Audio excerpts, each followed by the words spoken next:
Alright. Going to make sure to slide before I go any further here.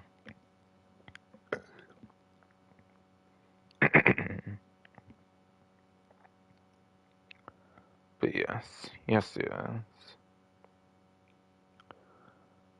Hello.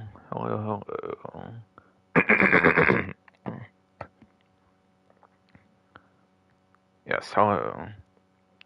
Is this Insert Game being here with a new stream? And in this stream, I'm gonna be going over the event week for this week from from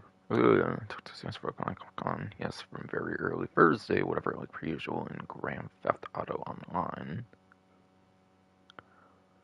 But yeah, starting off though, if there's any like performance differences from here on out for any live streaming I do, it's because there's a new like Wi-Fi extender or some shit I got basically. So I'm not sure if stream quality would be better or worse, any noticeable at all or anything, but I'm not going to change any settings on the PS5 or anything. Fucking streaming less times around streaming for like years and stuff, like wasn't exactly the greatest experience every single time, quality wise. I find streams randomly ending and all kinds of shit, so I'm not upping any quality things on the PS5 or anything. I'm just letting people know there's a new Wi-Fi extending thing or whatever the fuck all I'm using here. basically, basically. And that applies from here on out, like, till that happens again, I guess. If it ever does anytime soon, even.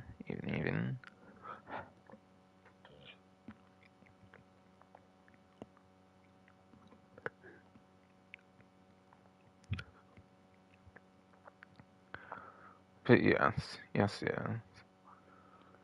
We have week 22 new additions here. There's the new listings and missions.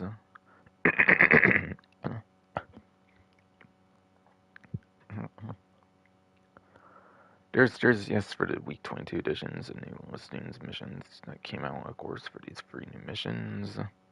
There's apparently free new missions for these new listings, which I do, of course, plan to do on this stream. It's not going to be like a separate stream where I just do the missions, like the one I did last event for the Mr. Favor work finally, like the day before these came out, whatever, since it's kind of last good moment to do those, basically. But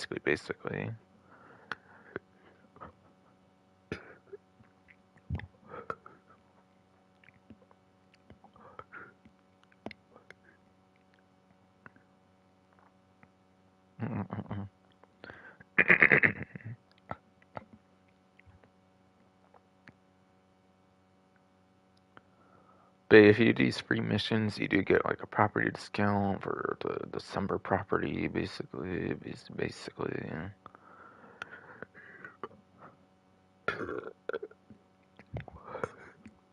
Fuck out spread hernia body shit. Come on. Let's do better here. For real though. For real though.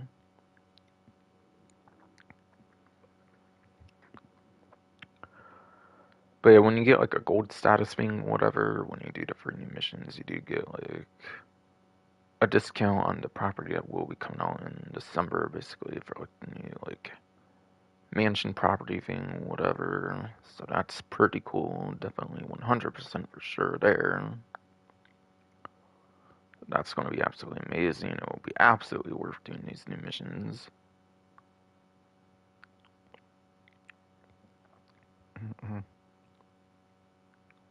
But prepare for Pricks luxury real estates arrival on the Los Santos luxury property seen in new listings, basically.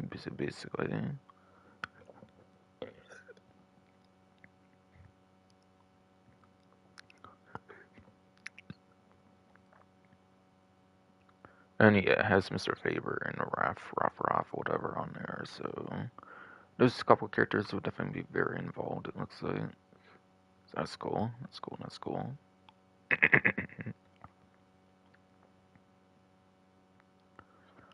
And yeah, there's also a brand new livery, it looks like, for the Urmok Sentinel GTS, which is the new cel-shaded livery. Now available to purchase. Says luxury autos. Yeah, sometimes I think when they introduce like a new livery, you have to actually buy the vehicle like all over again on like a dealership. So I don't doubt that's the only way to get it, pretty much. So you might definitely want to be looking to doing that if you care for that new cel-shaded livery for whatever reason. I think it's kind of stupid to limit it. Honestly, I find tons of CS broken. Like, come on. I do. Yes, I think it's pretty dumb to limit like a new livery to like a whole new purchase of the vehicle, but I wouldn't doubt that's like the way that they end up doing it. Whatever though.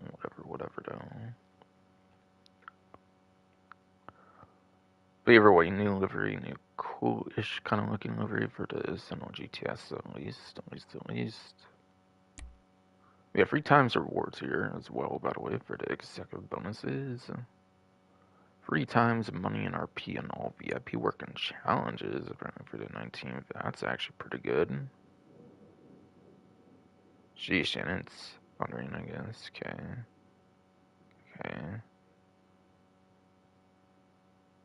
Well, for once, my retarded family didn't lie about the fucking weather, basically. Seems.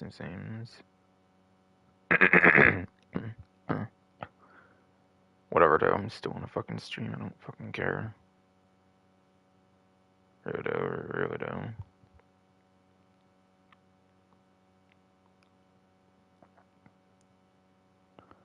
Yeah, VIP work and challenges 3 times, pretty good. You get like, what, 25k on the Headhunter, like, Sightseer and shit. But yeah, 25k-ish for like Headhunter Sightseer or something normally. That's like 70-ish k on every time, so it's insane. I'll got more details on those when I get into the game, obviously, though, when I can actually go over that stuff easier, though, but yeah. That is some nice triple money right there, for sure. Especially on the work. Challenges, not so much, but yeah, even challenges can be alright, I guess, but it's competitive, so only one player gets the max payout pretty much from that. I'm pretty sure.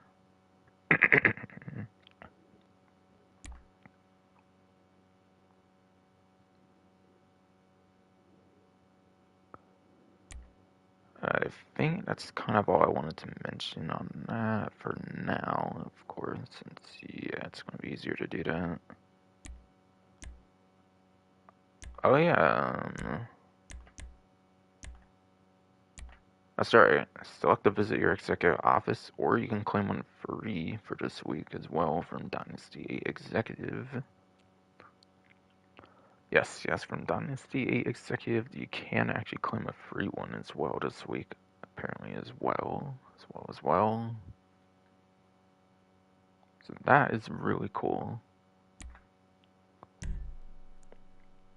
Alright, then on to the basics of GTA Online for what's new section.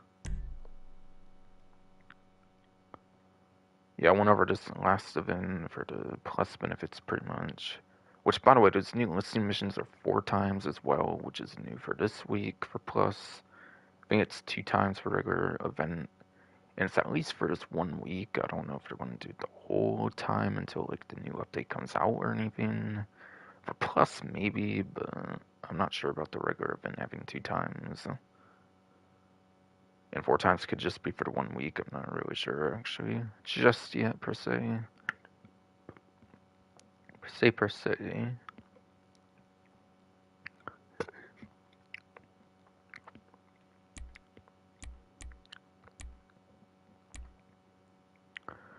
you want me to buy shark cards for some reason? I mean, I'm kind of at 20 million, I guess, but whatever.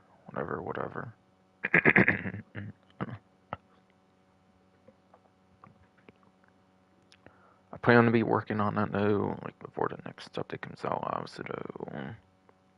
It's pretty good for money making, so like I might be doing stuff off stream this event. For sure, possibly.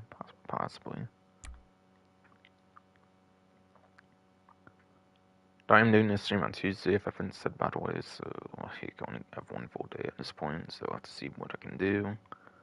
Last update, I actually got like a new like vehicle warehouse because of the Iron Mule, so the Iron Mule could actually fit much better in the area since cheapest one wasn't really that good, I found, for the Iron Mule that came out last update.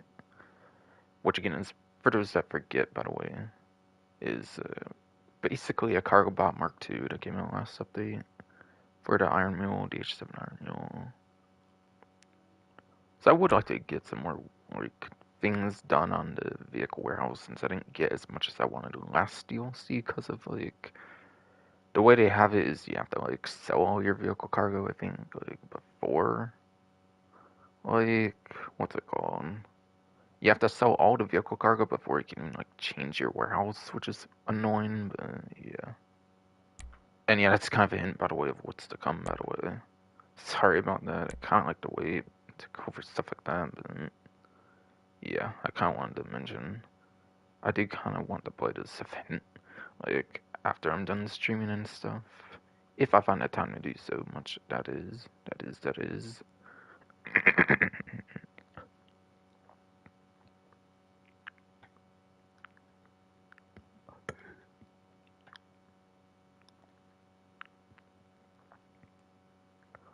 And yeah, lay a proper foundation in new listings.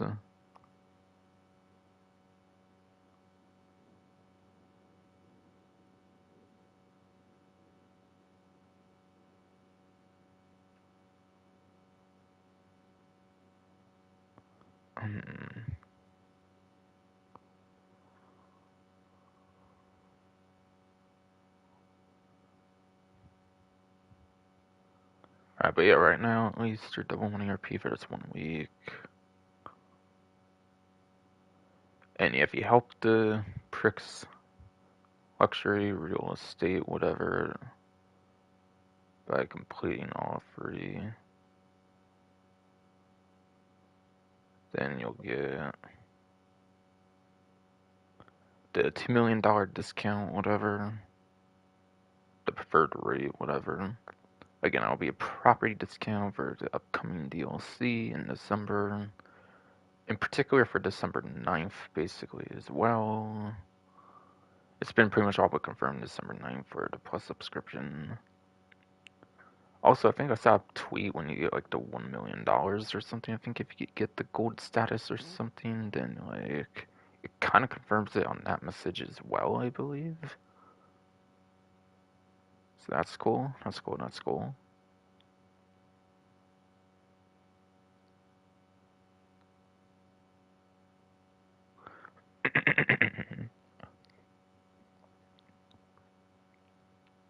And yeah, it does say when the properties hit market in December. That's right. Actually, wasn't looking much at the bottom part there, but yeah, there's the confirmation maybe for the first time in the stream directly by wording, particularly in the game.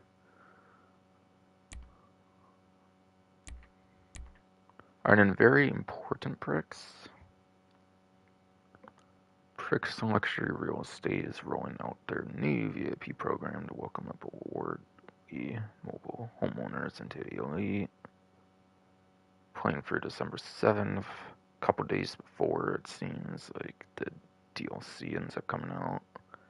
Will qualify you as a black tier VIP.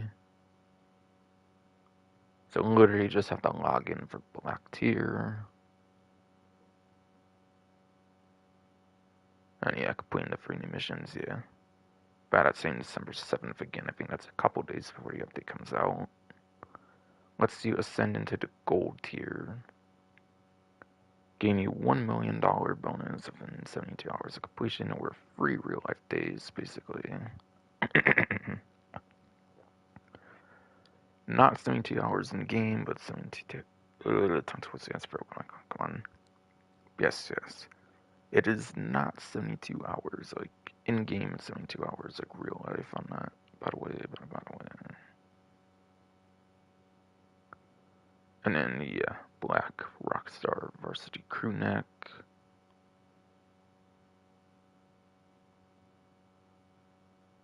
And a preferred rate at $2 million off the Rick's luxury real estate listings. Yeah, cool.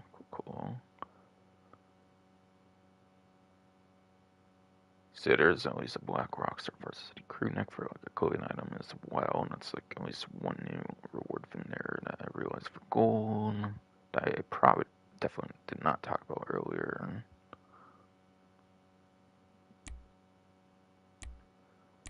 Alright, free executive office. More talk of that, I suppose, here. Big, come on. Come on. Yes, complain. Did I say complain by accident? Because the fucking goddamn fruit. Don't see fruit. Come on. But yeah. But you can claim the Lombink West. Can, yes, since I'm able to speak kind of well finally here, it seems. Claim the Lombink West Executive Office for free for the week. I believe that's the cheapest one. If not, then it's like a middle tier office. That's either like cheaper or less than the Arcadius if it's like a mid-tier office. I think it's the same one you can buy for the current like Enterprise Starter Pack. Yeah, I think there's Colonel Enterprise like starter pack that they had at one point where you could buy it and it basically gives you the free Lombink West office. So I think it's the same one they usually get for free, I believe. The cheapest one, obviously, which is an okay, alright location, but yeah. If you get the most expensive Maze Bank one, you are in like the middle of the city, obviously. So like it's very good to have that one. And yeah. Like having that location also means when you spawn helicopters, you'll also be like higher up in like the skybox as well, which I do find helpful for like vehicle cargo if you're spawning like a cargo bot for some reason for it. But again, the Iron Mule came out, so that benefits kind of surpassed, I would say, at that point though. So it doesn't matter as much, I feel, for the helicopter services nowadays in the last couple updates, I find. However, starting higher in the sky could be good, of course, for the spawning of helicopters, though, for sure.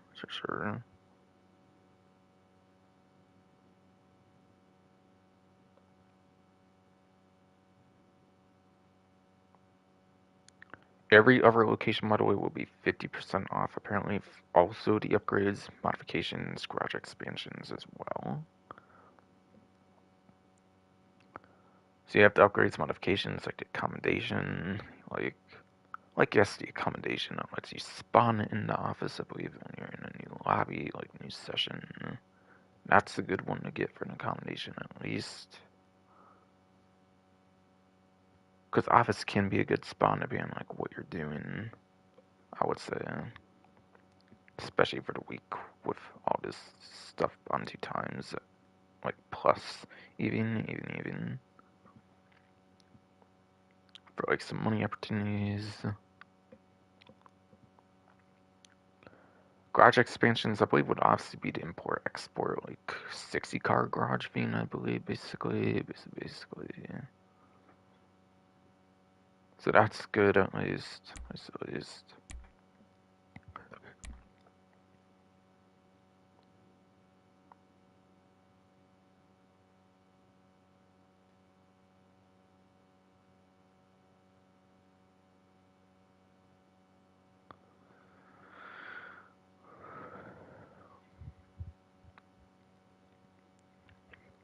So wait, can you buy an actual like mod shop? It sounds like you might be able to get the new livery at the mod shop for a fee. That's cool.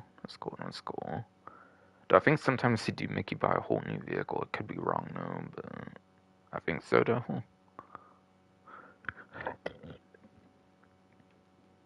And then yeah, you could get it pre-wrapped if you don't yet own it, of course, at the luxury autos like I was basically suggesting earlier. from what it suggested at the bottom left of the screen when I was like on that section in the main menu with like the white text beneath the image or whatever. And then tip, yeah, you can unlock the trade price when you do the quickie farm delivery, which I just did like last GTA stream. I did actually. So I did quickie farm for my first time alongside of Mr. Favorite Works. So that was fun for my miscellaneous-ish kind of GTA stream I did last time. Okay, after that, looks like it's just day one contents for the Money Fronts DLC, basically. For the summer 2025 update.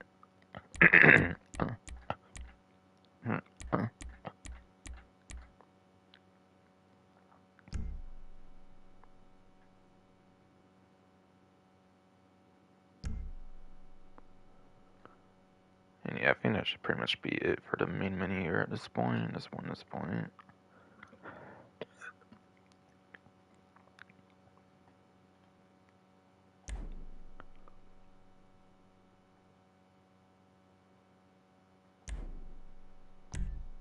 Going to story mode for invite only session, obviously for Grandpa Online, by the way.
Yeah, I'm spawning here for Higgins Salvatores.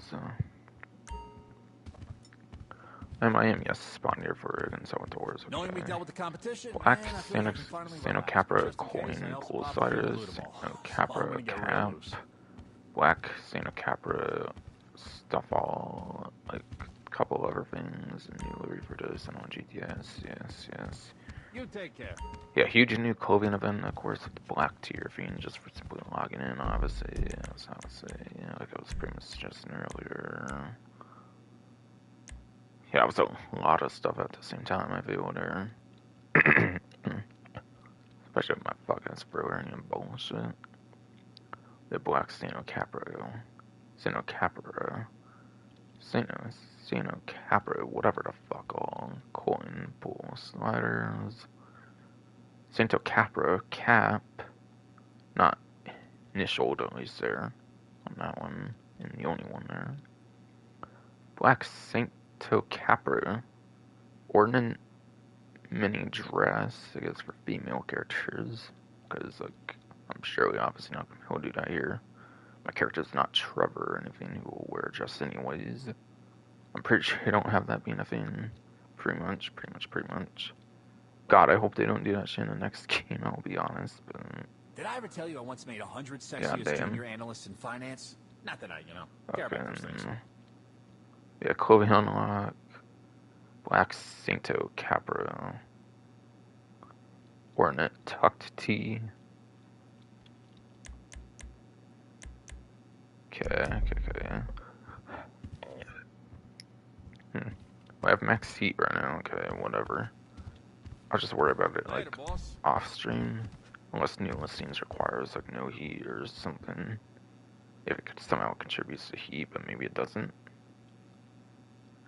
But again, I'm spawning here by the way for the Higgins Salvatores. That's kind of what I was saying earlier. But yeah, lots of stuff popped up on the screen for the new clothing and stuff.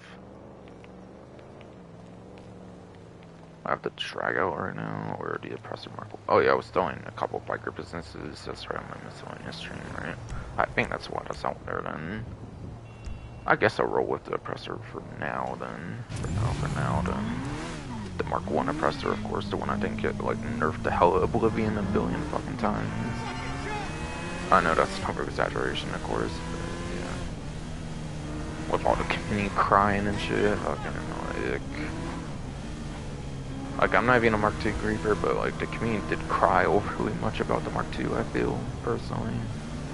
But yeah. Shit been nerfed like at least a couple hella fuck ass times or something, though, in actuality, though. And those couple of nerfs could also include like multiple nerfs at the same time, obviously. It's just strictly talking one nerf each time or anything. So obviously I was using a more interesting oppressor that I use for my biker sales to get around point B really quick. I mostly use it for those biker sale missions, of course, because you have to be an MC for those. And just buying clearance is really good during the MC.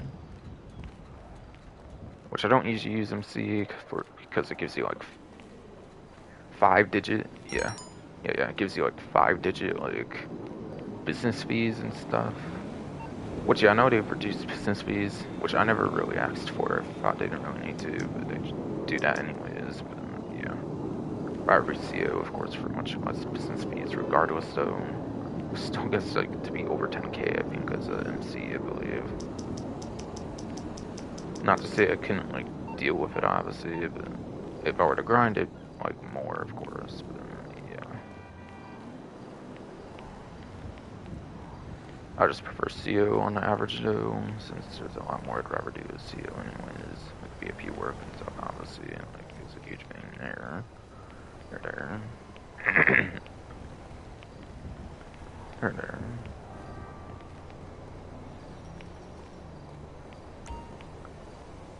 Alright, so I swear I did the regular Valkyrie. I don't think I recall doing the regular Savage though. I don't think I recall doing the regular Savage though after the regular Valkyrie though. And yeah, I know I showed him off his personal aircrafts, but I mean like with the regular colors, of course, with no respray on them and everything. Which yeah, I might as well do that, obviously. So I'll take off with the regular Savage this time around. Without like whatever like customization I want to do to it for the colors, which is basically the same thing, yeah, just different, like the normal colors though. Since you don't really get the engine upgrades and all that, the pre-smuggler run like aircrafts, like anything like before, like anything before like summer 2017, basically is aircrafts without like engine upgrade stuff. It's literally just a respray, pretty much. Oh, Dr. Dre, Dr. Dreetard, Dr. Fuck-ass Dreetard is right over there, studio. It's wonderful. I'm totally going to go over there now. With these new missions in the game. But no, I don't hate Dr. Dre or anything. I'm just memeing or some shit.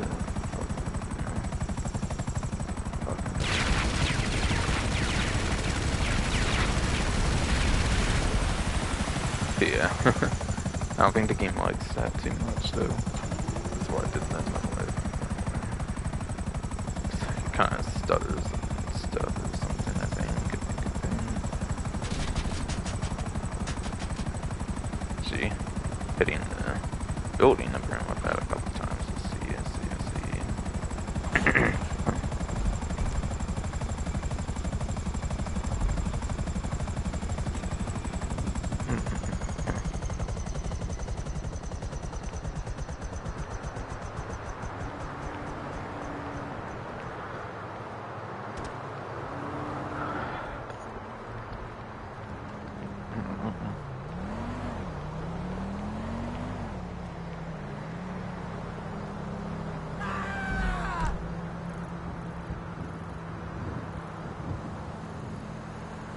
Alright.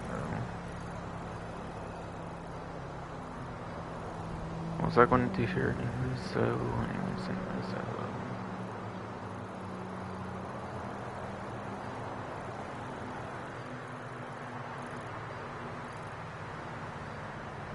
anything much really before. I didn't get notified about the stash house or the gun ban, I don't think. So yeah, I don't think so. And plus, regarding the stash house, I'm actually not doing one this stream because I didn't get to sell my businesses yet.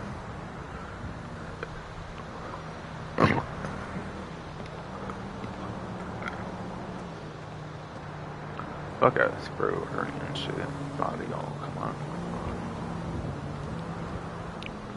And yeah, regarding the stash house, I'm actually want to skip one this event, I believe, since, like, I might do an off stream, but on stream, I'm going to skip it this time since I haven't actually sold all my businesses yet. I only did the ones for the miscellaneous stream, I think, for the counterfeit cash and the weed, and then the counterfeit cash. I mean, were the ones that get filled up by the stash houses. I mean, and also including nightclubs, since that pretty much goes automatically, pretty much. Bell stores for day Tuesday though. This time around, let's be Cody, Mountain Lion, and Seagull.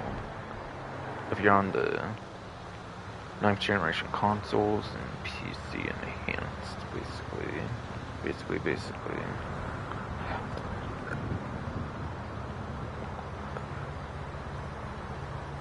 Yeah, Cody's easy fun in like Sandy Shore, like Little Bay areas, whatever.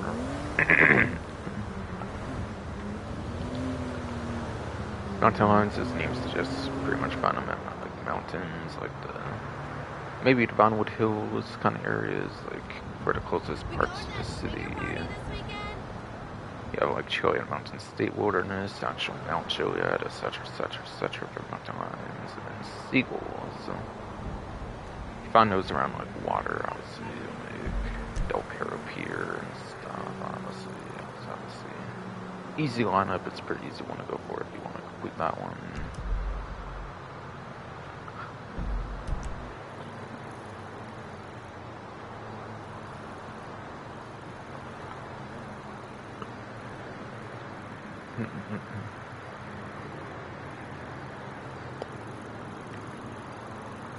Yes, it looks like the regular time trial, by the way, for day of Tuesday, at least, as I'll kind of explain, is like Vinewood Estates.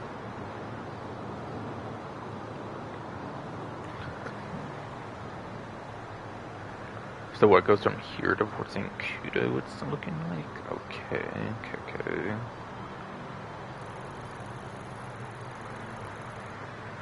Trying to say it wants to go off-road or something. Yeah, that'd probably be best, kinda. Has a 1 minute 20. Okay, that's for hernia shit. Come on, but yes. Has a 1 minute 26-second part time.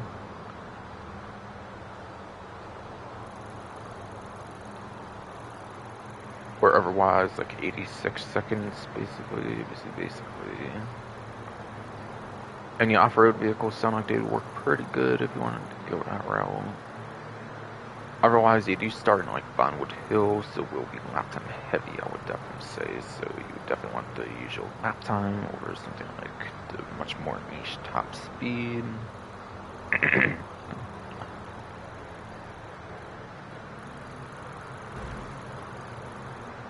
And yeah, before we go into like vehicle classes, I would recommend, again, I said at least for day 2, so I said I would elaborate a bit more there. So the last update I changed a lot of the time trials pretty much were like all of them pretty much would have been like Sandra's Mercenaries DLC, like all asides for HSW game, like new vehicle additions, with like possible dedicated part times or something, maybe, or something. But last time they basically reworked time trials in Sandra's Mercenaries DLC. And yeah, RCB and Junk Energy are like daily, like each day it changes. And that used to be the case when that update came out for regular time trials, but eventually I think they changed it. Like, it stays the same for the whole week, but I assume you get 50k each time you do it for like 350k for the whole week, whatever. Like the RCB and Junk Energy ones in that sense, at least, still imagine. So I think you can basically do it 7 times or something like 350k or something on the same time trial on average. On average.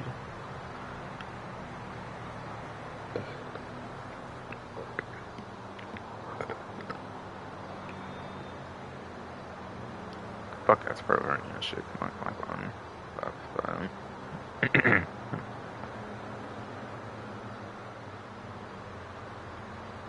And then, yeah, like I was saying, though, for the recommended classes, like, before going to that. But yeah, now I want to talk about that, of course. I mostly recommend motorcycles, of course, again, for lap time over top speed for the metric you want to focus on. And then no, not top speed again. You want to focus on lap time, like I was saying, though. I recommend mostly going for motorcycles, again, for lap time.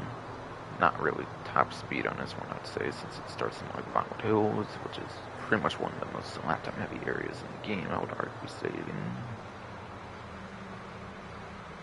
And if not motorcycles, then I'd recommend either like a supercar or a sports car, either supercar or sports car from there. If not motorcycles, I'd say again for one's heavy in the lap time department, like very good there for the lap time department.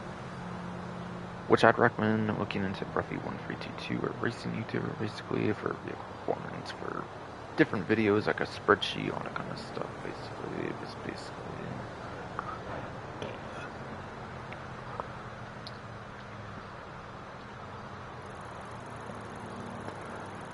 So that is the information there. There.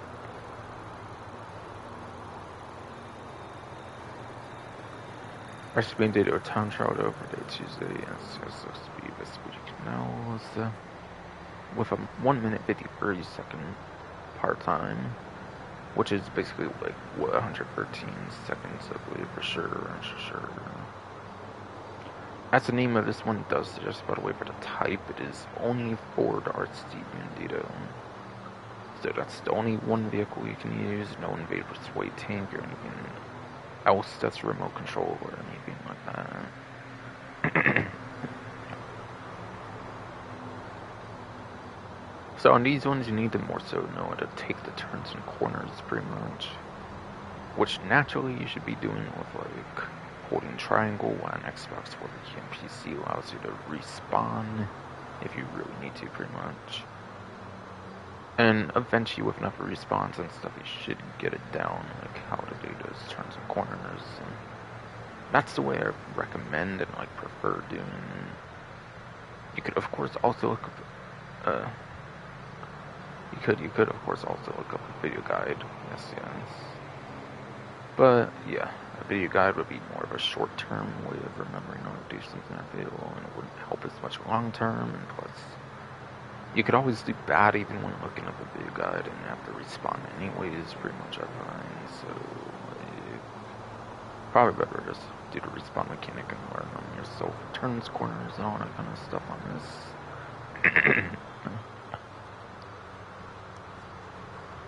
Vespucci Canals, by the way, unfortunately, I do find to be one of the more annoying ones when it comes to the vehicle traffic, by the way.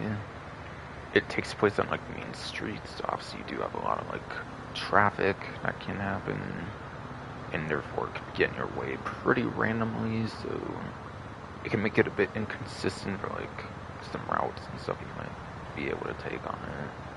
Sometimes you might get lucky with lack of traffic or something, other times you might have more traffic or something. So I found this one to be one of the more inconsistent ones, at least of the initial batch of 10. I haven't done like all the 5 like newest ones per se, but still.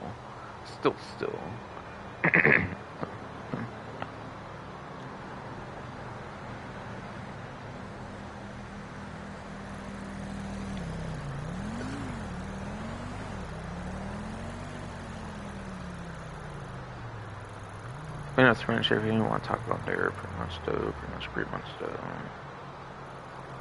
Alright, so for the weekly HSW time trial, that's right, that one is weekly, not daily, like the RSET time trials. It is HSW Norfolk Shoot Match, which is technically in the order the last one.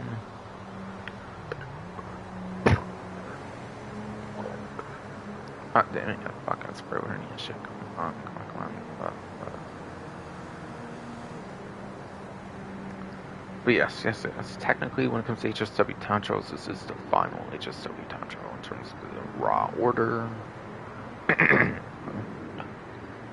However, I think there was like one time or something where they like pushed the hardest one ahead of time for like the snow or something.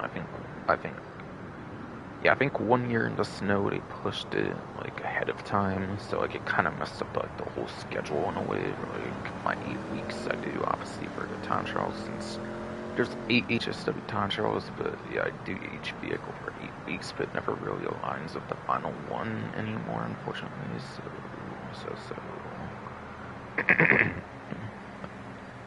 Again, I think one time they pushed it, not just like a week or so early or something. It kind of threw things off, basically. But yeah, this is the hardest, like, final one, basically, in a set of 8, technically speaking. You don't see a part-time, by the way, because you have to be an HSW vehicle, so it's determined off of certain factors or something.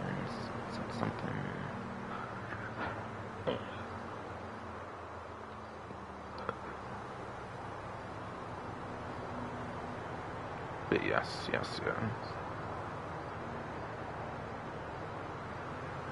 Yeah, this one goes from here to the... I'll show the area, basically. I don't know how to describe the crit is per se, but yeah. It's pretty much over here, basically.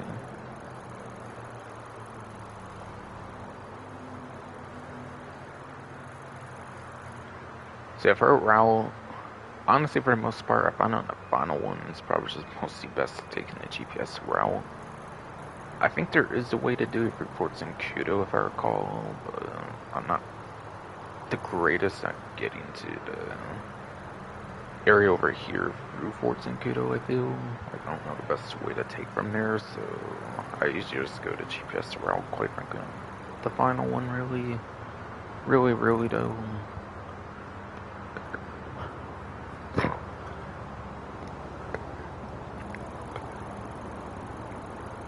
But yes, there might be more of a city route that you can take from like Fort Zancudo or something. I'm not 100% there though.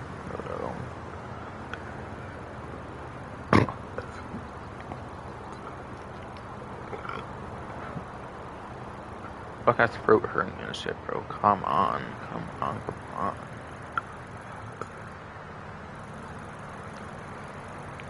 Yeah, I'm not the most familiar with like a city route to take or anything, so yeah. Like for Fort Zancudo and all that stuff, like that's not as cross-country heavy, whatever, so yeah. For the most part, I pretty much just recommend taking a GPS route, by the way, on the final HSW Town Trial. What's basically for this all going down here,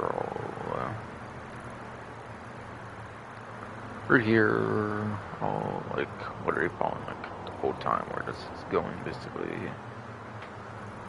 I think like down here is where you're going down to the highway, of course, like pretty much that first instance here, basically, yeah.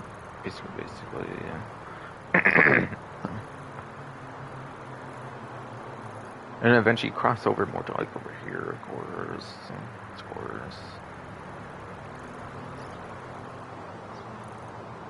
Yeah, but you stay like over here, basically.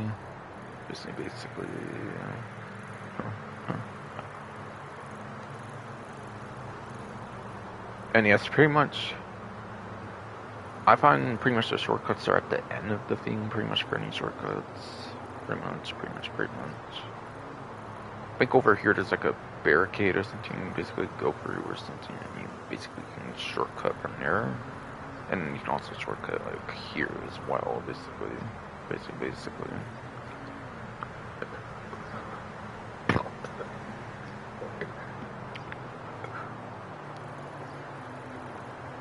But yes. Fuck, I starting to know. Come on. But yeah, I do find that these routes do go pretty fun. I do find the regular routes pretty fun for the most part, honestly, though. Again, I don't know like what the Fort Zancudo kind of like route would be like.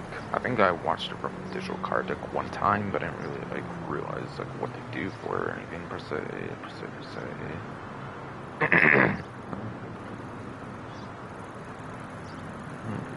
Could be wrong, and I could be misremembering. Could be for like another time travel thing or something.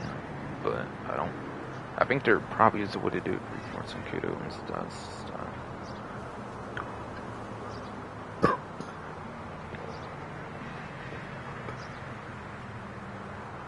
Fuck ass hernia, bro. Come on. Stuff.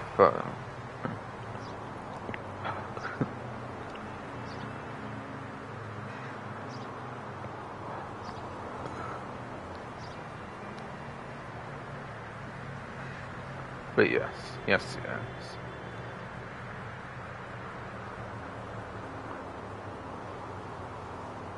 So yeah. For the HSW vehicles, by the way, for that subclass, it branches into a couple other like subclasses, like subclasses within like a subclass or something. So you have your Class C, Class B, Class A, that's in the HSW subclass, for those other subclasses like within a subclass, whatever.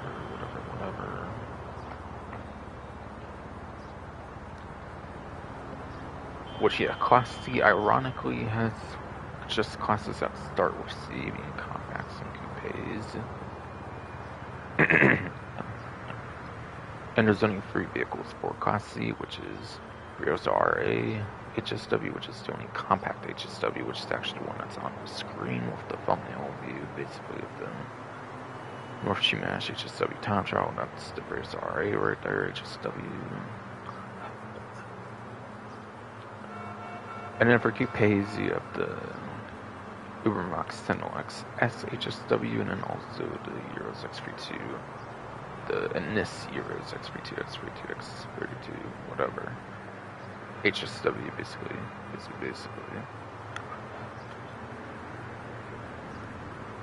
So those 3 vehicles make up the Class C. Class B, Class A, for those I just mentioned, the actual vehicle classes, is there's like 10 plus, I think, from there.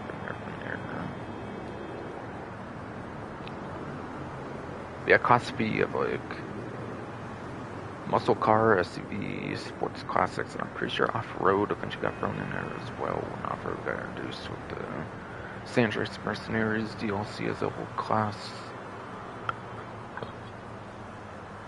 That became HSW eligible, basically, in a slight sense, of course.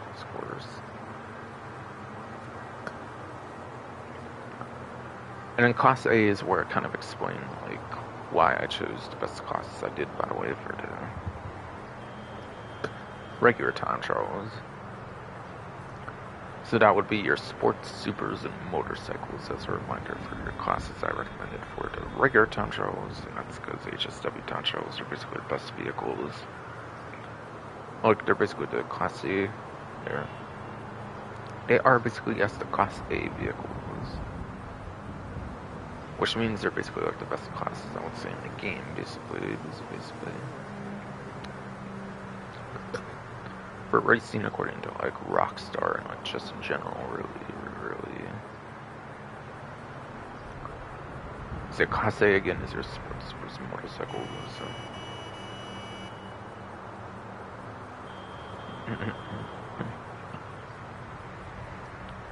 And then for your newest options, by the way, for the latest Money Front DLC, you have the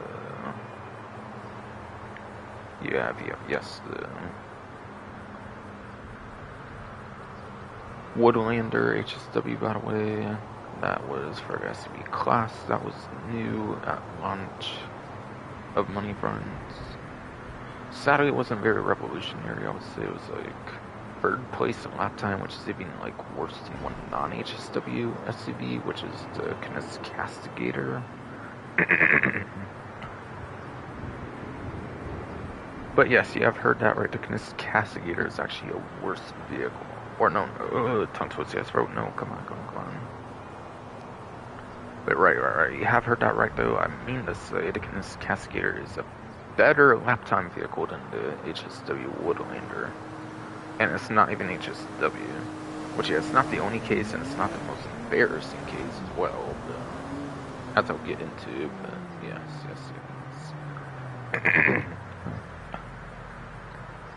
When even a non-HSW is a better lap time, it's not the most impressive. Yeah, top speed is like second place beneath the like Z Rally, so it is just second best for a lap. That's what it says for my phone. It is the second best for top speed though for the SUV class, just beneath the HSW Z Rally though. So that's something I guess, but yeah, it's not very revolutionary for its class. I think the other one's better, of course, being the Tampa GT.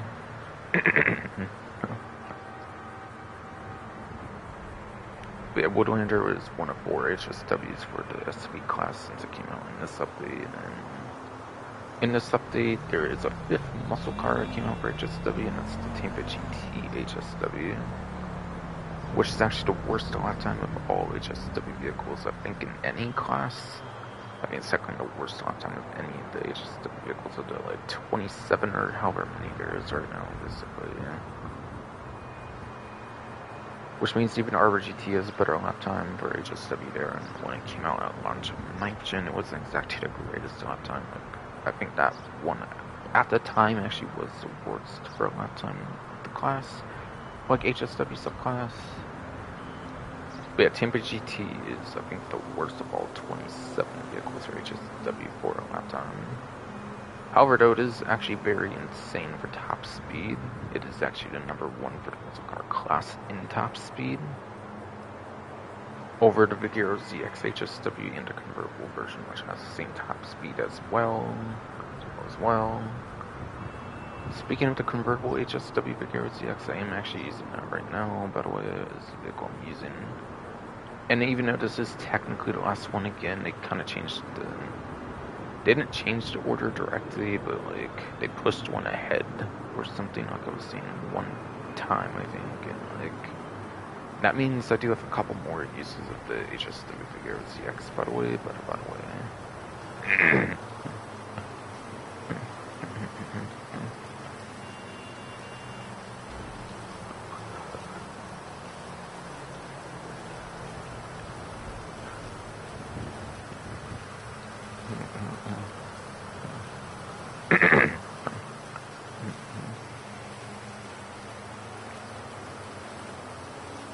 And then, yes.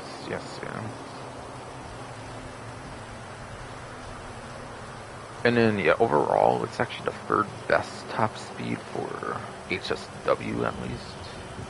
Might even be the 3rd best land vehicle in the game for top speed for the Tampa GT. So yeah, Tampa GT is especially insane in top speed department. Only 2 sport cars actually have a better top speed for HSW, and that's the AMG GTS and also the Stinger TT. That's how you Stinger TT.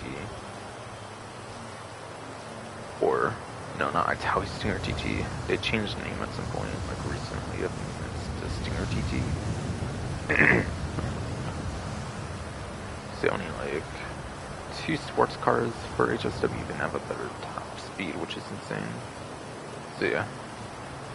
Easily the best of the 2 new ones is definitely the Tampa GT for like a new option for the Money Runs DLC.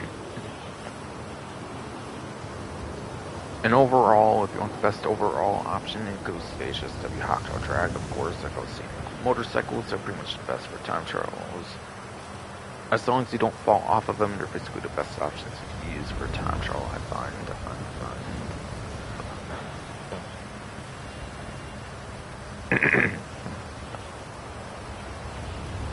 Because the HSW Hawktail Drag takes like a lot less space on the road, so you might not be the best option to use for time trials as a whole, especially for HSW time trials and stuff.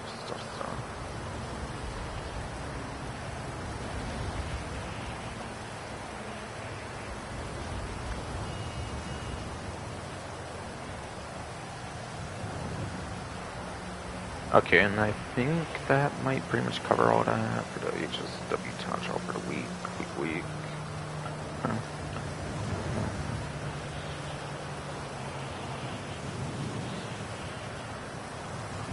Right, or I don't think there's any more information to go over on that.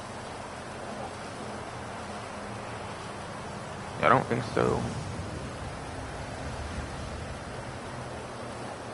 Alright, and then not that Junk Energy time trial for day Tuesday this time around is Redwood and White's track. Yes.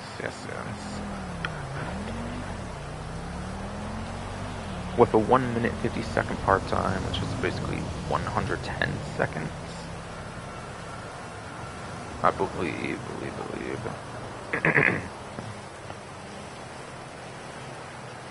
The minute 50, like 110 seconds, basically. It was basically.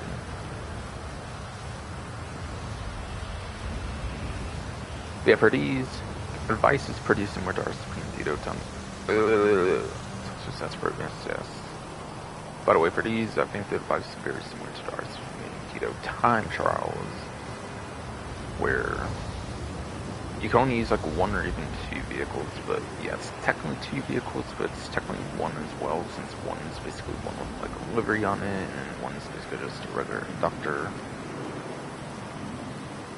If you do bring your own, I believe you can use the traditional inductor, I believe. Otherwise, you have to use the junk energy inductor. The 2 bicycles are added in 2023 to have the curve speed feature. You cannot, however, use like a BMX during the 2013 motorcycle. Oh, time to exist broken like on the line. Yeah. You, however, cannot use the 2013 bicycle, like cycle, like the BMX or like the race bikes or any of that stuff, really. So yeah, you are limited to the inductor bike, which basically means it's limited to 1 vehicle, or 2 if you count the livery version, and then non-livery is separate. But again, they're basically the same vehicle anyway. But yes. As long as you don't fall off, go where you need to.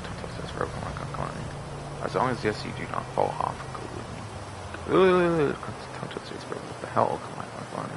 Yes, as long as you. Oh my god, come on. As long as, yes, you do not fall off the bicycle, go where you need to go, maximize on the curves boost, and you should have no problem between it, I would say. For any of these, really, for the junk energy potential is particularly scores. And if for some reason that advice does not help, then I'd recommend looking at the video guide, of course.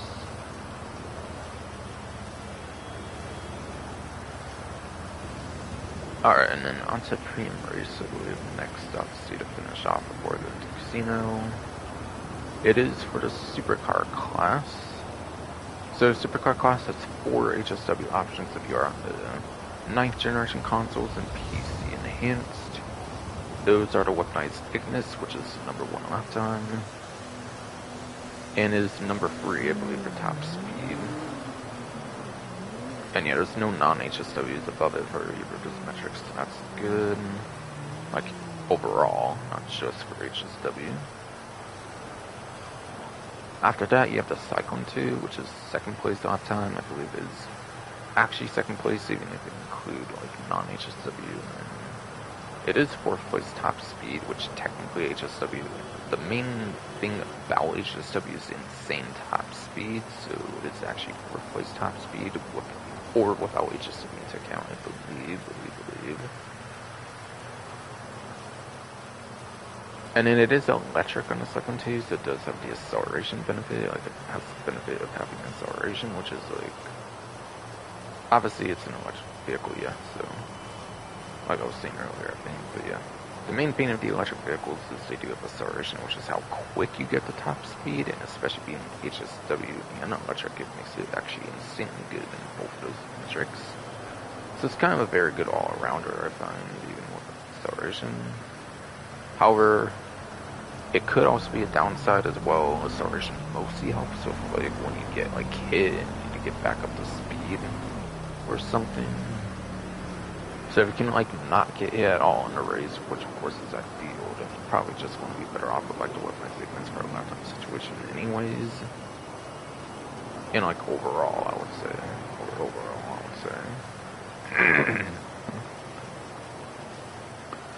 And then a little after day one, like for the Trip Beat, came out the Devastator 8, even before Criminal Enterprise DLC came out. There was a little tiny tad of Trip Beat, I believe, that came out before like the Criminal Enterprise DLC in like summer 2022.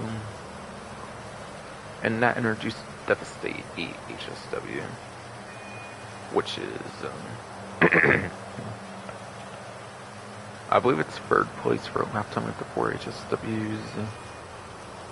And there is some non-HSW thing that's above the Devastate. But it's still pretty fine, I would say, for lap time. And then top speed is just second overall for the HSW options. Only being behind one option. And that is in TMT HSW, which is in the 20s for a lap time, which is a joke, so do not use it for most races, I would say, but in TMT for premium races. Or any race type, as a matter of fact. Unless it's like a top speed focused course or something. But it is, however, the number one top speed. So I'd say you wouldn't want to use it in most cases. It's going to be very niche where you would want to use it in TMT or anything else. Or HSW in particular, of course.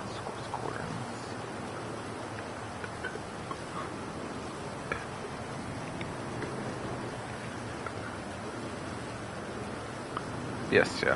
And TMT being focused on top speed, a lot more than lap time is definitely going to be very niche, I would say. So you want to more so focus on the other three when it comes to the HSW options. Otherwise, if you're on the 8th generation consoles or PC Legacy, you have the, I believe it goes to Progen Emrys, Grotti Turismo Maggio, and then the Benefactor Krieger, I believe, are the three you should pretty much use for the A tier, which is the highest tier you can get for the 8th generation consoles and PC Legacy. If you look at the spreadsheet or something, you will see there's a regular weaponized sickness, I believe, as well, but even the regular weaponized sickness is actually exclusive to the 9th gen consoles and PC enhanced, so that's why I didn't mention that one, by the way.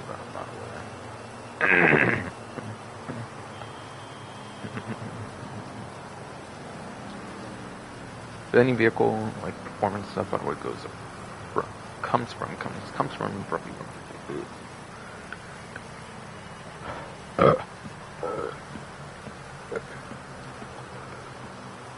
God damn it, you fucking dumbass, fucking hernia throat and shit. Come on.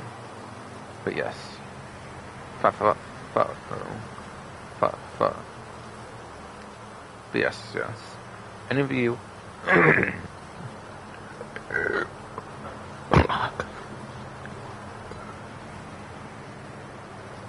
God fuck ass damn it, you stupid goddamn hernia throat shit. Come on. Fuck. But yes, so. Yeah, any vehicle performance that I go over those from roughly 1322 Racing YouTuber Grand Theft Auto Online. By the way.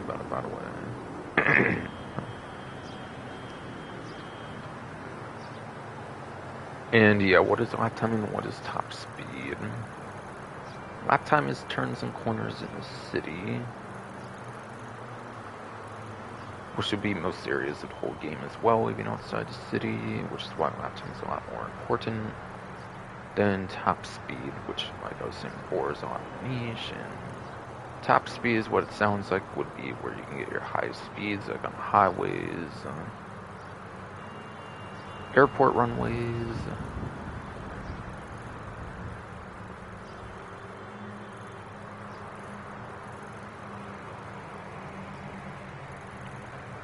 And airstrips, including the Tonga Hills, including yes, the Tonga Hills one that came out like last update. North Desert and Grapeseed. So there's a lot less top speed areas in the map, I was saying, on lap time.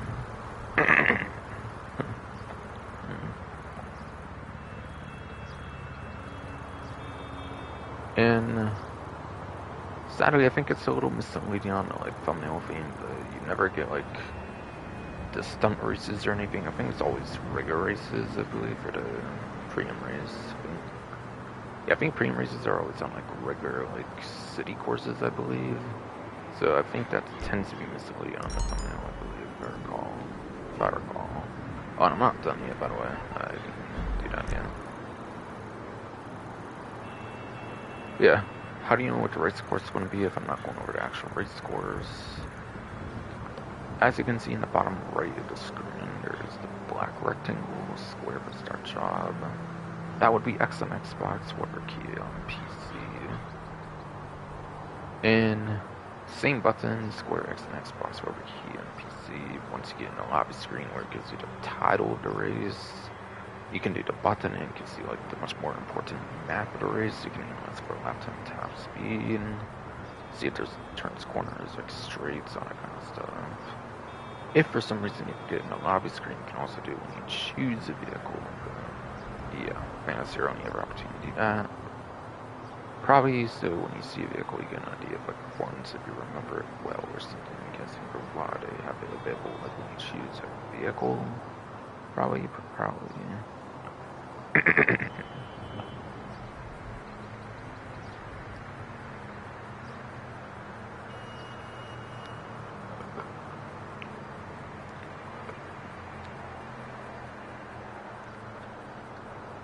And then yes. I wasn't actually on the spreadsheet. I was going off of stuff I remember, basically, by the way. So let me just make sure all that was correct. I know Supercar class pretty well with how much I've covered of those, and it should be good, though.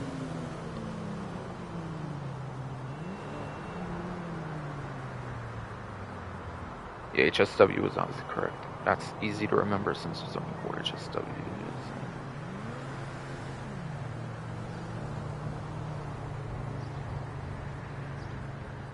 Yeah, okay, I got A tier correct as well for the... Yeah, I got all the information correct on the vehicles. Oh my god, that happened while I was on my lap. What the fuck? Of course it did. Of course it did. Somehow.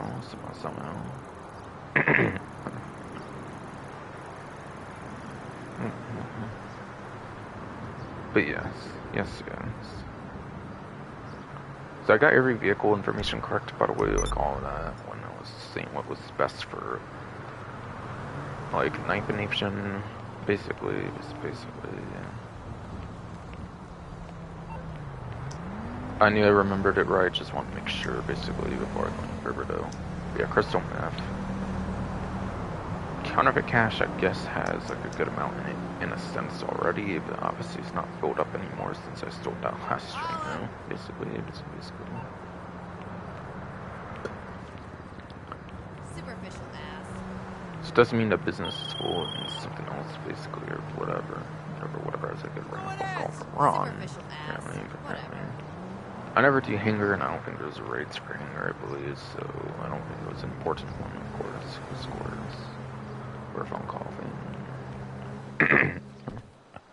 Alright, so finally into the casino here. We're Shin, because my stupid fuck-ass hurting in jail, let's be a fuck-ass bitch. Yeah, baby, living a dream. Muscle car here, there's something. A new luxury Probably car like is a muscle available to car. win. Stop by and have a try at the Lucky Wheel. Toma Coupe or something, I believe. Wasn't this a free vehicle, I think, in the Drug Wars update, I believe, for like a free vehicle for like Defensive Times or something like that. Yeah, I think it was free at one point, so it's another opportunity to get it for free, I suppose. Interesting. Kind of a waste, to be honest, since they give it free, like, during one particular moment of the year. Throwing a party at your penthouse? Speak For with guest Defensive services Times. and the evidence from last night's debauchery will be cleaned right away. Hello. No rush. Alright, but yeah, with visitor bonus out of 1,605,939 chips. Okay. We're at 1,000 visitor bonus. Do the wheel spin here. That's for the wheel spin. The tweak I basically do is I really don't like how it's south of like particular time you spin it, not like a set time like daily objectives or something. Clothing, not brightness. Tongue towards the answer. Come on. Purple camo, bigness hoodie. Now the thing about clothing is I think it's only from like 2019 before, and I think I bought all those, so I think it's pretty much a useless category for me to get basically. So that basically did nothing new for me since about like anything 2019 before. I think in the clothing store, I believe. Unless it's like an outfit or something from like the Arena Wars DLC or something that's like overly expensive, then I didn't really do that for the bit of time, like the good bunch of time I was like grinding Kyle Perico before it got like nerfed and I just stopped carrying up to getting like all the vehicles I wanted, like a good bit of clothing, but not all of it. I didn't really care that much for clothing. So yeah, yes, yeah. I think that's kind of a useless category for me, unfortunately. Verifying the Rockstar News work on quick if it is in fact at Homa Coop. I believe it should be, it looks like. Yes, it looked like it was Homa Coop though.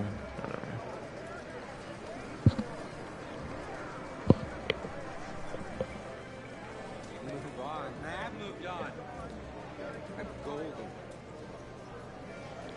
Alright, yes, it is for Muscle Car Class. It's exact Homa Coop, like I was saying,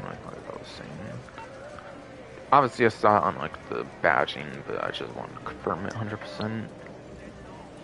And no better way to do it than Rockstar's own Rockstar Newswire, obviously. And actually, that would probably be Southern, right? Alright, I think so.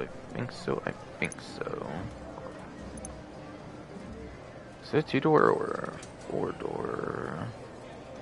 Might have been 4-door since it might be kind of based on the San Andreas one to Tacoma in that game. Forget. Checking them both though, just in case though. Oh, it's actually 2-door. Okay, cool.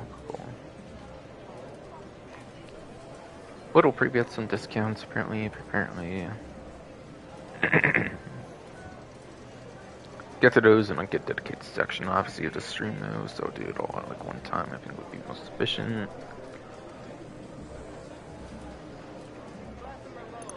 Yeah, by getting a vehicle, you'll save at least $1.5 million, which is nice. But again, this was a free vehicle in 2022, like festive times, or like festive prize. Through the heist challenge, I think it was for 2022. It was for the heist challenge 2022. Yeah, I believe the reward for that. ID business, Stockland Portrait. Yeah, I haven't sold that yet. Yeah, it was definitely for the heist challenge of 2022. I'm pretty sure for why it became free for that set period of time. So if you are pretty frequent on the game, you probably already have it for free anyways, but if you do not for some reason, this is another opportunity to get it for free. That's not as guaranteed, nowhere near as guaranteed being luck-based, of course, but yes, yeah.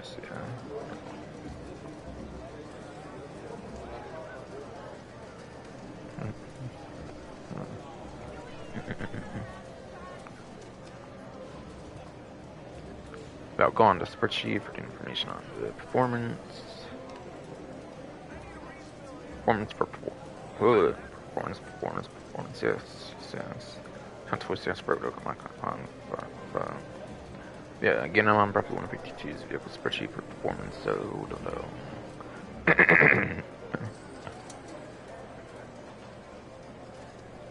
And yeah, the costly to Homa Coop though. Is apparently in the F tier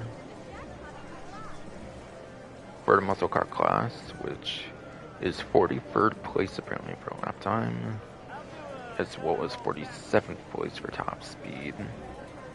And I believe, again, I said there was like 5 HSWs, so at most could take away like 5 in those each for those 2 numbers of performance I provided.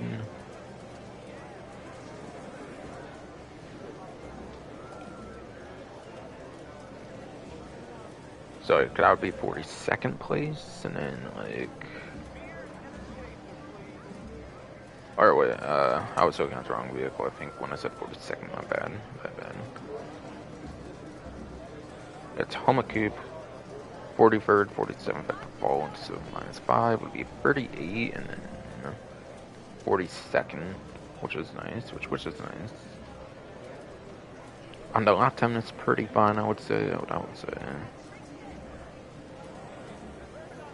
There is a total of 88 muscle cars, by the way. I think a lot of them have like arena stuff to them, so like the nitrous boost. So if we include those, technically would actually be like probably below average, I guess. If you're not taking away HSW, obviously. That's obviously. Like if we were keeping the default like 43rd place, I mean it would basically be below average for the lap time if you include like non-raceable. Probably.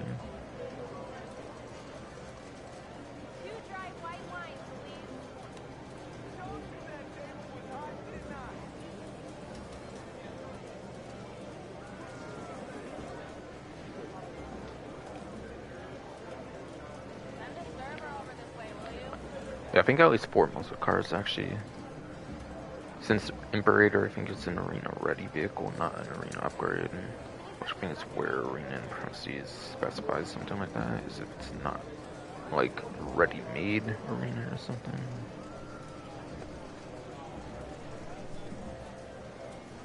So yeah, I think it would be just barely above average or like a little below average if it's 43rd place a lap time, if you include non-raceable.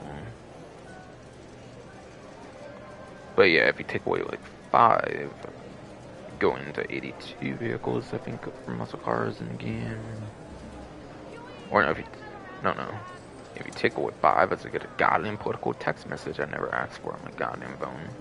Fucking never signed up for that shit. So. But yeah, if you take away 5 from 88, I mean, you get 83, I mean, like, fuck, though. Stupid goddamn political text messed me up now, too. Dude.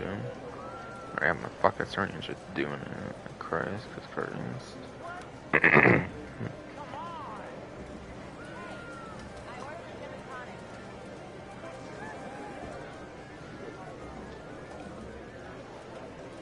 Yeah, 38 out of like, yeah, 80, like, 3? Yeah. Yeah.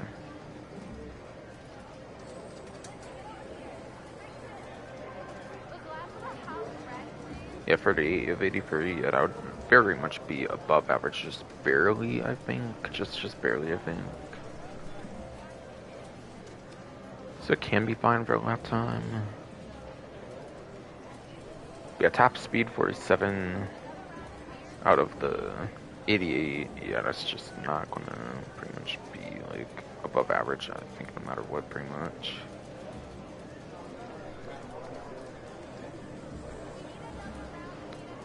Pretty much. But yeah, 42nd out of if you take away HSW, that could maybe change for top speed, but yeah, honestly, it's in like 30s and 40s anyways, so like I just wouldn't bother for performance on this. It's more customization, personal preference. It's definitely more customization, personal preference. And again, Tahoma Coupe is kind of based on the Tahoma from San Andreas, which is cool, which is a gang vehicle in San Andreas for the Ballas, I believe, or something, which is cool, which is cool. So it is a little bit of a retro nostalgic vehicle, which I do like, personally.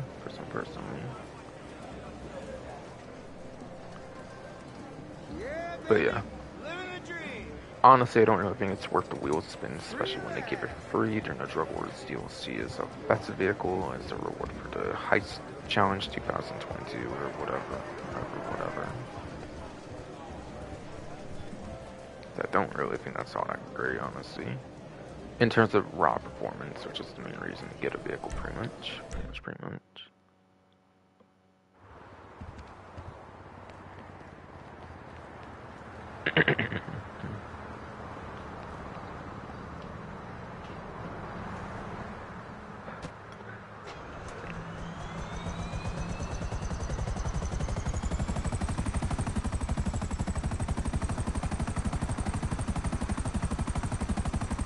By the way, I meant to point it out, I think, when I was on the map on the pause menu, and there's like different icons when I was going through like the time trials. The new listings, I think, is over here. The Pricks of Luxury Real Estate actually has an icon for those new missions over here, by the way. They're not stepping West's mansion. I might have heard that might be the location of the first mission, I think, so it makes sense that I'd be there, basically. Yeah, I'll do this later, of course, after I'm talking about a lot of event stuff, if I can, obviously. Which, yeah. I didn't mention, by the way, like, the Wi-Fi extenders, by the way, that I have to use, because my room has, like, a fucking wall next to it or something, so I don't get as good a signal as, like, other areas in my house, I think, or something. Especially if you're using 5G. I didn't actually know, but 5G, apparently, like, it can't penetrate walls as easy if you do 5G versus 2.4, I guess. I didn't know that before, actually. Yeah. Apparently, according to, like, a Netgear thing here, a Nighthawk thing or something, I believe. Yeah, I meant Nighthawk, I think, actually. I think it told me that, actually. So, I don't know if my room actually struggles as much as I thought, but, like, yeah. Not getting, like, 5G max capacity, though. It's, of course, about the extended, but, like, I only noticed actually using 5G actually consolidated it into, like, one thing compared to the other extender I used, which had the 2, 4, 5G, like, differentiations and stuff. But yeah. Stupid ass grandma would get, like, ones from, like, a fucking Russian company, like, with, like, some one that's sort of like a Z and shit, like, Rockspace and shit, never fucking heard of, and, like, nobody else probably fucking heard of, or goddamn fucking internet shit.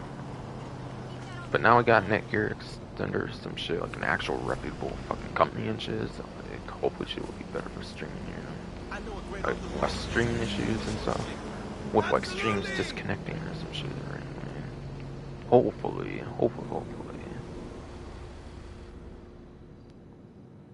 That generally could have been, like, some internet issue for all I know, for all I know. I hit 249 on that last Carmen, that's cool. Cool. Black and lime knit sneakers. Curious to see what happens if I hit 250. Do I start getting, like, 25,000 instead of 20,000? Maybe. Yeah, maybe I'll get 25k instead once I hit 250 for some time until, like, 300 or something. If it even goes up anymore at that point. But I know you start getting, like, no more clothing items until, like, major milestones, like 300 and stuff, I think, after 250, I believe, so I'm curious to see where it goes from, like, 250 or something. Personally.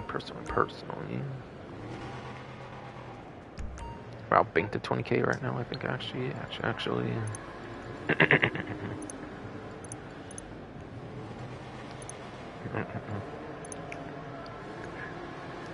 Got me $21,250,728. Let's see.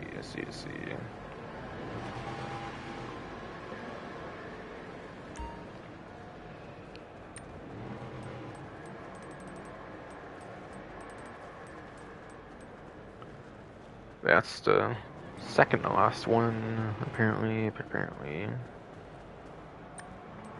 250 itself actually gets the next one, and then the last one will be at 300. That's kind of what I was saying. I think, like, after 250, you have to wait, like, long periods of time, by the way, for clothing. So I'm curious to see where that all kind of goes after 250. And then, yeah, of course, it puts on those sweatpants, I guess. I'll keep it until I, like, exit to Carmi, basically, for what I'm wearing, by the way.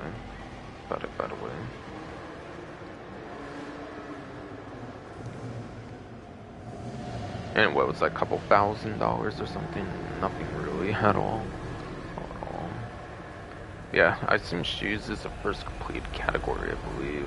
So you get to, like, 300. Looks like I only have 2 more of those left after that, so that's cool. Okay, but here though, you have the Volcar Warner for the Ellis, like, Carmi, like, Los Santos Carmi. You have the Volcar Warner from Hipster of the ENS Super Diamond, which is actually a CO vehicle there, by the way. And then you have the ENS Cognoscenti, which was part of the 2015, like, Executive Other Criminals update. Yeah, Cognoscenti, I think, is from the Executive Other Criminals DLC, I believe, from, like, 2015. late 2015, which is where they started making them like online exclusive vehicles as well, I believe. So this one's online exclusive. The other two you can also get in story mode. One is actually a day one vehicle where the Super Diamond. At least two of these, I think, returned from past GTA titles as well, which is cool. I think the Warner might be original to 5 on though. I could be wrong, but I do believe so on that one. So the Volcar Warner, this one is what, like a muscle car or no. No, this is a sedan, I'm pretty sure, like the HKR, I believe. Yeah, I think like the one HKR, which was like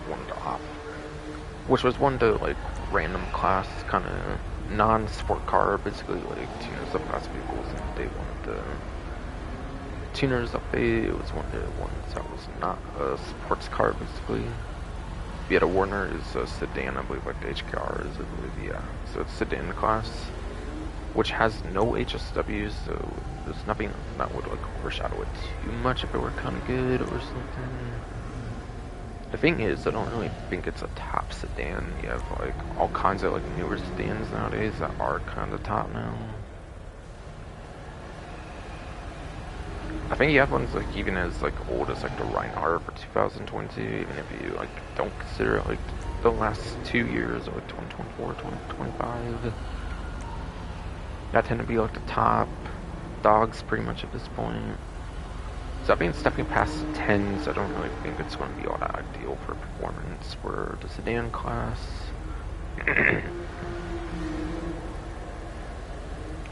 Super Diamond. I think this one's also another sedan, actually. Yeah, this one's a day one sedan. This one's more for the looks, like it's more of a fancy looking like sedan than anything, rather than being performance heavy. So I don't really think that's going to do anything. Maybe it's pretty good in top speed, if anything, I would say, but it's definitely not a lap time sedan. I'm pretty 100% on that one, though. And this one also returns from Grand Theft Auto 4, the Battlegate Tony. Pretty cool vehicle, pretty cool return vehicle from Grand Theft Auto 4, Battlegate Tony, 100%. It was a very iconic vehicle in that game. Not as much in this game, but it's still pretty cool. Still, I would say pretty cool though. And then ENS Cognoscenti returns from Grand Theft Auto 4 in episodes from Liberty City. So I think it was in the, I think it was an original Grand Theft Auto 4 first, I believe. So this one's a little older than the Super Diamond for its first appearance, I believe.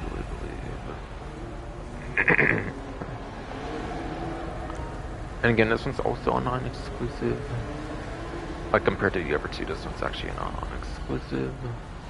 However, though, this one does have an armored version. There is actually an armored version of this vehicle, so I would not recommend buying this one either way. And then, yeah, the performance, again, I think it's probably also a sedan. I think all these are probably actually sedans this time around. It's not going to perform all that great there, I feel, either, so it's really just for the retro nostalgic sakes. And I think you have the armored ones. I think you have like one armored one in like a CO vehicle, not the regular version, so it doesn't have the benefit of being a CO vehicle like the Super Diamond does. So I think 100% I feel the Super Diamond, 100% I think the Super Diamond is actually the best offer here, since you can actually get a free CO vehicle if you buy it. If you buy it and own it, I believe you actually do get like a free CO vehicle out of it, which, yeah, there's a lot better CO vehicles out there on the menu, but a free CO vehicle is a free CO vehicle, so it's obviously a nice bit to have, though.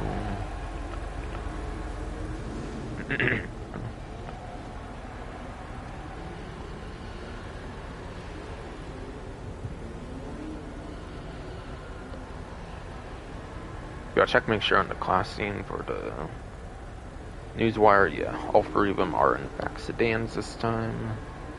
Which again, is not even HSW class, so it's not even considered like all that significant of a class all that much. It's not niche per se like other classes like compacts, coupes and stuff, but they have even less vehicles than sedans, but yeah.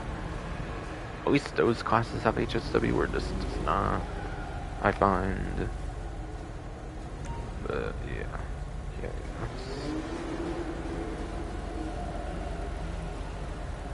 But yeah, Cognoscenti stuff. Oh no. I didn't mean this, but yeah, Super Diamond again is the sealed vehicle benefit, so that's good. You do have to actually pay for it, I think, if you don't own the Super Diamond in particular, I believe, to spawn it. Since it is actually a website vehicle, where it used to be and is. If you do want an online exclusive vehicle, you do have the Cognoscenti, which, yeah, sadly, I think is not on the like websites anymore, so it is a vaulted vehicle most likely. Which, speaking of that, we'll go over how many appearances these have had on the dealership since they got vaulted. 2+ years ago was Xander's Mercenaries DLC. Same spreadsheet from roughly 132 is the main vehicle performances.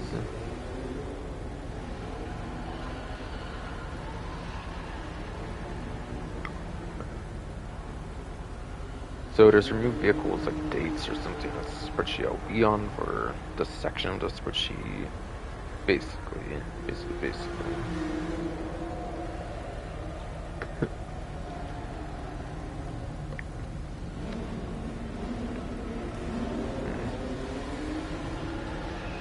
Is the Cognoscenti a website vehicle? It doesn't seem to be on that list actually. I'll check on that actually. It might have got brought back in the latest update or the update prior. I'm guessing it had to be one of the last couple updates, I think, with how they handle the lock-on jammers and bringing back old vehicles. Probably on this website. Might be 4-door, right? I think so. If not, then it's not only 2-door though. Alright, yeah, here's the Cognoscenti over here. Okay, so the regular one can actually get a lock-on jammer on it, so that's something, but again, there's this armored version, which is better, so I wouldn't really go for the regular version. I would just go for the armored version.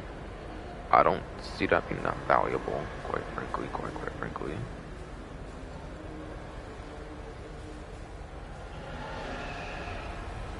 But yeah, it's apparently not vaulted on the Cognoscenti particularly here.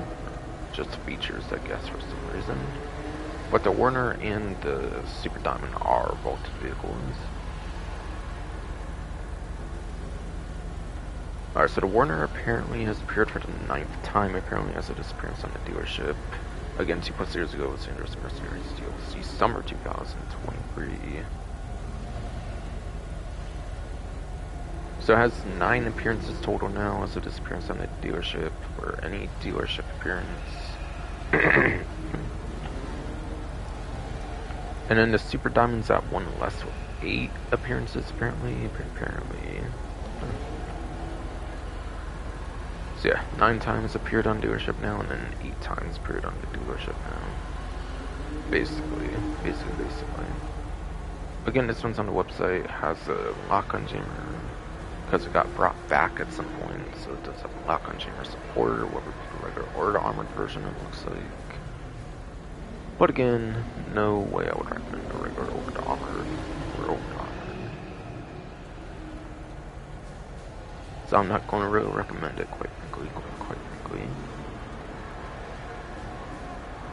Unless you just want like every single vehicle with a lock-on jammer in the game, basically, then sure, I guess it could be a good buy. Could be a good buy.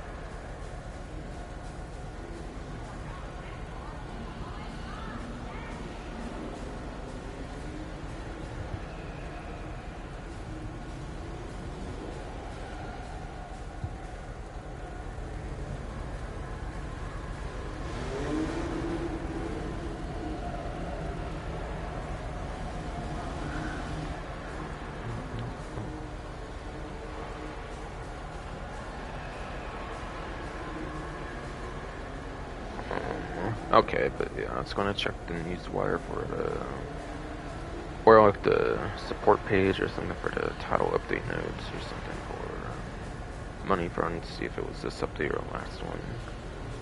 Oh yeah, okay, the Cognizant T just came back with this update, okay, so yeah, it came back with Lock on Genesis Force, and that's cool. And it wasn't last update, it was this update, okay. And yeah, again, Warner was available 9 times, also Diamond available 8 times on dealerships as of the latest appearance of them. Alright, so I'm done narrowing though. So now, going over to the prize ride, which is the Unis RE7B for the supercar class. This one is a supercar. And for the prize ride challenge, apparently you only need like a top 2, which is actually really easy to do. Only one top 2 is easy.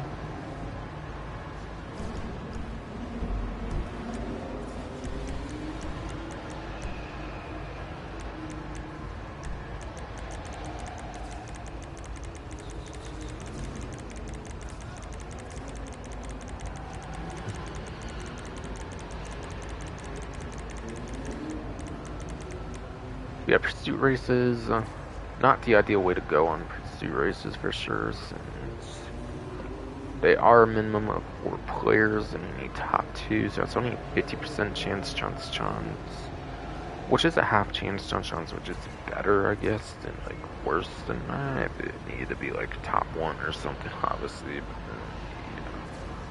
it's just,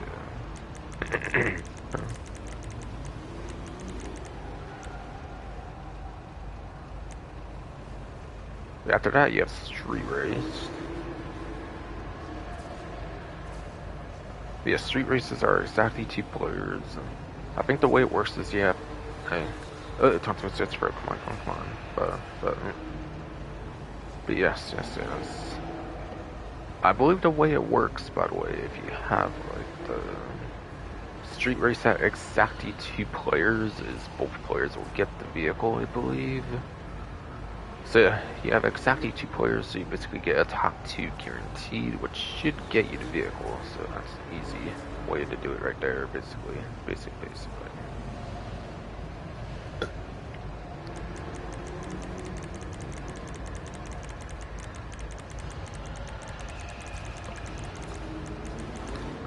And then, yeah, I know drag and drift races, you don't get them if you do them solo, at least, but I haven't ever played those with other players, so I cannot verify, but yes. Yes, though. I cannot verify, though, like, if you can, like, do with multiple players and it counts for, like, a prize ride challenge, but I assume not. I'm gonna kind of explain here. So yeah, prize ride challenges is like a whole like thing you could do alongside the street and pursuit races. Those came out in 2021 with the launch of the Tuners DLC. Drag and drift races I think came out in like Chop Shop DLC, which is like a couple years later. So therefore I don't think they have as much effort put into them for accounting for like prize ride challenges or anything. So for that reason, I assume even with multiple players, you're not going to be able to do drag races or drift races as an option. Even if you have like more than the single player, obviously minimum.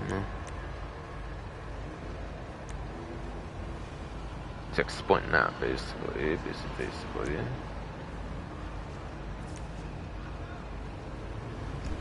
So street race is definitely the way to go if you want that pretty easy guaranteed top 2. And you have to do that 1 time even, so you can get it any day of the event, basically.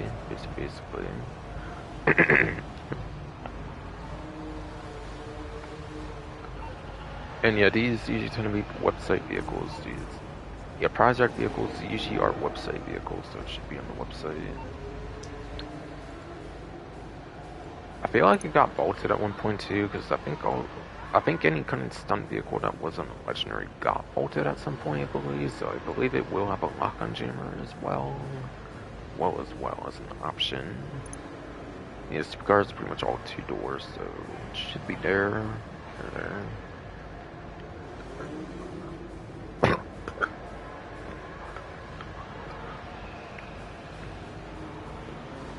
Yes, there's preview discounts.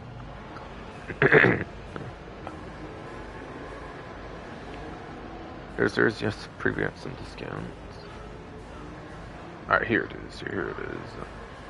Again, I swear all these free kind of stuff ones got vaulted at some point for sure, so I'm pretty sure it does have a lock-on chamber option too. Because of that, like being brought back or whatever. Yes, it does.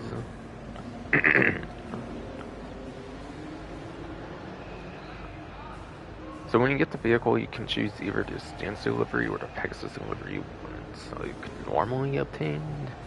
I didn't actually pay attention, but it could have the livery already off on it, which is nice on the Prize Art Challenge. Because usually to get no livery, you have to do like a 5-digit fee. I think there's usually like a 5-digit fee from like anywhere from like 10k to like 40k or something. I forget how much it costs to remove the livery on a kind of stunts vehicle, but yeah. Yes. The system for taking off a livery on a kind of stunts vehicle is kind of weird compared to other vehicles, so, but yeah. Yes. Where you have to actually buy a vehicle with a livery, like versus most vehicles where you buy without the livery. But yeah, by getting the vehicle, you'll save $2,475,000. Absolutely insane vehicle, like price to be able to save on, like 100%. That's like 2 to 2.5 hour grind right there, basically, for just stock vehicle. If you customize it, it's even more like a 3-hour grind as well, kind of, that you're saving basically as well. So if you do have to obviously still customize it for your actual character's money, but yeah. Yes. R7B is pretty costly though, normally, so this is a good one to get on the prize ride, especially a simple top 2. That's like no effort to get at all. At all.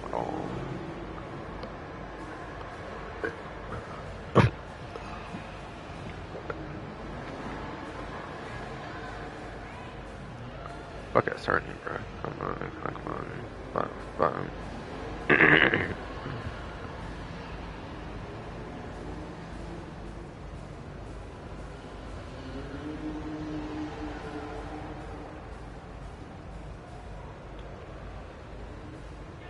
And yeah, I'm looking on that, like, patch notes about away from money fronts. Yeah, it looks like the RE7B came back in Agents of Sabotage, not money fronts. So it has had a lock-on jammer for some time, so if you've had one and, like, you've offered within, like, the last couple updates, then you probably would have a lock-on jammer on it. If you make some decent money in the game or something, but yeah.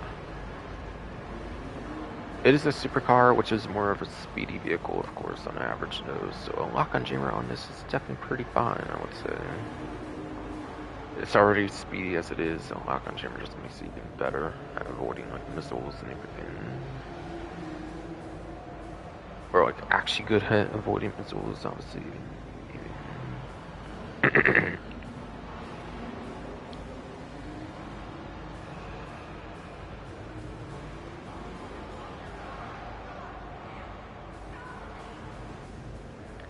And going to spreadsheet, like lap times, top speeds, and race tiers section for 492's vehicle spreadsheet. To go over just the car class R7B, since it's a free vehicle for the event, for a pretty easy prize art challenge. Apparently, it is in the B tier. Apparently, yes, for supercar class, it's in the B tier. Which gives it 14th place for lap time, apparently, as well as 36th place top speed. There is 4 HSW, so it could even be 32nd place top speed, and I say that because there's 64 supercars in the game, I believe. But actually, for Move 4, you would have to count for like 60, which I think would still be below average on top speed. So yeah, actually, it's not going to be that amazing for top speed, unfortunately. Unfortunately.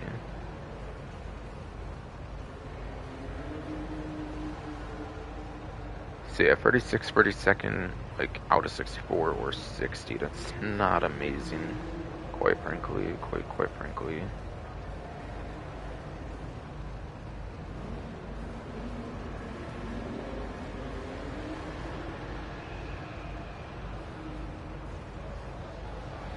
Oh yeah, free vehicles are non-raceable, I believe, as well. But I think the supercars are non-raceable are pretty much all rocket boosted ones, I believe, pretty much.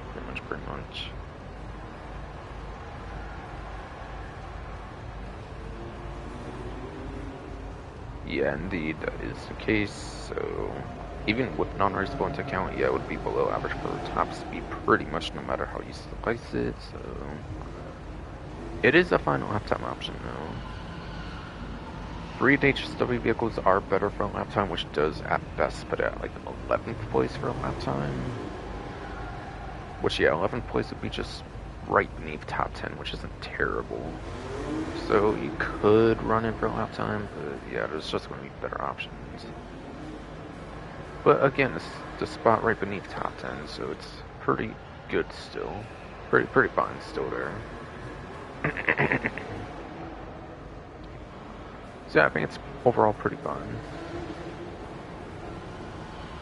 All things considered, it could be kind of fine of a vehicle, but yeah. It's mostly for the lock-on jammer, I would say, to get the vehicle or person preference customization reasons.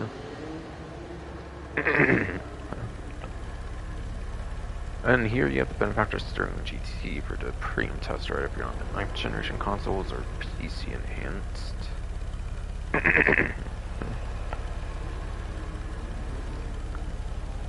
1 and 2 sports classics in the game that has the HSW treatment. Other one being the Turismo Classic HSW is the other one. This one's the top speed option, by the way, so I think it's a more niche option over the Turismo Classic, but yeah. As there is only 2 HSW Sport Classics, I think it's a very fine option to be getting. Why not?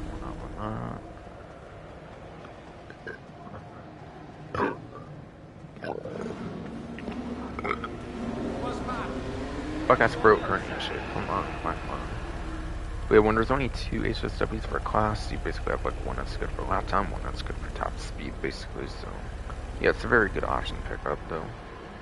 Even if it's not as good as Turismo Classic HSW, though. No. Then again, HSW prioritizes top speed, so it depends on like how you look at it, I suppose. If you're looking to use it more for general racing or more for like HSW time trials or something.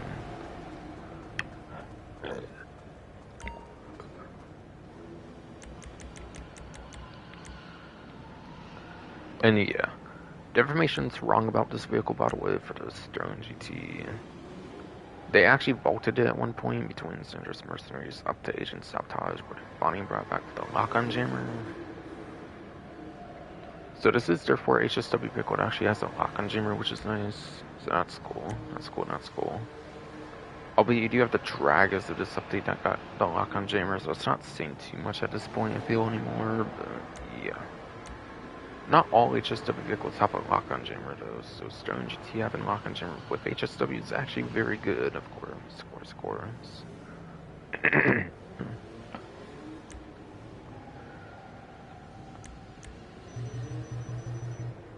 But you can't do Square for a website, for example, where X on Xbox or key on PC. Again, it didn't fix it, I think, on this list when it got brought back, but yeah. It did get brought back, Agent Sabotage just didn't update the list. It's on Legendary Motorsport, Ill-Gotten Games Part 1, and it should be 2-door, I believe. But Ill-Gotten Game Part 1, it should be in that section.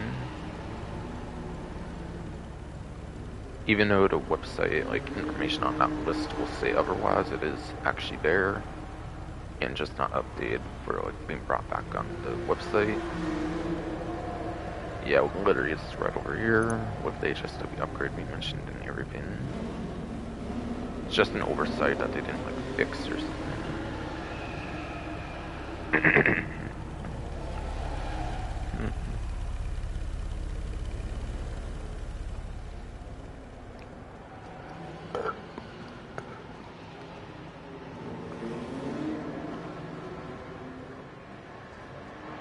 And I believe that's basically it to talk about here, basically.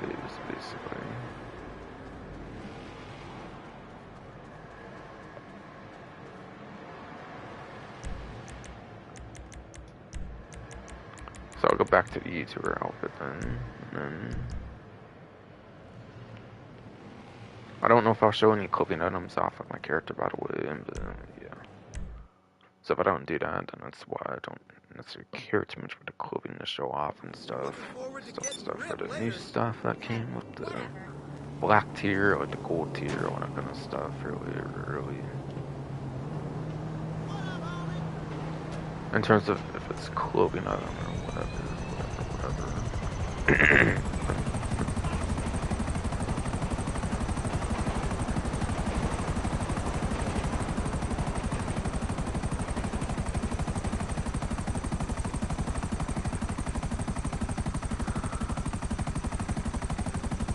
So flying over to luxury autos, that would be next.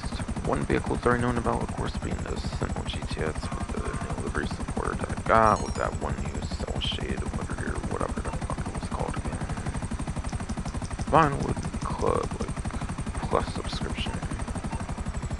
Advertisement there, whatever.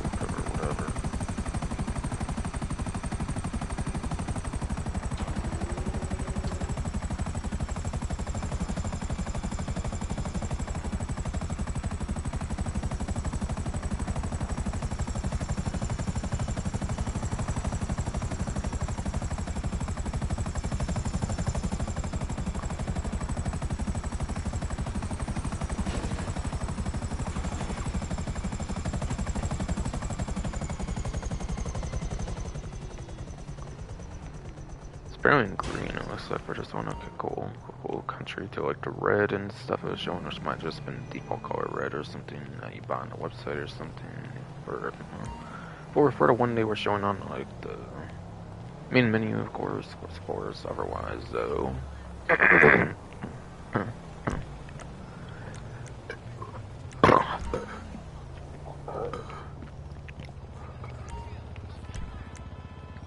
Oh yeah, fuck, that's hurting and throat bullshit. Come on, fuck. But yeah, again, it's this with the soul shade livery, whatever got brands making new with like a green color and stuff. So it's not the same build it showed on the like main menu, which could have just been like the basic red or something from like the vehicle website again or something. But it also actually provided Remark Revolter free of charge, also, by the way. I think it's for black tier or something, by the way, so you might be able to get it up until like DLC release or a little before or whatever. But I think it's for like a black tier or whatever. I think it showed like a Revolter and like a character sitting on it or something. Now it's not the first time they gave the Revolter for free. I think it was also available for the guest list, I think, for after hours. So it's not the first time they've had it for like some VIP program thing or whatever as a free vehicle. But yeah. Okay, so show on the website totally wants to invest. Yeah, in like should a be totally four-door. It is a four-door non-nepotistic sports way. car. It is, yes, a four-door sports car. He just like really believes in it, and he wants I to, believe it would probably be DMC Heist since it's front mounted machine guns as an option too. And that was the update that had like a lot of those. Yes. And that's right, I didn't point out actually earlier when I was on the Cognizant I was talking about that, but yeah. It is a free vehicle for black tier or something. What's say the reason? Yeah, no, it doesn't really specify, but I think it's for black tier or something. For the one thing going on right now.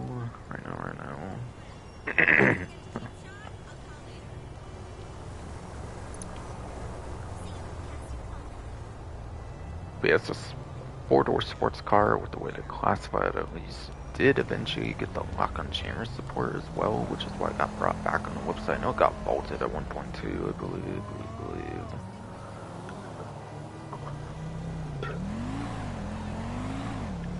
So missing lock-on jammer front mounted machine guns means you can use front mounted machine guns without like worrying about like getting locked onto, which is nice. Now, of course, you don't want to be like a full sitting duck. You do want to kind of move, of course, but it does help use front mounted machine guns, of course, having a lock-on jammer support at least. So that is definitely a good combo for front mounted machine guns and the lock-on jammer. Not the best, obviously, compared to something like missiles or something on it.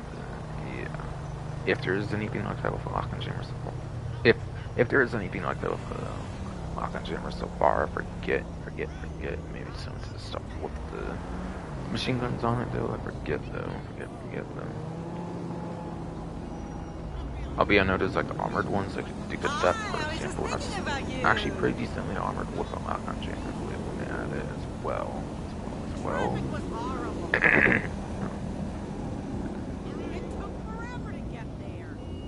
Or somewhat decently armored. It's not double digit. I think it's not double digit explosive resistance. Definitely on good depth, but it's pretty fine still though. My vintage '93 TV totally kicked the bucket. Yeah, saving $1,610,000 on this vehicle as part of part of like the black tier, whatever, with the like new like reward program thing or whatever with the pricks luxury thingy, whatever the fuck.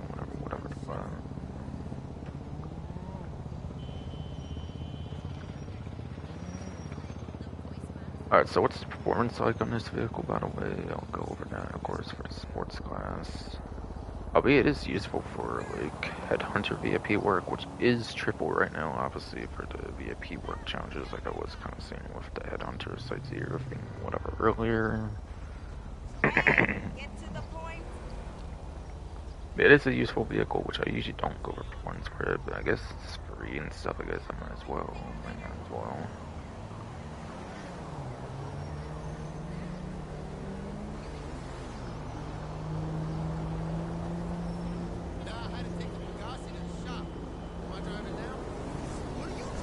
It looks like it's in the F tier, it looks like for the sports class.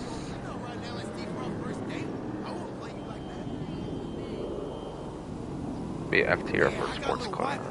Rolled up. Why don't we just run a movie and stay inside? And it is apparently 59th place for lap time as well as a first place top speed, so yes, sports class is the most popular class in the game. It is like 117 vehicles in the game.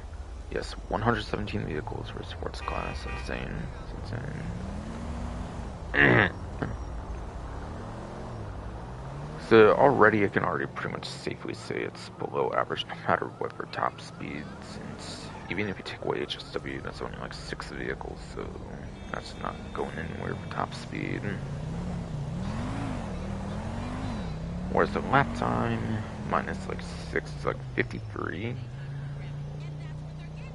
117, like 111, yeah, that's pretty much above average for the class for a lap time at that point. Not much though, it's in the 50s, which is still kind of a joke, but yeah. It's kind of a sedan, but it's in the sports class. It probably should be a sedan or something. I did watch Broughy 152, it's a class-changing vehicle. I did, yes, watch Broughy 152, it's a class-changing thing, I believe, for like a video, like almost hour-long video or something, I think. And I think Revolter was one that should be changed, I believe, from sports to sedans. It probably fit there like much better for sure. But yeah, that's kind of why the performance is not so good on this vehicle, because it's basically a sedan in a sports class.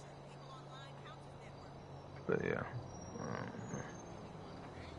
I think I said everything I want to say here. But yeah, oh yeah, right. Front mounted machine guns. Those can be done at the MSC, the Avenger, or the Arena Mechanic. I think are the only couple options to do that. It doesn't say the Arena Mechanic, but that's because it came out like late 2017, and the Arena Mechanic came out like a year after that, so I didn't really update the description for that. The MSC, I recommend doing a personal vehicle storage instead of customizing vehicle. And it's broken like a month, but yeah, for the MSC, I recommend like what's it called? Getting personal vehicle storage for an extra personal vehicle, like one extra vehicle you can store over beyond a modified vehicle. So I don't recommend doing it there. I recommend doing it either the Avenger or the Arena Mechanic though. One of those two will basically suffice. Since Avenger can do all of it, it doesn't have like dedicated bays.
Okay, I don't know why the fuck somebody be fucking knocking on my door or some shit, but, they didn't even communicate anything, but, whatever. Fucking retards and shit, I swear.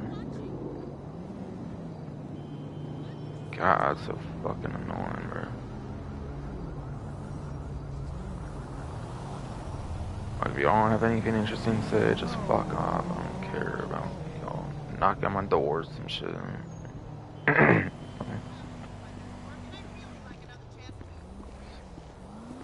Like, don't be wasting my fuck ass time and shit. No.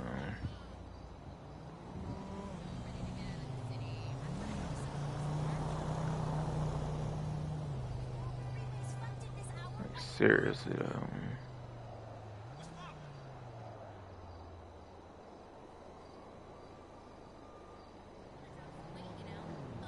It's above average for a lap time, below average top speed, yeah. But yeah. Sorry, very good with the front machine gun, so.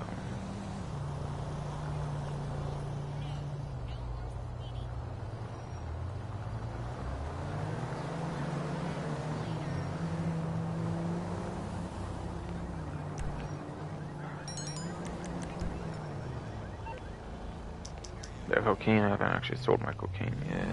I was in the biker business, I got a boost or anything, so I haven't sold that.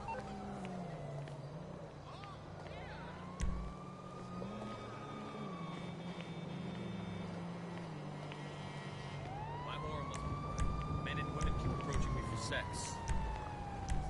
But yeah.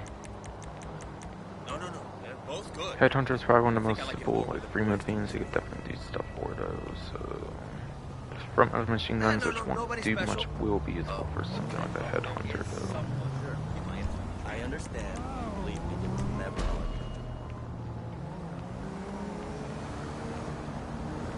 Just give us a little leeway on the race. Then I know we can make this right. I feel my helicopter got moved or something by the vehicle. I'm not really sure if it was nothing before. Okay.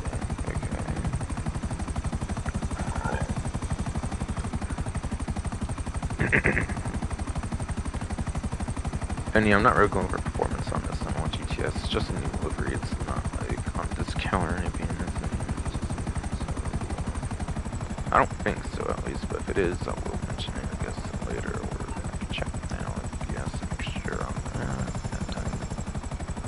I don't think it's on discount. Yeah, no. No, it's not. No, it's not.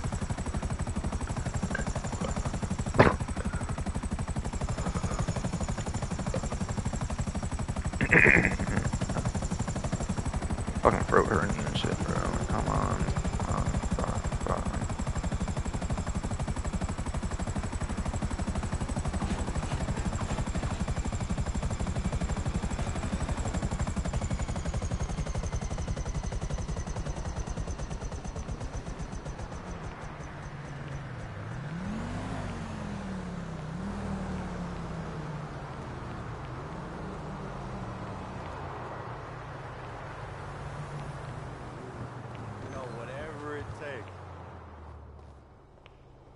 Shows, let's hook up this weekend.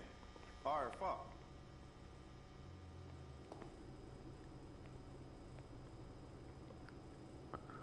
Yeah, for Simeons, whatever. Oh. Yeah, there's the Vapid Riata. I believe I don't know what Team Say Heist or something. Eski was bikers or cunning stunts, one of those two, I think. We have Bifta from the Beach Bum DLC, that's a single player also. That's also single player, so that one's available in the test out in the government modes. Same with the Jester and then the Brawler as well. Yeah, those are order DLC vehicles on those free, so those can be tested in single player. The other two are on exclusives, I think, for sure though. Sure though.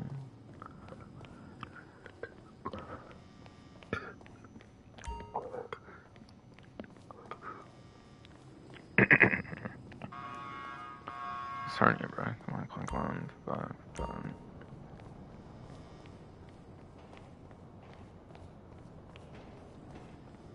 It's all good.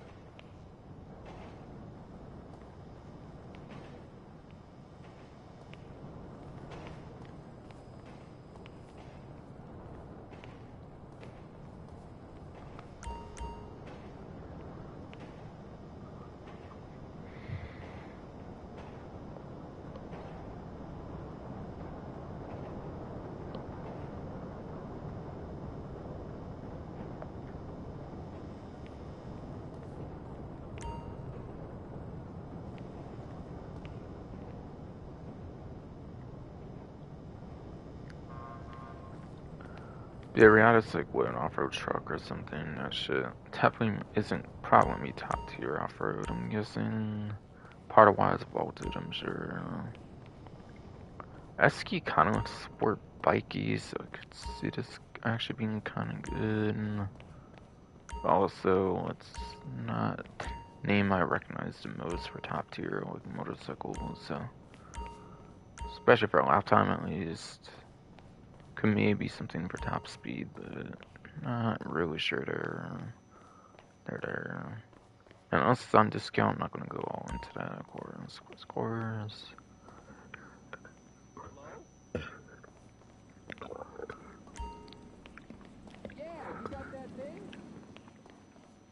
Alright, starting in, bro. Come on. Oh.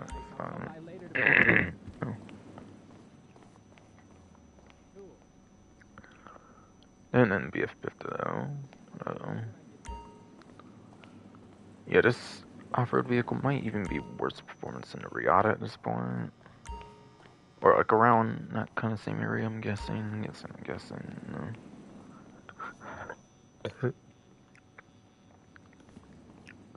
Jester's an overly popular like, sports class of 117 vehicles, so that's not holding up nowadays.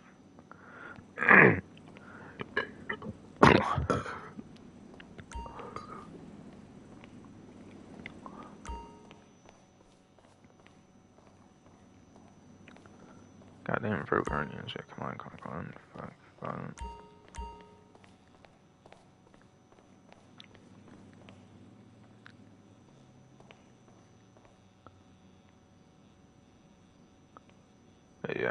Yes, yeah.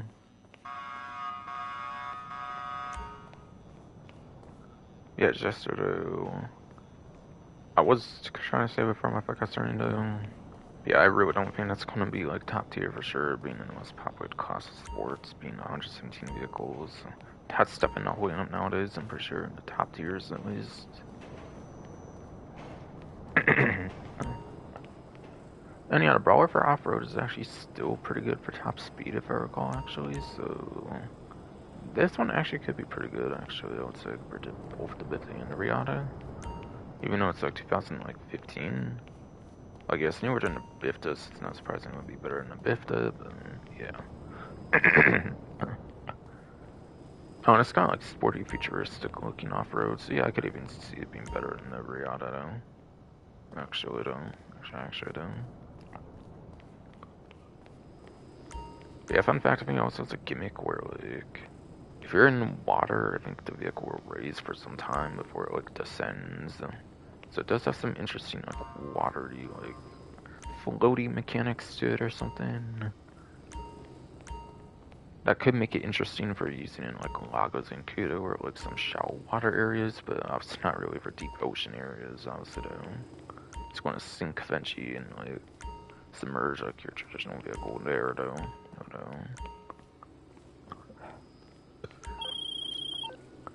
Yeah, if I remember right, that's something with the interesting feature with the Coil Brawler, yeah. So that's an interesting feature with the Coil Brawler with some like slight interesting like floaty aquatic stuff going on with it. So that's cool. Yeah, if you don't believe me, you can always test in story mode, obviously. That's obviously.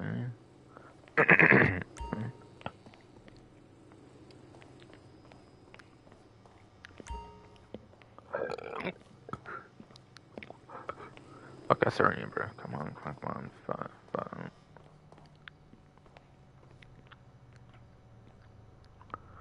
And then I'm gonna assume all 5 of these are vaulted vehicles. I don't assume it's gonna be like the Alice Carmi, where like one of them was actually not vaulted, because that's usually a rarity, but I guess that one vehicle was actually a website vehicle.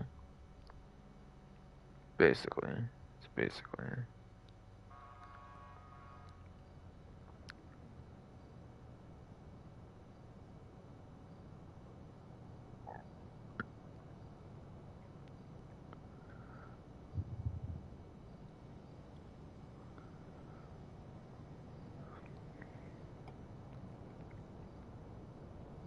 Alright, yeah, looks like all 5 of these are vaulted ones, though. No.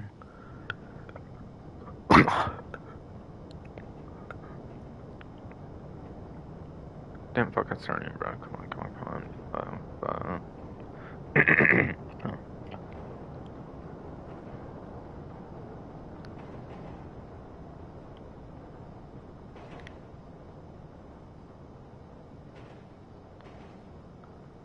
Beatriato. Yeah, all 5 of these are, yes, vaulted, but yeah. As that last 2+ years ago, Ninja's Mercenaries DLC, summer 2023. It's been made available on dealerships for the 9th time, apparently just like the Warner at the Alice Carmi. SK actually has the least appearances of 7 appearances of any of the vehicles on the dealerships this particular event week at 7, and it's the only vehicle for the event to be available for 7th time that's currently vaulted.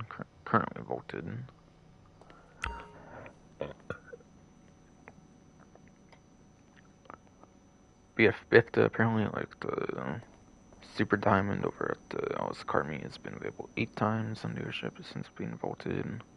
As of this appearance, as of this particular appearance.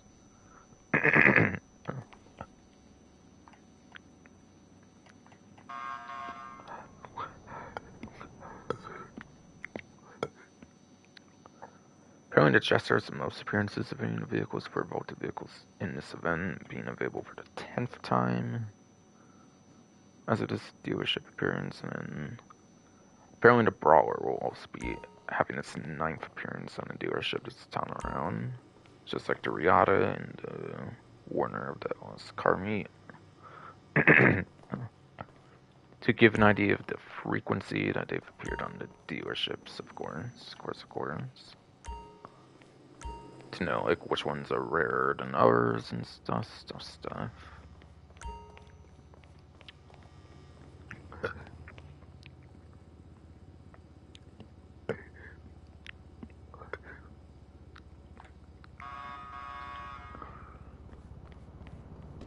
I think I mentioned everything else I mentioned on those, like predictions on performance off seasons are not on discount, most likely not. And then going over the amount of appearances they've had on dealerships, of course.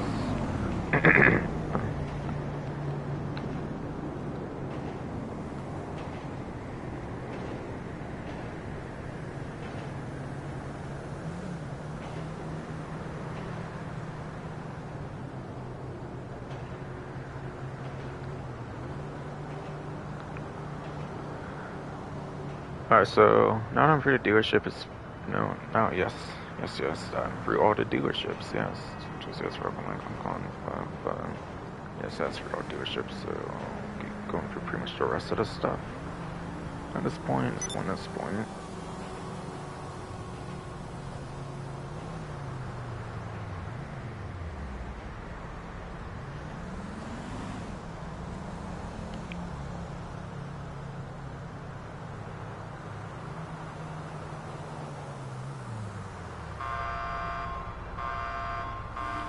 Alright, so the program is officially called the Prix Luxury VIP program, by the way. I don't know if I've mentioned that yet, but yeah. Makes sense.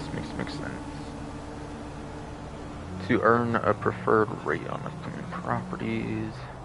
Talked a lot about that, obviously.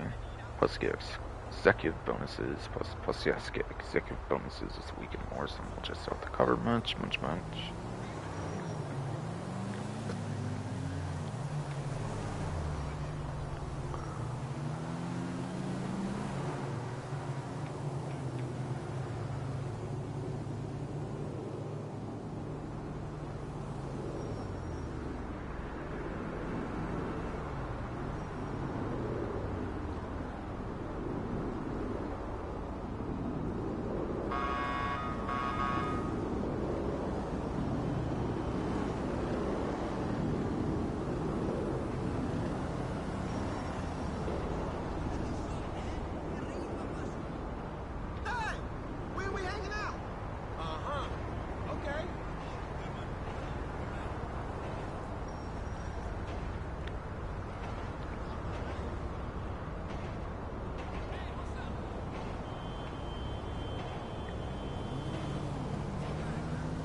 And by the way, yeah, apparently the Revolter is wrapped in the Chick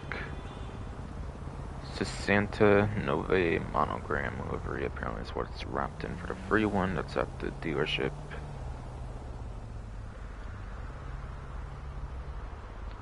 Kind of says that below November 13th to December 7th, by the way, so I don't know if it's going to be one of the two slots there until like, the DLC arrives, but that might end up being the case, I'm not sure, or it might just be a particular build for 1 week.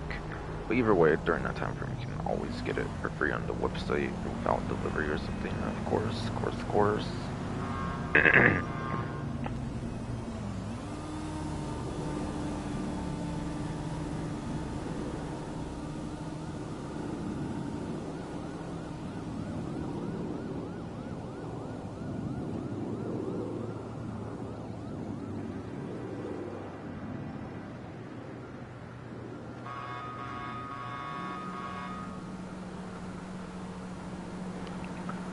I might put some of that drip on.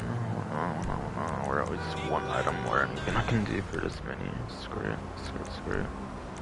So first of all, I should change to like one of my more basic outfits here.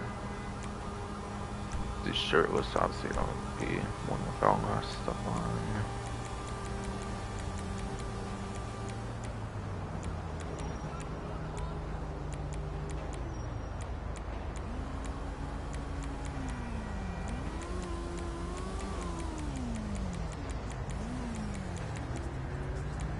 I guess I didn't miss it or something, I guess.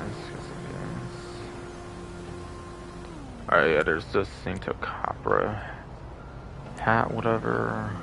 Backward version and a forward version. New forward, so it's easier to see on the character, of course. Of course. I never really got much like what the point of wearing it backwards much is, like, honestly. I'd rather kind of feel like I'm actually representing it. So wearing it like a drunken idiot or something, I don't know. I don't entirely get it, but I mean, I don't know. It would probably need to be gangster or something. I guess I get it. Guess I get it.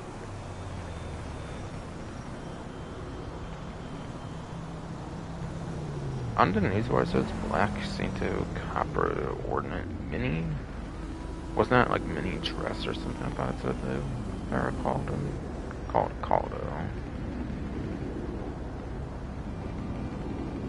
Alright, maybe that's the only one I will rep actually. Why not?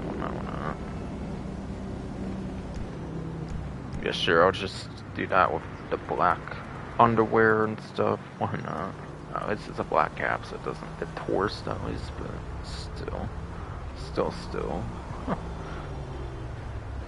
I would put on my actual outfit if I didn't have to like, go through so many fucking hats, but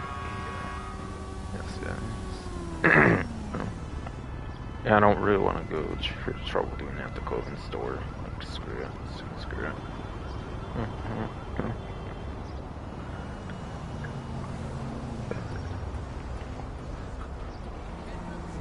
So again, that's for black tier, by the way, just logging in.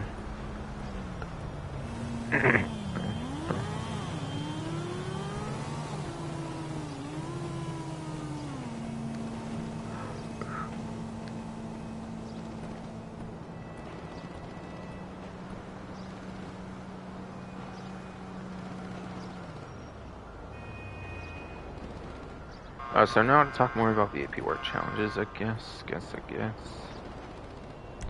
Go for like the whole list of work in particular. Challenges I can't really show because I'm a solo player right now, so I can't really show that much. But if I can remember any of the challenges, I'll go over those. Basically, like saying things. Basically.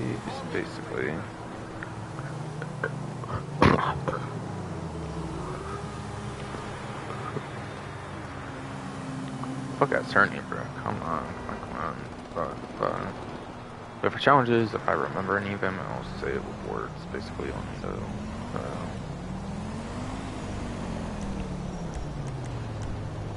the VIP work, going in the order of the list, Cloud. One I was at an import-export DLC for these first 8, by the way. Those are all like vehicle ones for the import-export DLC. Now when utilizing the Phantom Wedge, you have to purchase the Phantom Wedge and then you can smash all the supply crates using it. It's a fine one. It pays like, I think on double it pays like 60k, so I want to say it pays like 90k on triple, which is an insane amount for sure. 3 times.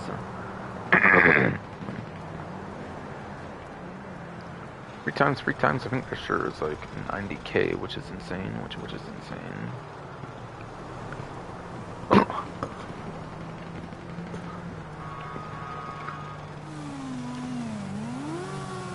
I got starting a body shit. Come on.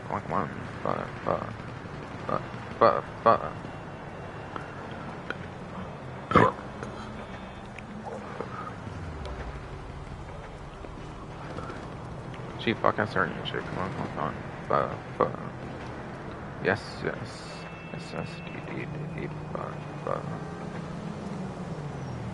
owe me $20. Sounds good. But yeah, Cloud. Again, I think it pays like 90k, and yeah, I already gave the details from earlier. Basically, it's basically, I think you go to like 3 locations and destroy like supply crates, and it's basically done. It's like a 5-10 minute net. That is, yes, a 5 to 10 minute mission thing, I believe, on average.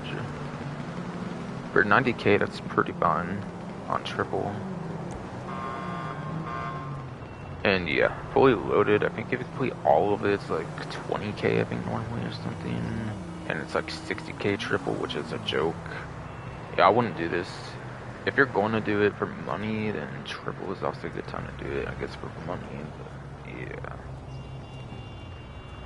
Like, this one's more of a grief, anti-grief tool, really. Like, it's a tool for griefing or anti-griefing, quite frankly, I find, more than anything. Rather than being like a money maker, like a true money maker.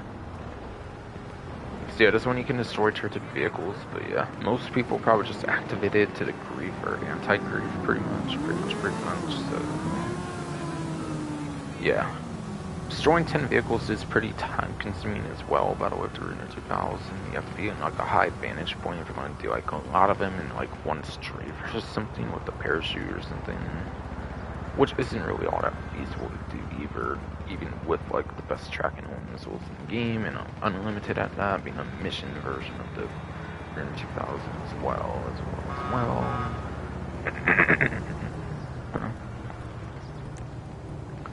Vivius is still with the star on, which probably means I haven't actually ran it before, but yeah. This one is for the technical Aqua. If I didn't say about it, if Tonto's Esper, come on. Yeah, if I did not say, by the way, the Rune 2000 is what's needed for this one, albeit it was on there. But this one's for Technical Aqua. Won't say, because, again, do not have the whatever requirements here, but as it says, but yeah. Technical Aqua, which is a slow amphibious vehicle. It's a slow amphibious like truck. Honestly, I don't even think really, like, say anything much to make that one be, like, good or suggest it be good or anything. Like, just knowing the vehicle and stuff, I guarantee this one's, like, a pretty slow-paced one. It's probably not all that much work for the effort either, over something like Cloud or something. I just really don't think that would be good, like, no matter what. Like, just purely off the vehicle choice alone, I don't really think this would be worth whatever pay it gives. Albeit, yeah, if any time to do it at all, it's definitely during triple money for sure.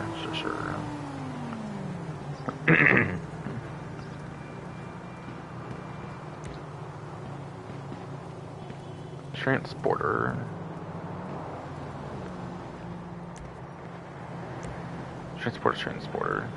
Yeah, this one you use the Wasteland or transport vehicle to a drop-off location. Pretty easy, you're just driving point A, point B, basically.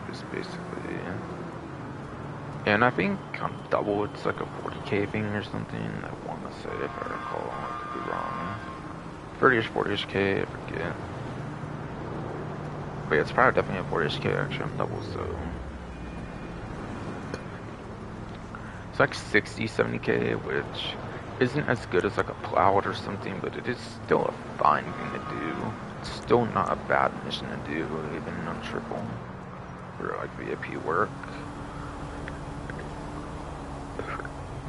There's definitely better options, both for like how long it takes, like, or not really how long it takes. The issue isn't like the time it takes to deliver a vehicle from it. The issue is it pays like 40k, obviously like 60ish, like 70k or something, so like 90ish k or something. And the cooldown as well. Oh yeah, I forgot to mention cooldowns actually. Cloud is a 1 hour cooldown, I believe, or Load is 1 hour. I don't know what this one would be, but if I were to take a guess, probably an hour or something.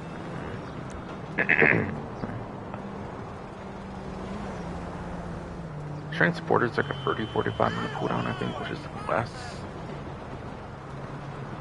But yeah, it's like 30-45 minute cooldown or something on this one, which is less, yeah, but it pays less, and it's also not as like quick cooldown as like a Headhunter Site Zero so get into. Or why I was specifically mentioning those ones basically earlier.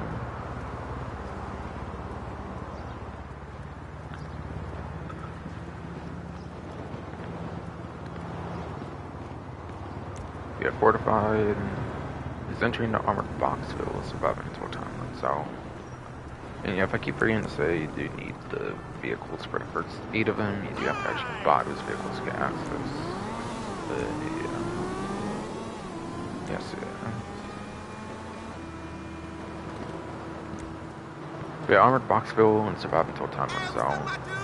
The one downside of this one is you do have a set time it lasts, which means you can't run another one for like 10-15 minutes, whatever the mission timer is. I think it's 10 minutes I want to say on this one. I want to say the mission timer for this one is something, yeah, like 10 minutes I'm pretty sure. Pretty sure.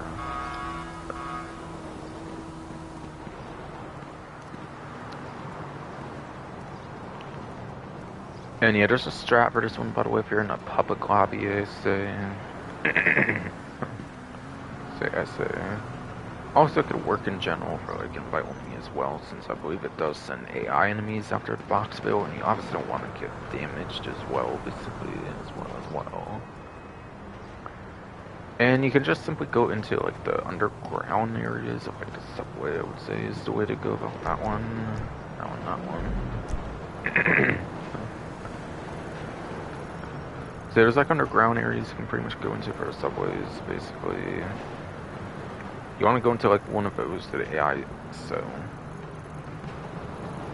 Suppose yes, bro, come on. But yes. You definitely do want to go into like a subway thing or something. So the AI enemies cannot really reach you all that well, really.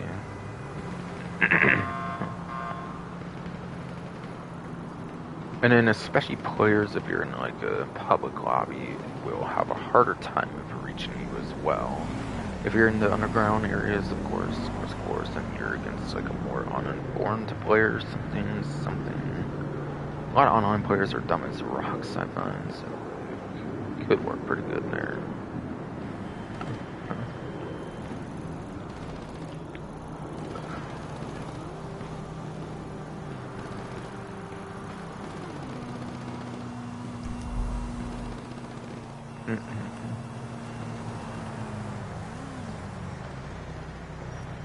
Alright then, after that, another similar one, and yeah, I think this one is at less than an hour cooldown. I want to say on this one like 34-5 minutes as well, but again, the downside is you have to wait 10 minutes for the whole thing, so the cooldown on that one definitely does make a lot of sense. But yeah, if you count for the 10 minutes as well, it kind of eats into that as well, like makes it longer too. Velocity. This one again is kind of until time runs out, so it does last a certain amount of time. But yeah, no, this one, I think if you're with associates or something, I think associates can collect like checkpoints or something. It actually reduces the time or something. I thought I heard on this. I don't play with associates. I think I found that out from like professional or something, like a bigger YouTuber or something, like a big YouTuber or something.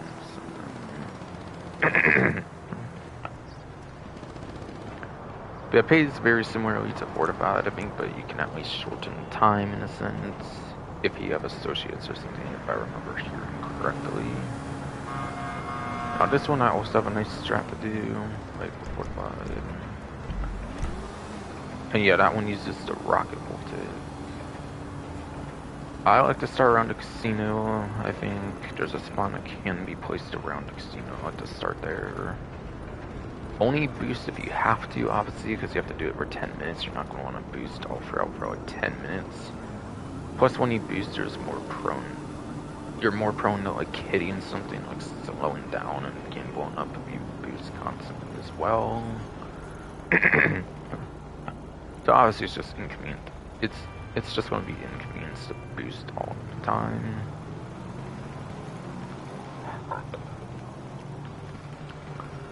So just try to drive normally on like the highways and stuff for 10 minutes, like starting with the casino. I find is a good starting point.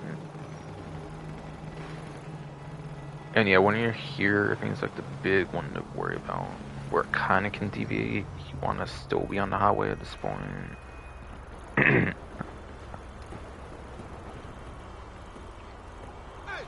we best stay low, bitch. And I think around here is when 10 minutes usually is up, like if you do it correctly. I think around here is where 10 minutes is usually good at that point. Assuming like no boosts at all, and you're not like hitting anything in like 10 minutes. I think it usually like at most goes up to like this area, like around the docks. Basically.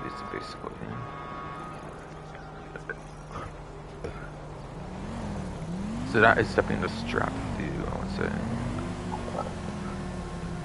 Fuck, I started in. Bro, shit, come on. Fuck. But yeah, doing a strap in the casino over to here. Again, assuming no boost, not hitting anything, that should be where you end up in 10 minutes, basically, or whatever. But I probably better do that one with associates, because apparently I believe there's supposed to be a way to, like, decrease the time on that one if you have associates. Unlike the Armored Boxer one, where I don't think that's the case.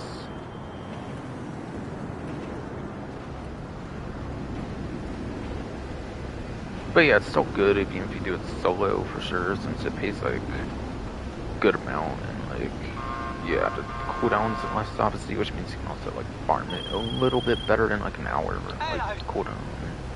Which yes, 30-45 minute cooldown would technically be a little better than an hour cooldown, of course. So I think the cooldown could be used a bit better as well. So in some ways, is a pretty good one.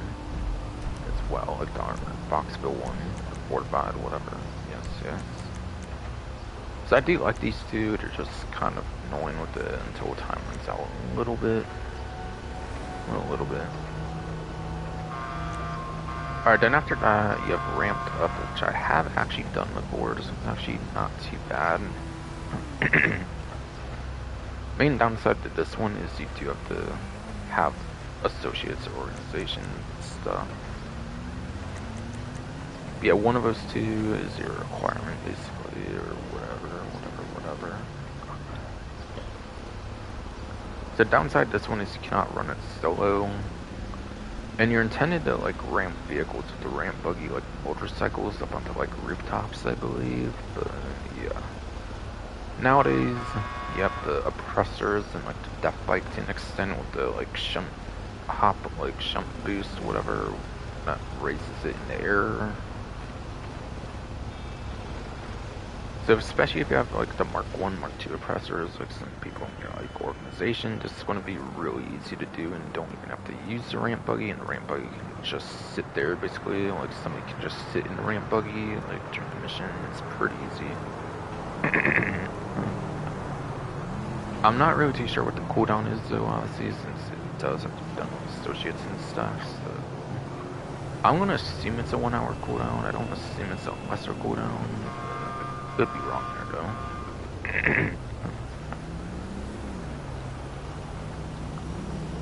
But if you do it correctly, it's a very easy one to pull off, 100%. There's a couple motorcycles that make that really easy to cheese, with the oppressors and the death bike to an extent, like I said as well. And then last but not least, for the vehicle ones, vehicular ones, for the import-export ones, you have the Boys Are Aqua one, which requires you to collect cargo crates on land and sea. I was kind of going to say air as well. Damn. Damn. I'm dumb. I'm dumb for my current one. Because of this fuck-ass hernia, I'm sure it messed me up and shit. No. But yes. Collect cargo crates on land and at sea for the Boys Are Aqua is what stockpiling is. In a sense, it kind of is like a quicker amphibious vehicle. Obviously, it is basically a quicker amphibious vehicle of the two between this and the Techno Aqua, so basically it's probably like a slightly better version of the Technical Aqua one. I haven't done it much, so I can't speak on the cooldown much, but I assume it'd probably be like a 1 hour cooldown or like a 45-minute, 30-minute cooldown for sure, obviously, so still won't be as spammable as like some of your original VIP work that aren't vehicular ones, but yeah. I'm not really sure what the pay would be on these two, by the way, but yeah. Ramped up probably pays pretty good, and stockpiling, honestly, for the effort that you would probably have to do for stockpiling, it might not be too worth the pay. On a regular or double money, arguably, but triple would be a time to do, obviously, like if it was all loaded, no.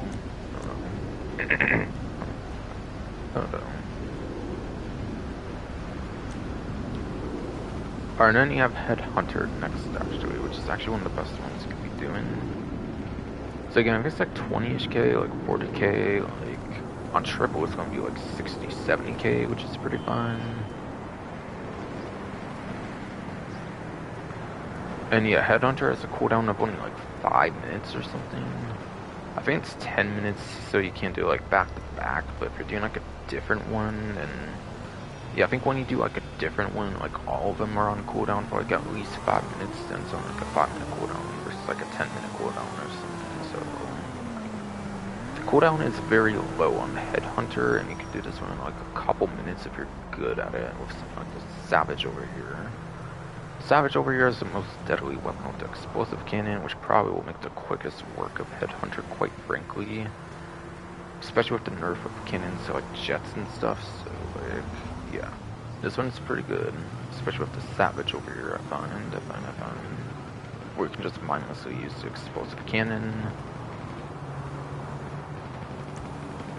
Air freight, this one actually requires people outside of your organization, apparently. Air freight sucks straight up. I don't think it's that worth it. You actually can lose money on this one if your like container gets damaged and stuff, I believe, on this one. And it uses like the cargo bob, which yeah, if you use the iron mule, like you probably don't want to be in the cargo bob, quite frankly, if you're using the iron mule nowadays. So I haven't done it much to speak on a payout or anything much, but yeah. Apparently you can actually lose money on this one though if your container gets damaged though, so that's not a good one though. College also requires people inside organizations, so I can't speak much on this one though, but yeah. I think you can use like the Mobile Operations Center or the Phantom Wedge on this, and it makes it much easier though, so I do think it's pretty fine. It is definitely a fine one you can do, if you fulfill the requirements, of course. There's just better options, I think, regardless of just what the organization requirement alone. Hostile takeover. This one you can actually choose the location, which is kind of cool. Ultras Camp, the Executo area, LSI, or Meriwether Base. So I like you can choose the location. It doesn't pay as good though, but with triple it's not as big of a deal. Over like keeping regular or even double money, I find. But obviously you are going to be getting less pay regardless though, so just keep that in mind. It is cool, you get to choose your location, but yeah. It's not as good as like Headhunter or something. Asset recovery. Steal one or more vehicles. I think it depends on like how many people in your organization there are, so if it's just you, it might just be one vehicle. 2 people might be like 2, like free, or 4, etc, or something.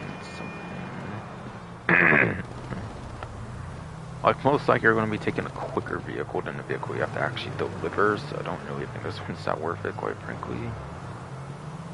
Yes.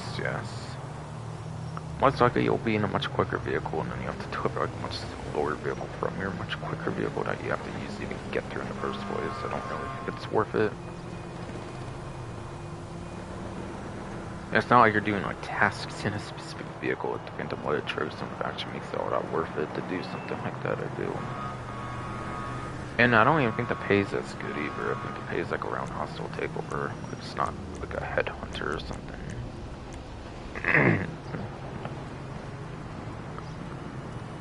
And then I think their last free are ones of the requirements as well.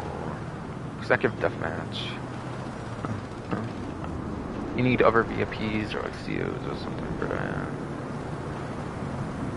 You're just asking to get killed and stuff. If you're doing Executive Deathmatch, like putting a target on your head or something, if you're doing that one very much. Search, kind of same thing, but not as much. It's not Deathmatch, of course. You have to at least find the person. I think you have to keep being in movement or something to not get like put on the radar or something, I believe. So just keep that in mind on this one. I think between these two, Search is definitely better, I would say, on average. Sightseers, you have a good one I was kind of mentioning alongside Headhunter earlier, like, in the main menu, I think. Again, I think it pays like 20k normal, like 40-ish, like 50, like double, and then like 60, 70 or something like triple. So it's going to be pretty insane if you go back to back, like Headhunter, Sightseer, back to Headhunter, or something like Sightseer, Headhunter, back to Sightseer, something like that. Again, if you do it that way, it's like 5 and 10 minute cooldowns, which is like the best you can get, basically, I believe.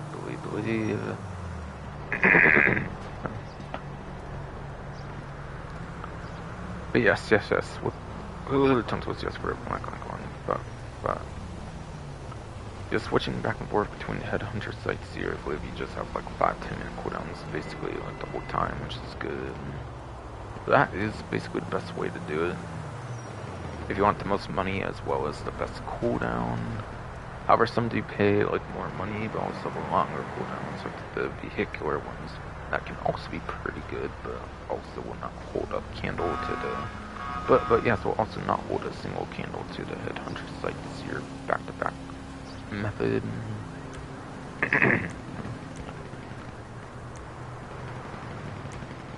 And then piracy prevention requires purchase of a yacht, I'm pretty sure. So you do need a yacht for that one, I believe.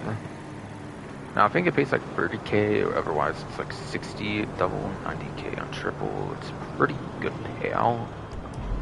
It's pretty much equivalent to Cloud for payout, which is pretty good. And it's also kind of like the Fortified, like especially Fortified, more so than Velocity, where it's like a set time as well, I believe.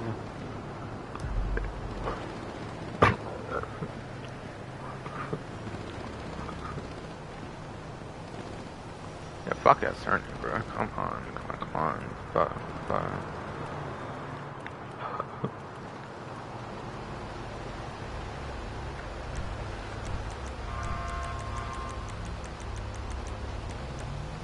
Yeah, piracy prevention requires a yacht, yeah, I'm pretty sure. And yeah, it's like a set time, like a Velocity, and especially Fortified since it cannot be reduced, I believe. Even with like associates or anything. So it's most comparable to Fortified. So we're protecting the yacht, except you're protecting like a certain area on the yacht instead of like it being the armored box build. Basically, it's very similar to that, I would say. But no AI enemies as well, just players as well. So if a player doesn't bother you, this is the easy one to do if you're in like a small, like, invite only or like a public lobby or something. Yeah, small invite only, small public could actually be pretty much the best options, I would say, for piracy prevention. And it's like 90k on triple, which is absolutely insane for like only 10 minutes of your time as well. Probably a half hour, but even probably an hour cooldown, I'm guessing on that. I want to say this one's probably like 1 hour cooldown now, so it's just not too good though, the cooldown. Versus the amount you get, I feel.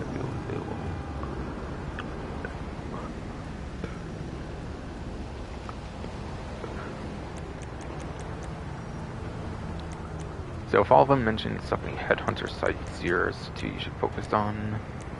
Headhunter Site 0 definitely 2 to focus on for sure. For 5-10 minute cooldowns and like the best amount of money you can basically get like for an hour of your time.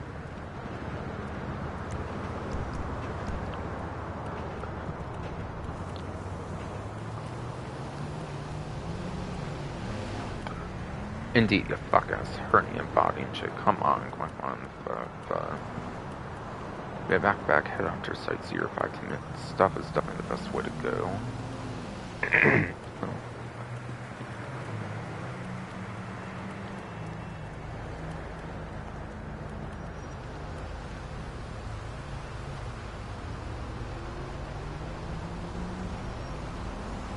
Alright, so I think that mentions everything for the 3 times money RP and the VIP work. Challenges, actually, I haven't mentioned challenges yet, though. Again, going to be hard to do that, though, since I don't have other people or whatever, but yeah. There's a most wanted one where I think you have to survive the longest, like a wanted level, like a 5-star wanted level or something. I think there's one where you do like ATM hacks. Like market manipulation might be one, or whatever. I think it's called market manipulation with like ATM hacks or something. Like doing as many of them as possible versus your other members. I think there's like a salvage one or something where you try to collect as much underwater checkpoints. Etc. I don't know all of them, but yeah. But yeah, it's in the form of challenges, so some people get paid more than others, so it's not ideal.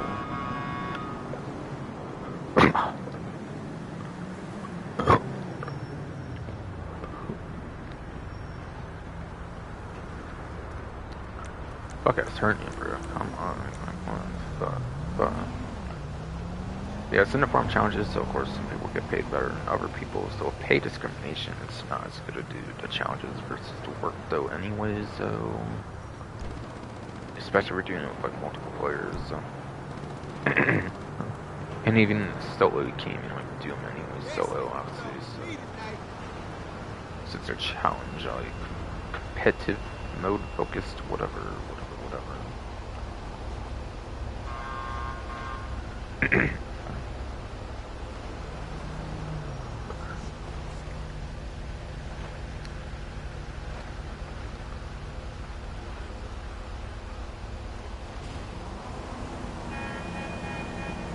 And yeah, VIP most wanted, like the challenge most wanted, by the way, you could be in some armored vehicle, like armored crewman, that makes that one easy. Market manipulation is like about like just point A, point B transporting as much, like as quick as possible if they over that one. Salvage one, whatever, by the way, to speak more of those, yeah. You have like scuba suits, obviously you can use to swim quicker. You don't want to be in an actual vehicle for that one, though. Tortor came out. I don't think I've tried it with the Tortor, though. Like, since Tortor came out, I don't think I've done salvage like since. Yeah, I'm sure the Tortor for an actual vehicle would probably be best for that.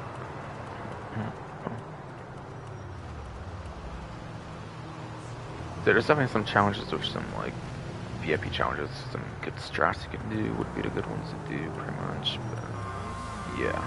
So, yes, so trying to get as much money in the competitive challenge ones as you can. But overall challenges are just not as good as work, though. VIP work is just overall much better off, though.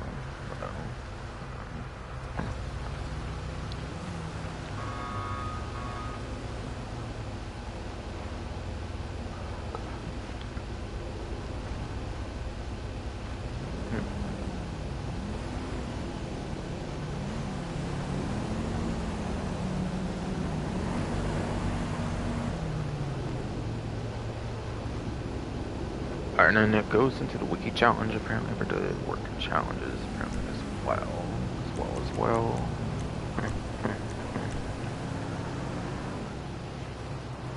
Now, this one's only for work, it looks like, not challenges, but yeah.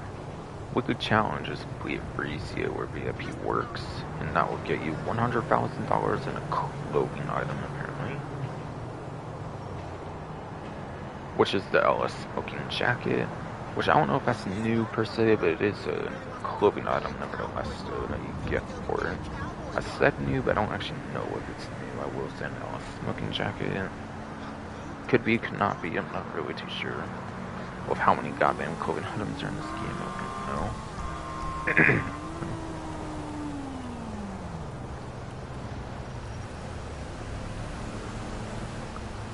But still, they're pretty good for money right now, since, again, you can make like upwards of like 90k in like one VIP work, so you obviously might as well do it for some quick, easy money, pretty much.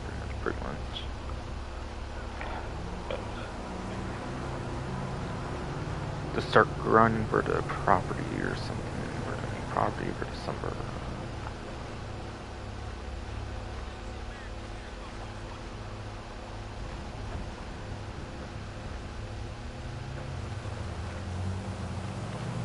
And I want to check on the free location. I'm pretty sure, again, it's the cheapest one that they give with the Criminal Enterprise Starter Pack.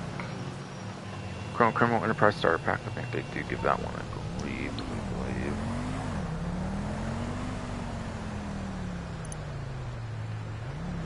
And yeah, not there. I'm not there. Yeah, that's on the executive, which you don't put much on, so it's not advertised much. So you have to each go in money services in. It said a lot of main quests in it, actually. Oh, yeah, okay, it's actually not the one. That's the Chrono Enterprise one, okay, my bad. Again, I had a slightly one, maybe a mid-tier one. Okay. It's the second most expensive one, actually, but it's also next to the cheapest one, which is certainly a decision. Yeah, even though it's like the second most expensive, it's probably going to be like the worst one. It's the furthest one out from the city, so I don't really know like how good that actually is. Only a little bit versus the cheapest, but like you're much better off with Arcadius or Maze Bank being like in the center of the city, pretty much. I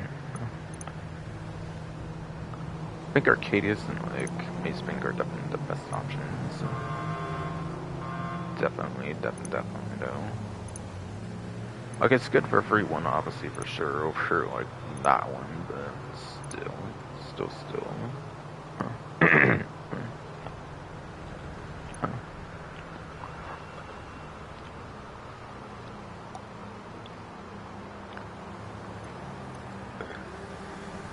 You get like the second most expensive one for free, that's actually pretty decent though.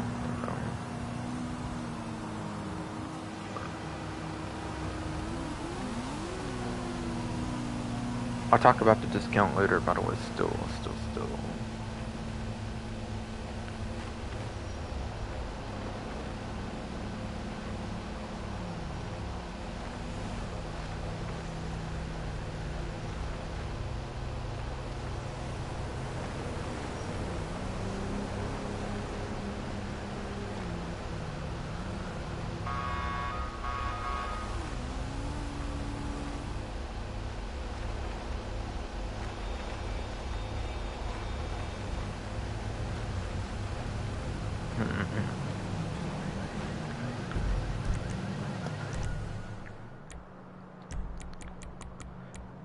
And yeah, like I was kind of seeing earlier, I was hinting at earlier, I didn't say 100% yet, I'm pretty sure, but yeah. Vehicle cargo stuff is... tongue twisted, it's broken, come on. Yeah, vehicle cargo stuff is on 2 times right now, which is cool. They don't do it that often, so when it does happen, it's pretty nice. I've made tons of money on this already. I already have the 25 million challenge on this. Might have been a retroactive one too, so it might have counted money I've already made, I'm guessing as well. So yeah, I've made tons of money on this business, 100%. I probably had this even before I probably even had 25 million even before Dangerous Mercenaries and the whole like, career progression even came out. So I find it not good, quite frankly, for solo play, where it used to be, but now there's a lot better solo options, maybe like Cowpreco Heist and stuff, but it used to be one of the best money makers of the game. Kind of still could be as well.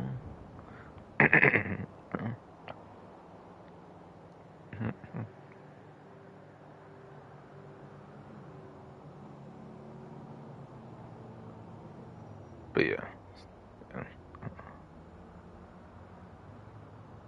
Yeah, I think usually the most expensive vehicles like 100k. This would be like 200k, of course, on like a 2 times event. Yes, 200k, I think, when I was grinding it last, which would have been a 2 times event. I think in the last update, Agent Sabotage DLC.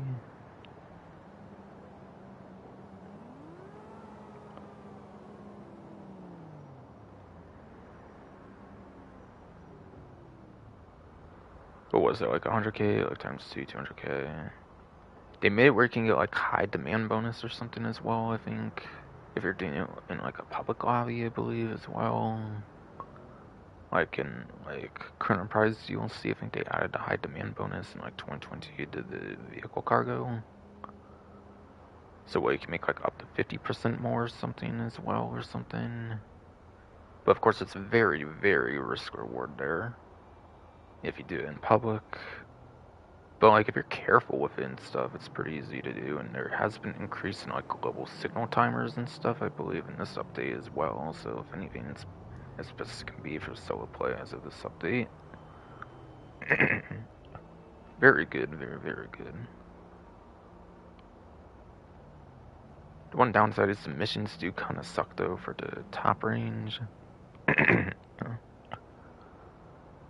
And you can also set up top range pretty good as well.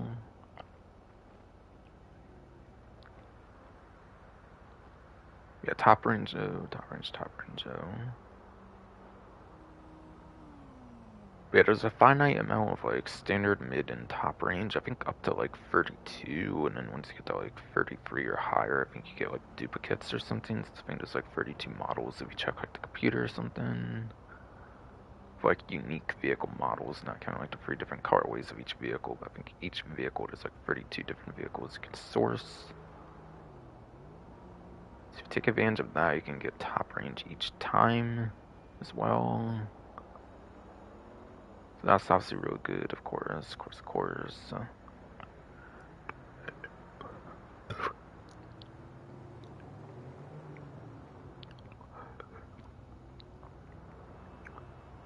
And if there's 32 unique models of like vehicles, like 32 unique vehicles, then like you might be able to sell like one particular vehicle, get like a certain color if you need it for like a collection pretty easily as well. It's worth mentioning, I believe, as well.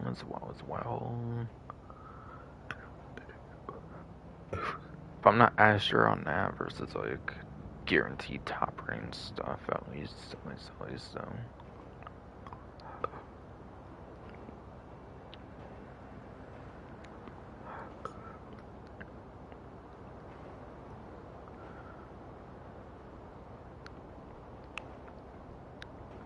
And the missions are like a couple minutes. I'm not going to specify the missions too much. You literally just deliver it from like point A to point B. It's like that every single time, basically. Like for the cell missions, it's the source missions that can be kind of a pain. But yeah, you have the Iron Mule, which is basically a better cargo bop. So like it's easier than ever to do the missions outside for source missions as well.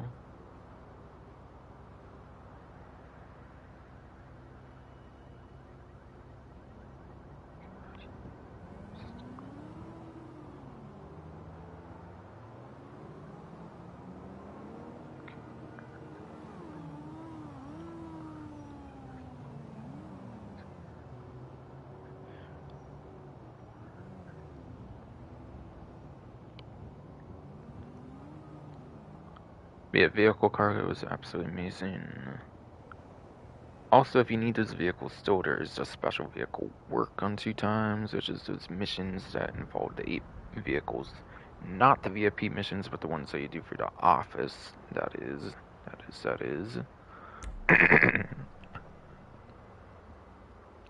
AKA the escape escort, breakdown recovery, the cleanup op, asset seizure, the firewall protection, the Coast Guard duty. And the transmission, finally the arms embargo. Those 8 missions are also on 2 times where the special vehicle works. Again, they're not the VIP ones, they're the ones you do for the office computer. Which you do if you need to like the trade prices for the vehicles and like buying them at a cheap rate and everything to get the like VIP works. good event to do that, obviously, since the VIP works are doing triple right now. So if don't you have the vehicles, it's a good time to unlock them for trade prices if you want them cheaper.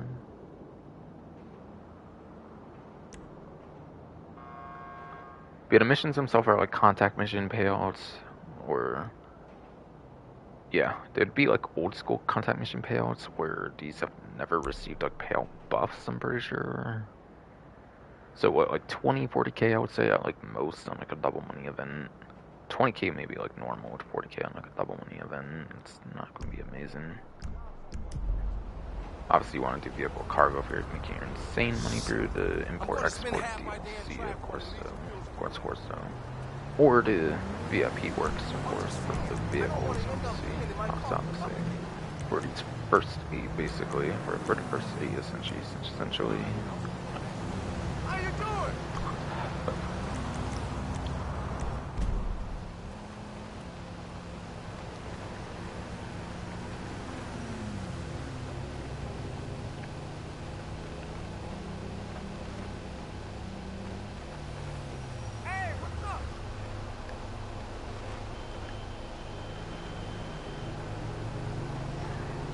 And then there is 3 times money on associate and bodyguard salaries as well. Like they increased that at some point, I believe, with the rates you get it at, if I recall.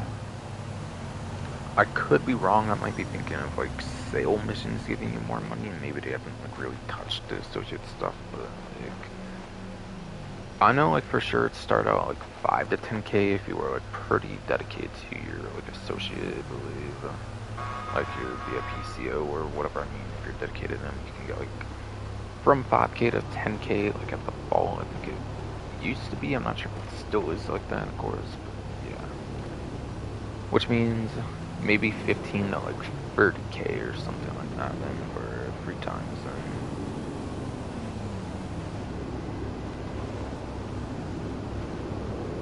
So that's the minimum to expect. Will be like 15, 30k on like the associate bodyguard salaries.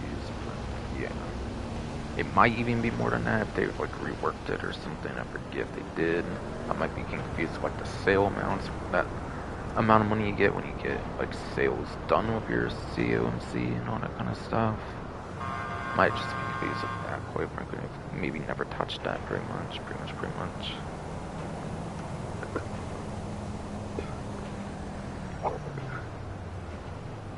See, I'd say no less than like 15, 30k range of like money for the salaries, and then which kind of isn't really that much, honestly, still, but yeah. I mean, that's just money you get like on the side when you're doing anything with the VIPCO, quite frankly. Also, like most times during the CO and stuff, you might very much be in like a public lobby or something, so like if people kill them and stuff, you're gonna lose money in the salary too. So also something to keep in mind there. If I recall right.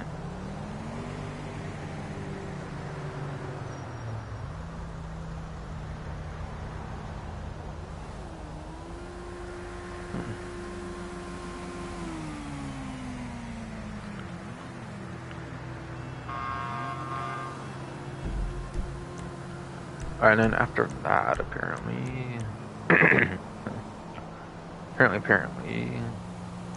Community Combat Series is back, apparently.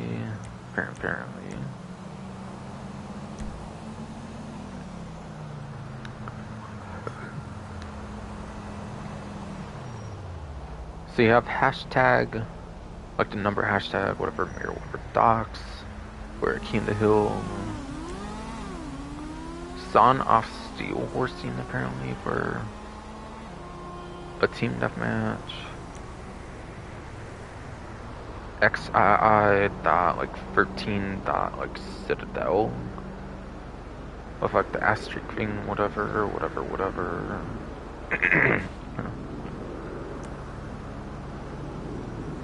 Y dot apes in escape apparently.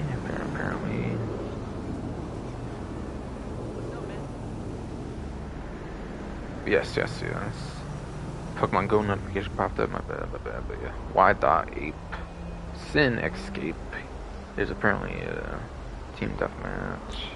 Yeah, by the way, if I didn't mention this one's Team Deal, but yeah, this one's team deathmatch.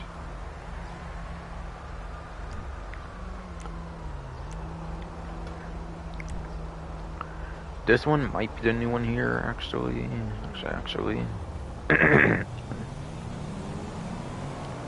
Alright, yeah. Left bracket, JMD, right bracket, like the group claim thing, whatever kind of there, whatever the fuck this person has, or whatever. Snipers versus runners. Yeah, that one. Is the new map apparently for this particular week.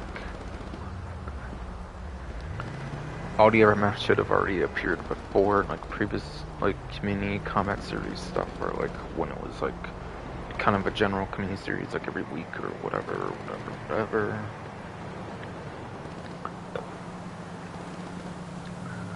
But either way, this one is the new map apparently.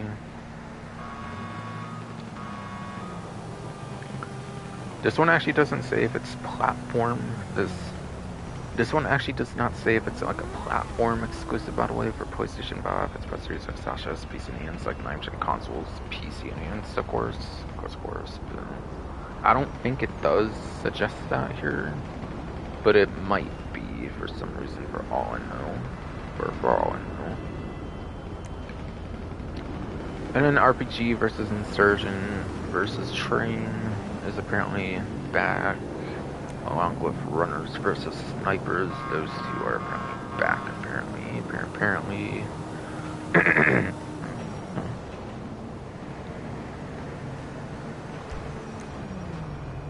And then you'll have some overlap with King Hill, and that also show up in like the deathmatches section for some reason, with the hashtag MirrorOverDocs and the 13.Citadel asterisk, whatever.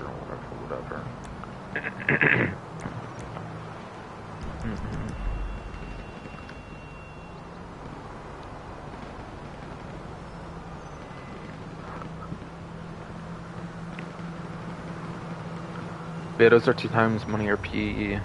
I don't do deathmatches that much. They're really common much on like how those pay out much, honestly, but and all that kind of stuff. But yeah, I don't really do PvP game modes that much. I'll be honest, but yeah. Yes, yeah. But I wouldn't imagine it's not much different in like races and stuff, or like max payoff, like. I mean, yeah. I mean, you have to play with other people there, so it looks like it's going to be at least a little higher. Oh yeah, those came back apparently, by the way, as well. This event. I was actually about to get to that, but yeah. Good timing, Martin Montrazo, apparently.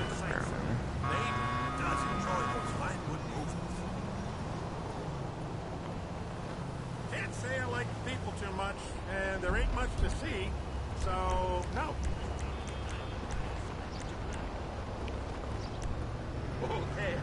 Okay.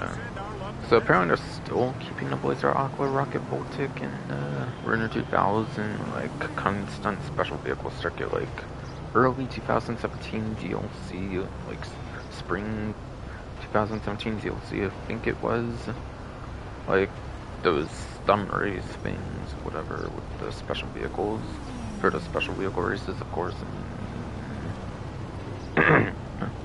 I don't know why, but they tongue twisted Aspro. Was the Aspro or handshake? I'm like, fuck. Yeah, I don't know why they've been keeping it in the game for like 2 months now, but okay. Yeah, known unknowns are back for the Cluster Clock, Full Metal Jackass, Heyday, and the highs and lows. As a reminder, these are the ones that have certain specific vehicles, and each player gets them in like a different order or something.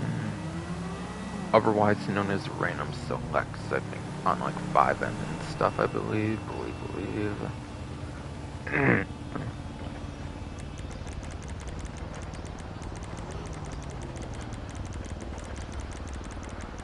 Of course, they won't bring back the regular Transform races. Of course, they're not going to bring back the regular Transform races. That would have been nice, but whatever. Hopefully another time they will, but they probably send them like they. Ooh, I talked to us. Come on. But I'd actually like it if they brought back regular Transform races, quite frankly. Maybe skip the known unknowns, do those instead. If they have to, like, not bring all of those kinds back, but I definitely like a known unknown much better than the known unknowns, so. Yes, a known unknown. So.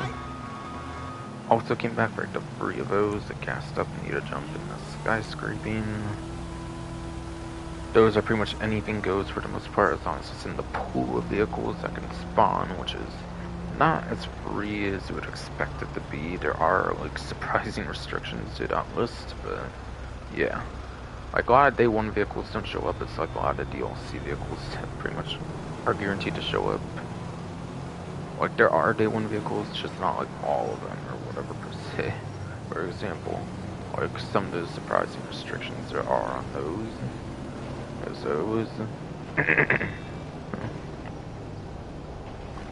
Hopefully they make some further changes to that kind of stuff, and like the next update are actually like good and stuff, of course, like actual good changes.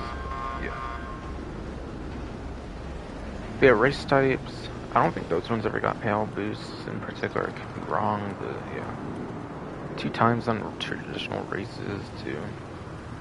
2 times on traditional races about like a payout boost is like 16k I think for 8-10 minutes solo at least. And of course to make more money like with other players. If it for some reason got boosted like 1 time, it might be like 24, 25k on like double or something. 8-10 minutes solo, and of course with other players where it's like competitive actually.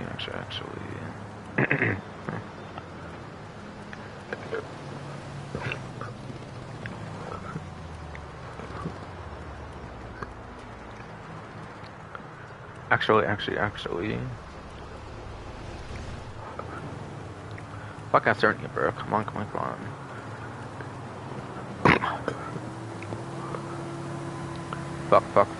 Fuck, you stupid goddamn hernia. God.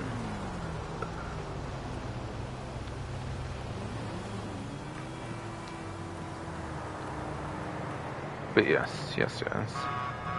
Race of silver players, though I don't really think you would make more than like a couple $100,000, I would say. Like at most you'd probably make like in races for like an hour you'd probably make more than like a couple $100,000. Assuming you only get like first like once or twice on average or something. In like a 30-player lobby or something. Like anywhere from like 16 30 players, I think you only get paid up to 16 players, so they are 30-player races, which is good at least, so you should be more guaranteed to get the like full payouts, which is definitely pretty good. But yeah, if you're doing unknown, don't expect anything crazy for money, since those are just completely random, anything goes. If you want real money, you want like to do known unknown over unknown. But yes, that should go without saying. You do want to do known unknown if you want like serious money. If you're doing it for fun, obviously, then you want to do unknown, obviously, pretty much. I would say.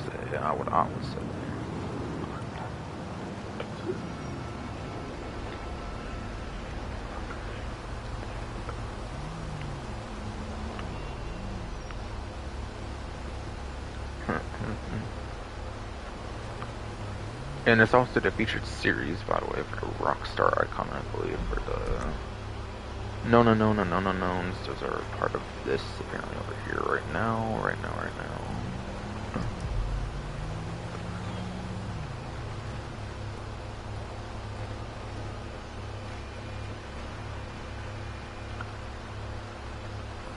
And then there's another money opportunity, at least, that's not directly tied to event weeks, and it's kind of just a mechanic with the FIB party battles, but yeah. Yes. Talk about not then. Right now, it is actually Fine Art Foul, which is party foul, so if you only do 1 foul like a week, then it's really good. That's 2 times. It's one of the better ones. If you only do like 1 a week, If this is for some reason your main like money grind or something, then it's not too good for that one though, since like you have to go back to back on like Project Breakaway or in like one of the worst couple like Brute Force or like Black Box instead of like grinding back to back on the best two of like Fine Art or like Project Breakaway. If for some reason you do use it for your like main money opportunity, you do like multiple in like a week or something.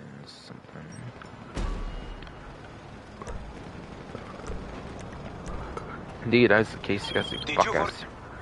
Indeed, yes, that is the case, you fuck ass, aren't you? Come the fuck on, bro. You've been doing this all stream thing, and then as I guess Simeon call as well as I'm trying to do that shit. God damn it, you stupid ass hurting number and throat and shit. God damn it.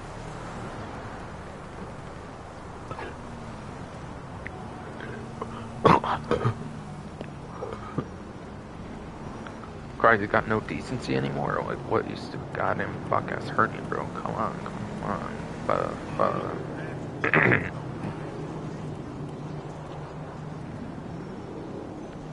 God damn, bro. Fuck, bro.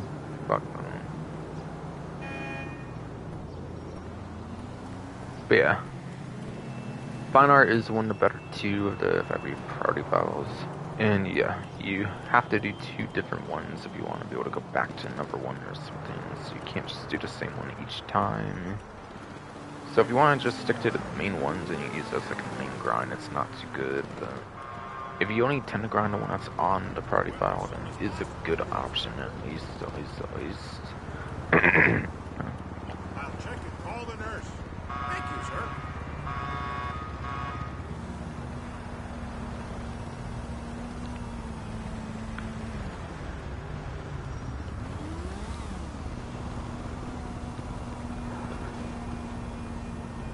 I did want to check on the other vaulted stuff actually as well, by the way, before going further. I kind of meant to do that, but I kind of forgot because it's fucking starting here or something. But I don't think it was anything else in the stunt race section. I think it was basically it. Analyzing that those special vehicle ones have been in the game for like around 2 months now, I feel like a month and a half, 2 months now. For whatever reason, and it's like no knowns and unknowns came back, so that's cool, that's cool. I do like that those came back for sure. No Cayo Perico races, no. Yeah. No Cayo Perico races. They should have brought those back last week, I feel, but they didn't apparently, which is annoying. They shouldn't even be bolting stuff like crazy, it's just their lazy excuse of it. It's not excuse per se, it is basically their lazy way of fixing the matchmaking in the game, I feel, or something. I don't really know per se, but whatever feels that way at least, so. Not that way at least. No open wheel races are back, okay, so probably nothing here then. It's probably just the usual stuff in the regular race section. Not surprised, but still. Just wanted to make sure. Death matches. You have like festive ones and like car crash full auto. There's probably not much here that could really realistically come back this week. Especially because they'd never bring back the car crash full auto, like the kart kind of deathmatch mode they had at some point. I believe they vaulted at some point. I believe for sure. I think that definitely has been a theme before. Yeah, it's not just something I'm misremembering or something.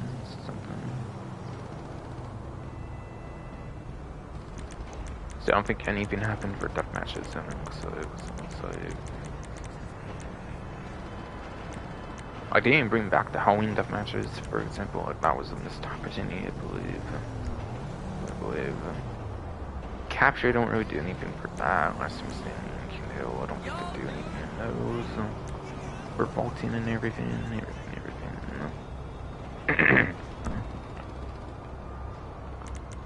Yeah, nothing really for the survivals, basically.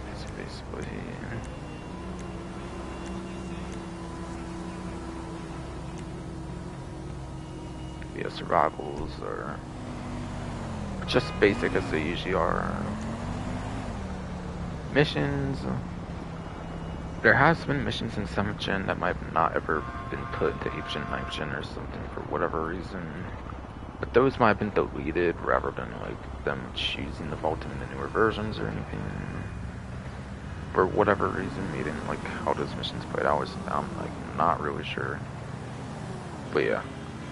Nothing really does happen in missions, so all those usually tend to be available obviously since there's some more significant things in the pause menu, quite frankly. Nothing for versus, and then just your sumo remix for Avatar mode, okay. So nothing extra when it comes to the vaulting, like unvaulting, it looks like. Or I mean the unvaulting, not the vaulting, but yeah, nothing extra for the unvaulting of contents compared to what's on like 2 times or anything.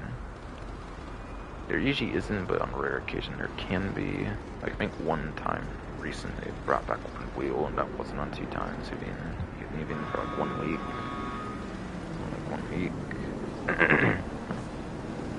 And like they do keeping those special vehicle races for some reason, which is kind of weird, but cool, I guess. For the OG ones, which I forgot to mention, they didn't do the Luxo, the Stromberg Thruster, those ones have still not come back yet anytime recent, I believe. For the ones that came out like Doomsday Heist Strip Beat or whatever. Oh yeah, they don't do parachuting stuff, I believe, either, by the way. The parachuting, I don't think it's vaulted, by the way. I don't think the parachuting ever gets vaulted at all.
Alright, fun fact by the way as well, I think it just ended like a day ago or something, but yeah.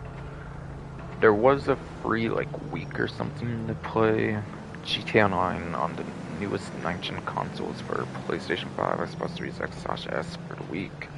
Not PC, not PC, because PC actually has free online like all the time basically, but yeah. PC is always basically a free online from my understanding, but yeah. Yes.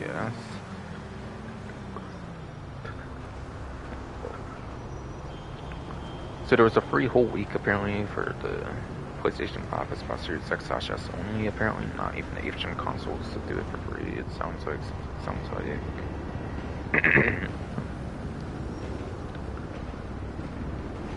Where they said this week everyone can enjoy GTA Online on the latest generation consoles for free with no PS Plus or Game Pass Essential required. So that's what the new stuff is called, I guess, for the cheapest tier for Game Pass Essential. Okay.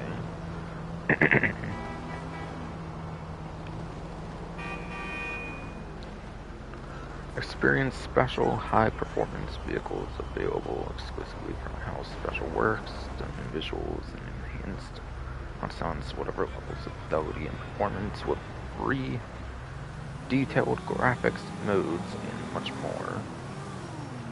Download and play GTA Online on PlayStation 5 or Xbox Series X/S for free through November 17th, and it was posted on the 11th, I believe, so... Or no, the Newswire got posted on the 13th, okay. So it was from the 13th to the 17th, like a 5-day, like, week or something, 5-day week or something, I guess. Because PlayStation, Microsoft be greedy as fuck or something. They probably would win a whole week if they could or something, I'm guessing. But yeah, Sony Microsoft be greedy as fuck. Especially Microsoft, I feel, lately with the Activision Blizzard purchase and shit. Like, just last month they increased like prices substantially or something from what people say on the Xbox side. I can't verify much myself since I only have 360, but yeah. Apparently, like, Game Pass Ultimate went up a good ton, especially, of course.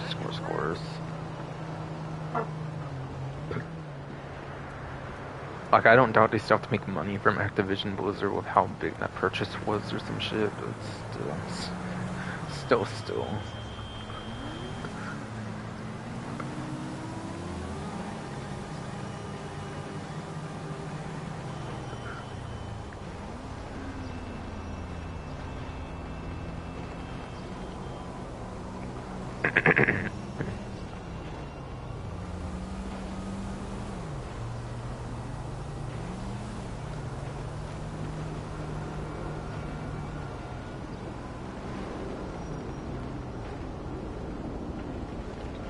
And yeah, I think the timing has to do with the new missions, I'm guessing.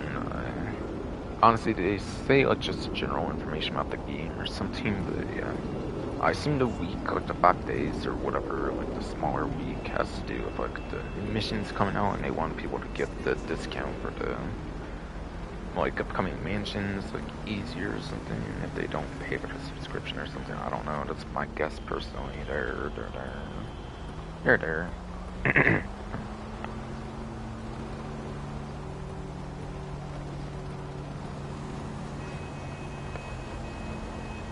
So it seemed that ended already since it's 18th now, but yeah, yes it is. So it looks like it ended on Monday, I guess. See, I'm streaming this on Tuesday, of course.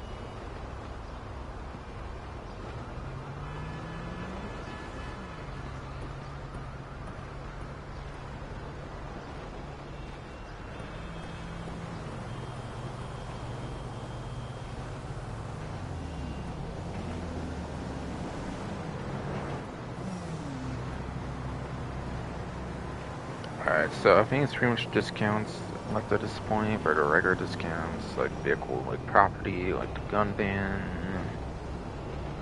And I think that might pretty much do it aside for playing any missions, really. I think.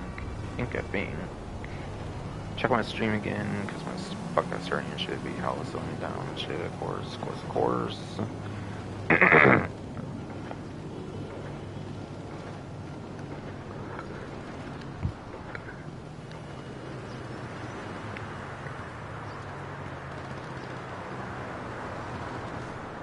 So like discounts, missions. So I think I'm doing like the salvage yard. I think right now. I believe I usually check there for the weekly like rotation of salvage yard vehicles as well. That I haven't done yet.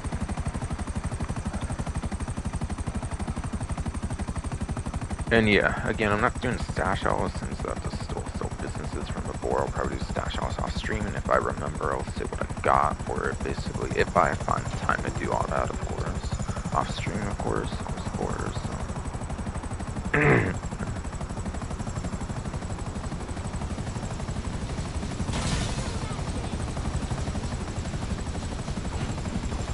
I don't know how I was sucking that hard. I mean, they're like trying not to scrape something or whatever, but apparently I was.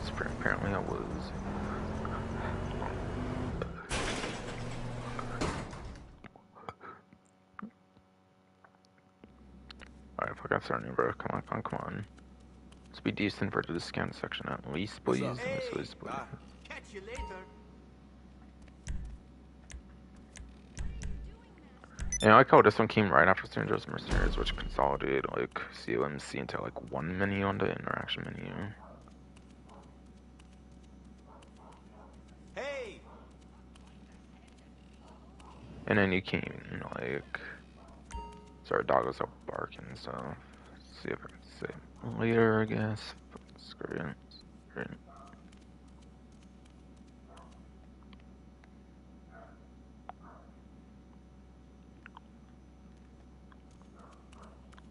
You all good? Bro.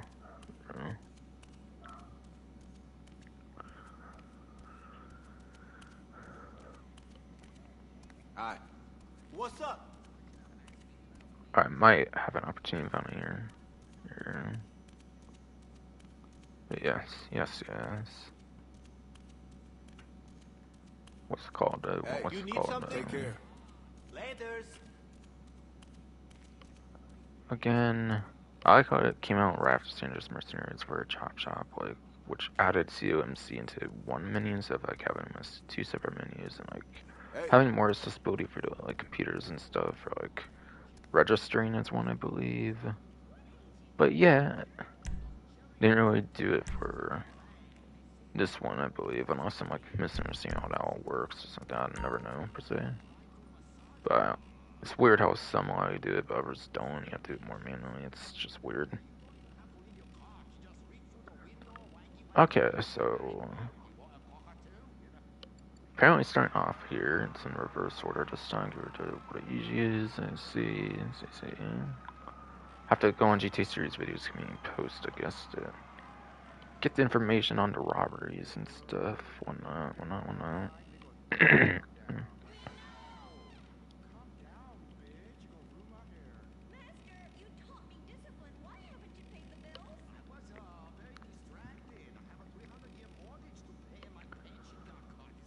Oh, and by the way, tomorrow I think it's like 1 year away from the new release date, by the way, for GTA 6, if they can meet it, of course, that is.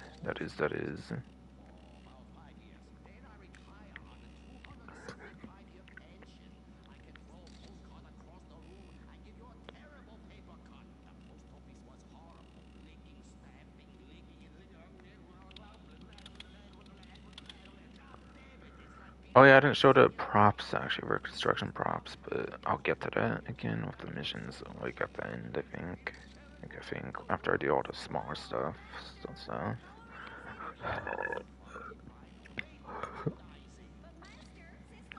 Fuck yeah, certainly, bro. Come on. Fuck.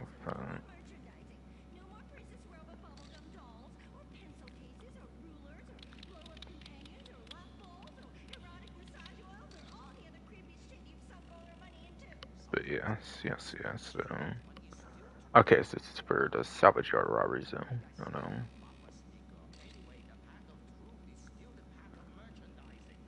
Yeah, apparently, Karen Previan returning vehicle actually from Griff House Sands Register, which is pretty cool. Fun fact, by the way.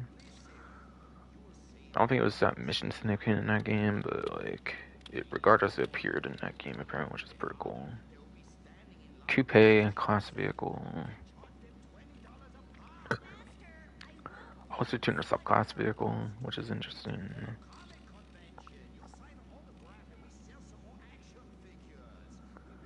But yeah, it's in the podium robbery, it seems, apparently, for like the casino one, apparently. And it is a standard range vehicle for the week, with a max sell value of $255,000, and then also salvage value of exactly $204,000. Okay. And then your mid-range vehicle here looks to be the Hijack Rustin. Sports car, I believe, like a convertible like sports car, like a no-roof sports car. I think it debuted actually in the Cunning Stunt Special Vehicle Circuit, I think it actually debuted in the Cunning Stunt Special Vehicle Circuit, same update those Blazer Aqua Rocket Voltic Arena 2000 races came out in. By the way, for the ones that keep staying around for like around 2 months somehow, because Cockstar would be weird. Of course.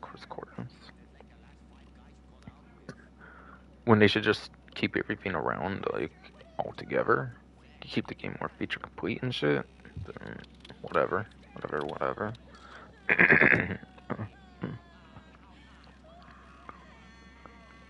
Yeah, sports car might be electric hybrid even. I'm not actually too sure on top of my head, whatever, but it might be electric hybrid. It's mid-range vehicle though for the event. The robbery apparently is for cargo ship robbery for that one apparently, according to the GTA series videos being posted. And it has a max sell value of $345,000 with a salvage value of $276,000 exactly. Cool.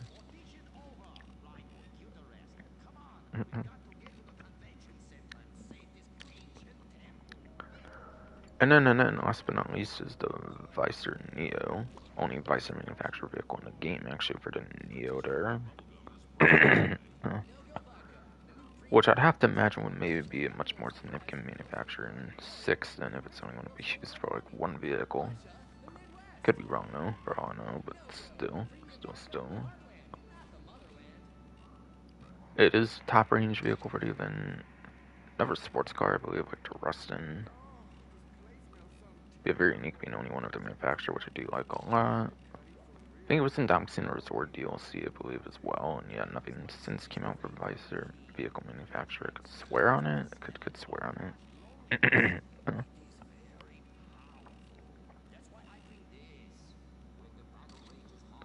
But yes.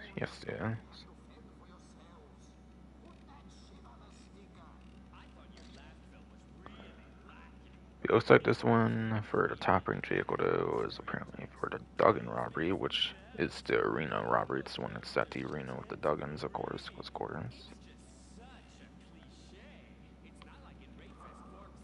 Yes, it says max sell value of $404,000. And salvage value of $323,200. But yes, salvage value, of $323,200. So cool. Alright, so that's the weekly salvage yard robbery lineup. And some fun facts about the vehicles and stuff on that. What's up? See you around. Why not? What's up? See you on the flip side.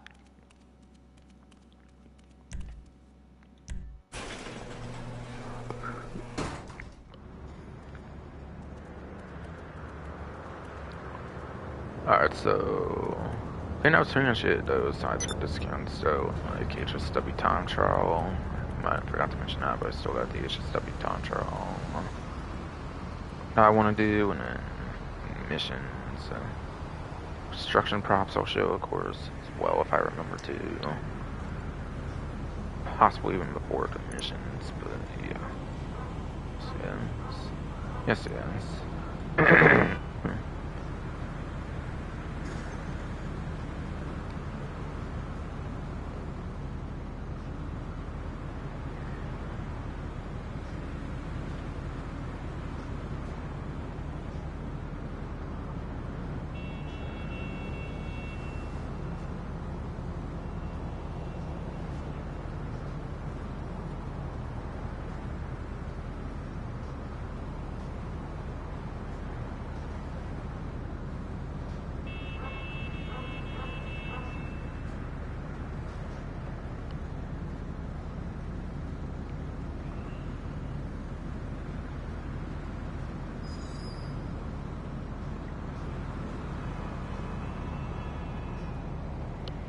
Alright, but yeah,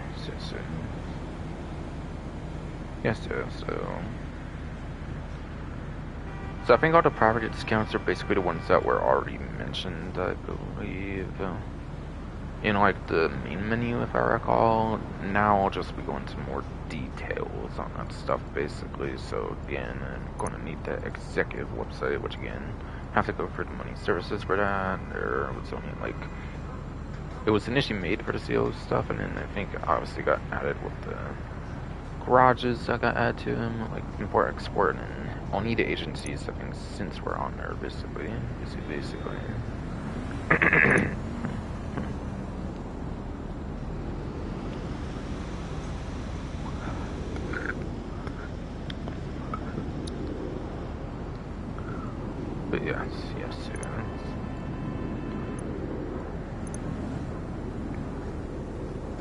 So yeah, renovations, all that stuff, 50% off.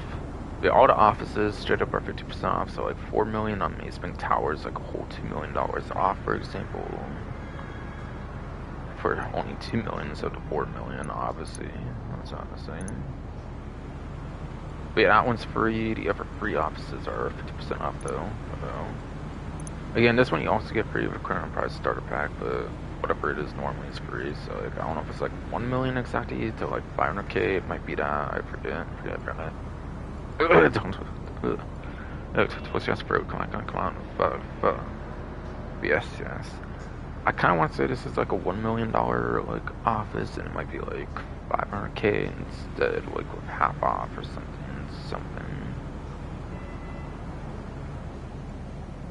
I could be wrong, but if I'm remembering right on the price, that might be what that's like. Again, why even go to the cheapest one when you have the Golan Bank, unless you want to be that slightly bit close to the city, which pretty much next to each other anyways, it seems. So like, I don't really think that would even make a difference much. Really. Like they're literally like a block away or something. Basically.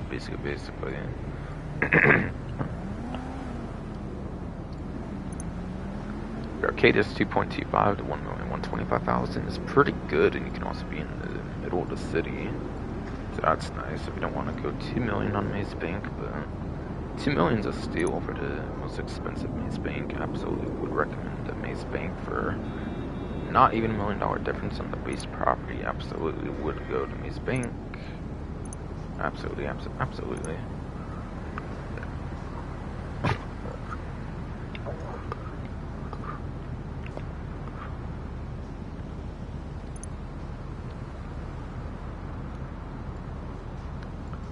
And any of your renovations half off, so your decoration could be cosmetic there. Changing of the gender to personnel is even half off, or whatever.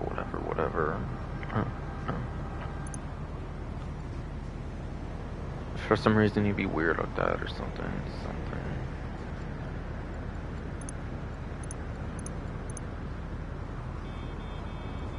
Is organization naming like a half off thing that would be tied to office, or like what? I forget. There might be like a fee for changing something like that. I forget. I don't use it much, but other people probably sure do. Yeah, gun locker. It is the original gun locker. Yeah. This one is the very original gun locker, which is cool, but you have gun locker in like the nightclub. I think that comes with the nightclub without having to do a separate purchase, for example, which would technically be a cheaper gun locker, since you're not even outright paying for a gun locker, of course. You have the safe, which is just a cosmetic. So I think the only one that really truly matters much on the come on. I think the only one that really truly matters for like a renovation, I mean, is accommodation. Yes, since you can then spawn here, of course, which is nice, which is very nice, like I pretty much said earlier in the main menu.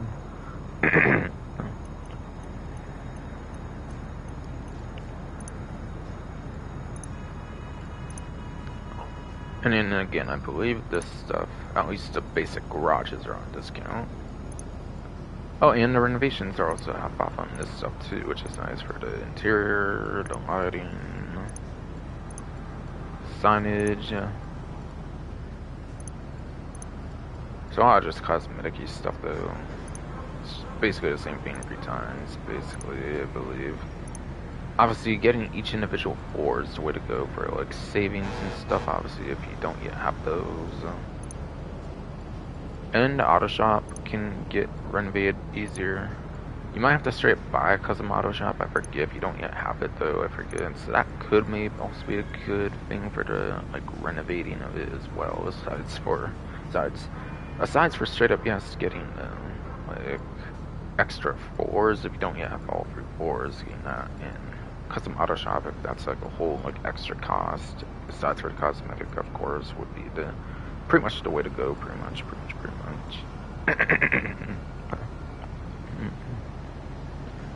And yeah, if I sounded a certain way, it's because my phone fell in the middle of my fucking lap or my leg or some shit. Bruh.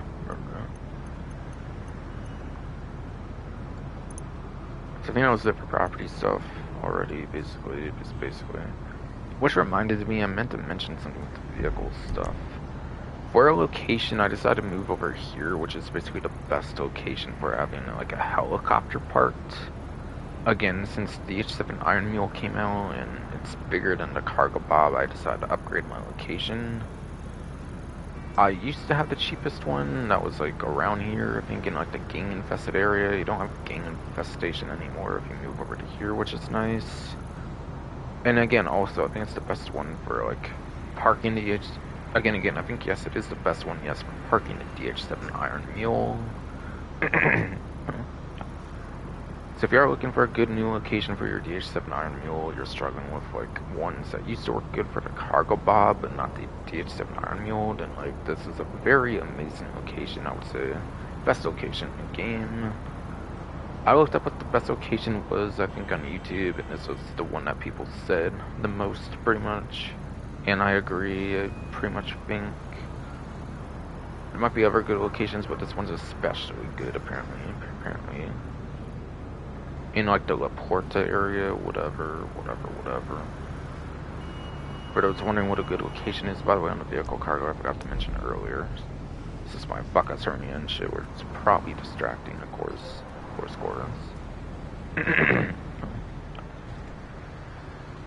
So sorry about my hernia and shit, making me forget that bullshit, but yeah, whatever.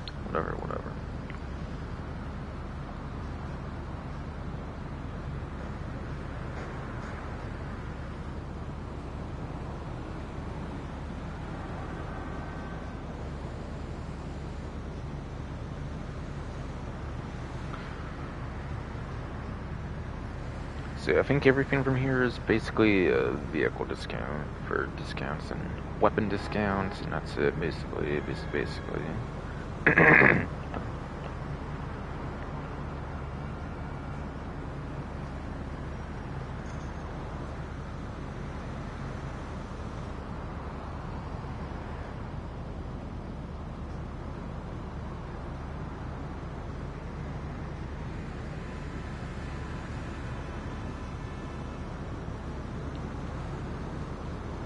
Yeah, storing 60 more vehicles is definitely pretty good for the garage, though. As a reminder, by the way, of course.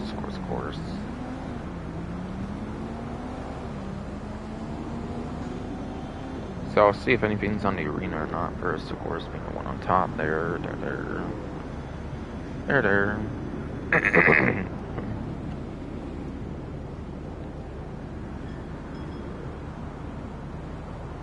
Yeah, no, I don't think the arena has anything on discount. What about Benny's? Maybe not, maybe not.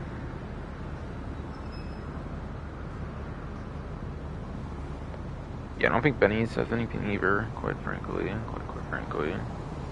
Looks like Oglitas will be the first, it looks like this time. Which has maybe been the case more recently, but whatever.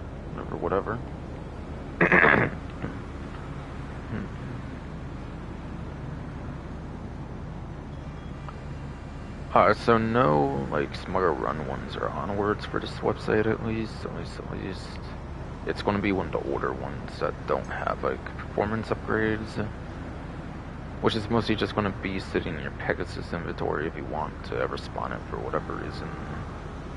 And that is going to be the Vestra. Released back into business update. I think it was actually the very first DLC aircraft in the whole game, if I recall.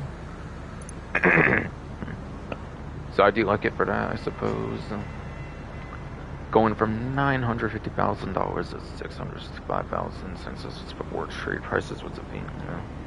So it is the price everybody will have.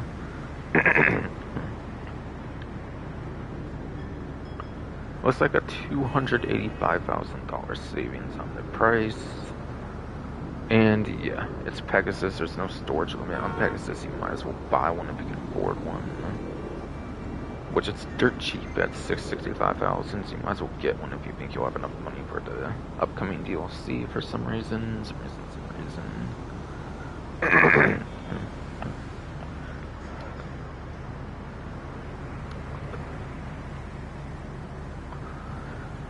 And then going on Bruffy 1322's vehicle spreadsheet. Racing YouTuber again for Grandpa Online, because I probably haven't mentioned him for like a while now. Maybe I won't tell him mention it when I go over the huge amount of discounts here, of course.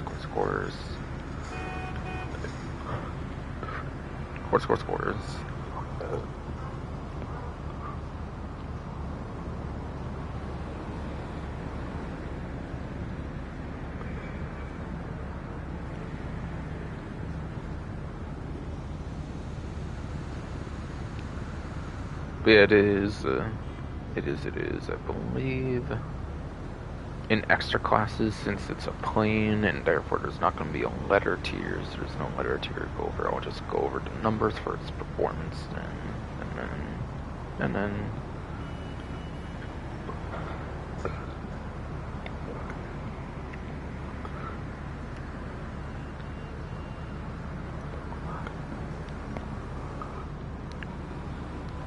fuck ass starting, bro. Come on. Fucking behave for like the last huge parts of the stream. Come on. But yes, though. Apparently the Vaster, though. It is apparently 13th place for lap time as well as 17th place top speed. It is, yes, 13th place on lap time as well as 17th place top speed. Okay.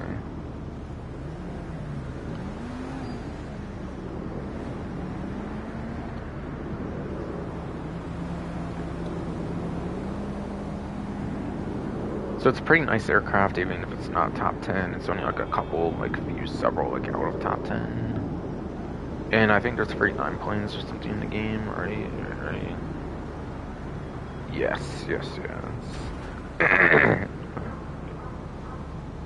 So it is unsurprisingly above average for the class for both lap time top speed, so it is pretty fine, I would say. I would say that. It's not going to be one you want in your hangar, absolutely not, I would say, even with like 40 slots, but yeah. Yes.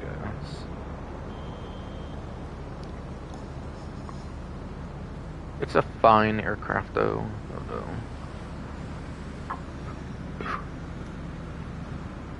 Like a couple out of top 10 isn't that bad, I would say, for a lap time for sure.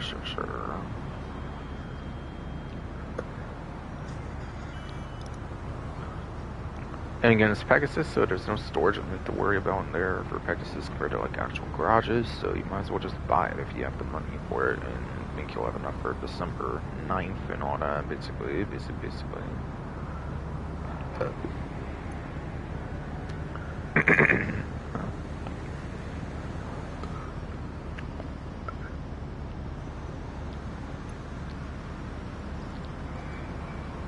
Yeah, Legend Motorsports most definitely want to have some stuff.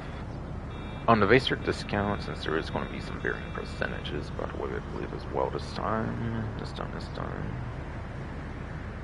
Yeah, the Vaster discount, by the way, is 30% off for the plane there. It was. And still is, obviously. Still is, honestly.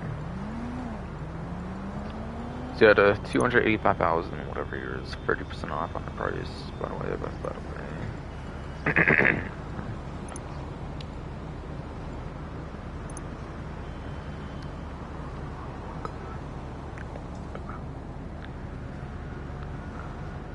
Alright, and then starting off with two-door for Electric Motorsport, it looks like the Lampadati Corsita is on discount.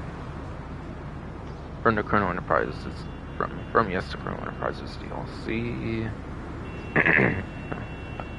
This will be another 30% off discount, by the way. Which, yeah, apparently vehicle discounts are going to be 30 or 50, by the way. We had a Corsita though. $1,795,000, $1,206,000. 539, like 38,500 actually. I think. Something like that. So you do get a few $100,000 savings on this, it looks like, at least, which is okay, alrightish, I guess. Yeah, the Vastra, I think, is definitely less than an hour grind for sure on that. This one, going from like 2-ish hour grinding if you want customization to like 1.5-ish hour grind.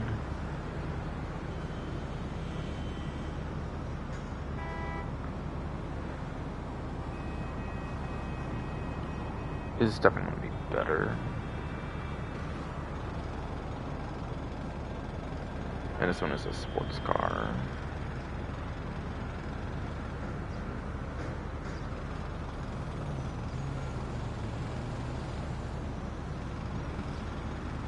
So in this one, yes, is a sports car.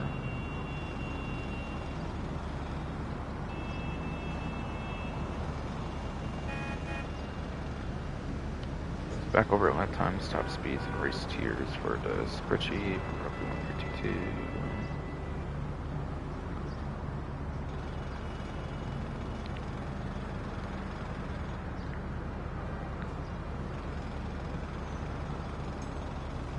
Yeah, Corsido.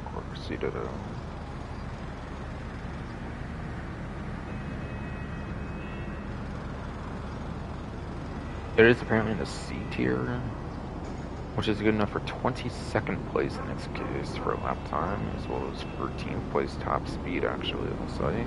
So I'll tell you.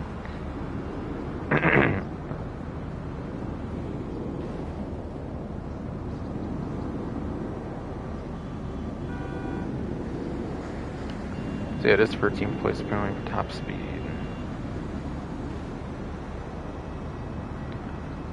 I imagine every single HSW vehicle is actually better top speed, so what, that would be like 7th place, I believe, but minus 6, since there's 6 HSW sport cars.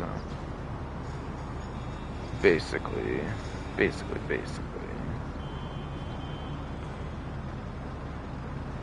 And above it, there's like... I think all the HSWs are above for lap time as well. Yeah, true. True.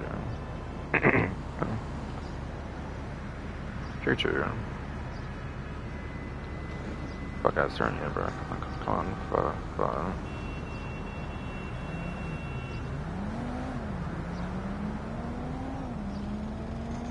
Yeah, it's like 16th place in lap time, and yeah, like 7th place top speed if you take away HSW. Actually, that's pretty decent if you consider that.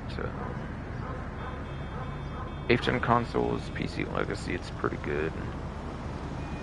And then you can get the performance like that as well on Super 9th gen if like Racers disables like... If Fiesta Racers disables like HSW or like the... like creator disables HSW for any reason, like a race creator, yeah. Then you could kind of get that there too, but not as much obviously. So it can be good top speed for a non-HSW, for sure. Which is something, at least. I don't think it had a... Yeah, it didn't have like a lock-on jammer or anything, no.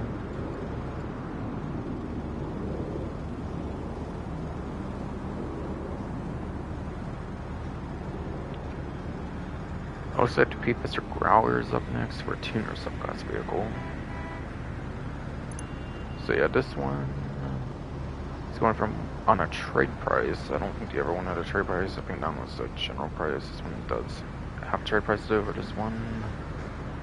Since it's a tuner subclass, it is original tuner subclass vehicle from the tuner subclass. It does have the trade price tied to what's it called? Yeah, that car meet reputation system where I got the sneakers from earlier.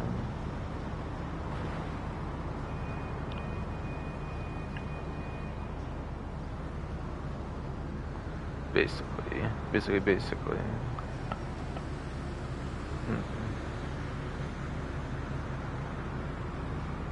Yeah, 300,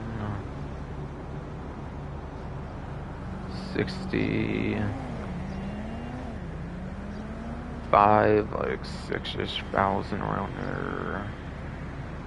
Not gonna say the exact amount or think of it, but yeah, around those amounts.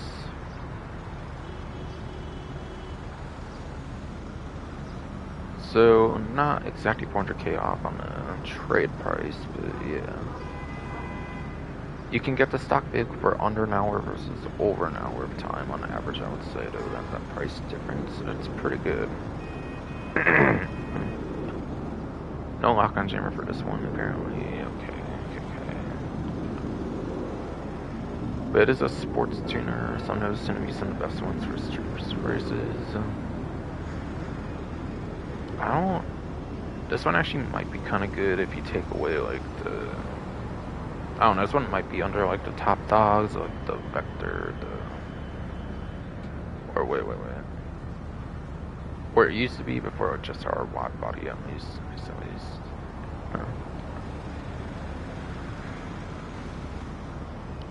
Yeah, just our wide body.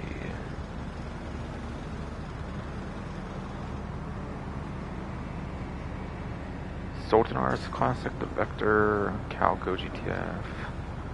Might be in like top 5, 10-ish or something for a lap time for street pursuit races. Actually might not be too terrible for street pursuit races, if I'm remembering right. Basically.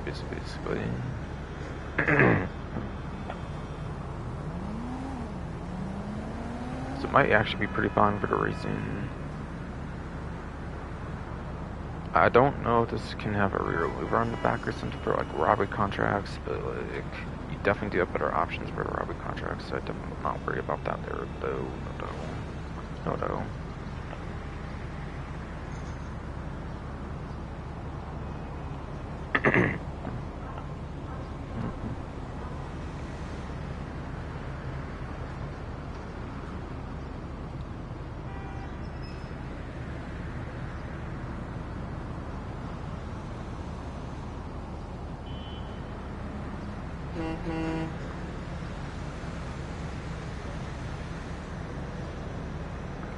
But yes, though.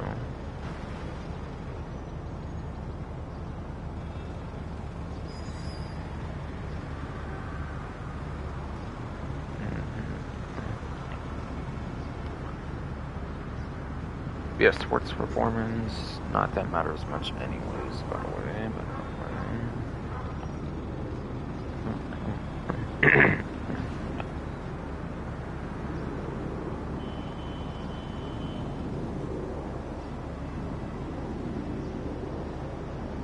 yeah, for sport tuners, it is actually under Calco GTF. Okay. I just can't remember right, I guess.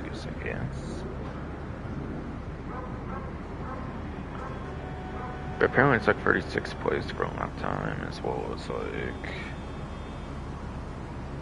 43rd place top speed, which is, yes, actually above average for the class, for the sports class, for both metrics, but yeah. 30th at best and like 37th at best. Still stuck in the 30s, which is not good. It's more for the tuners of class, obviously, rather than the main sports class, obviously, like all the sport tuners, pretty much. So it can be a fine option for your street pursuit races, at least. So that is something. And you could at least use it for robbery contracts, so you have like no better option, I guess.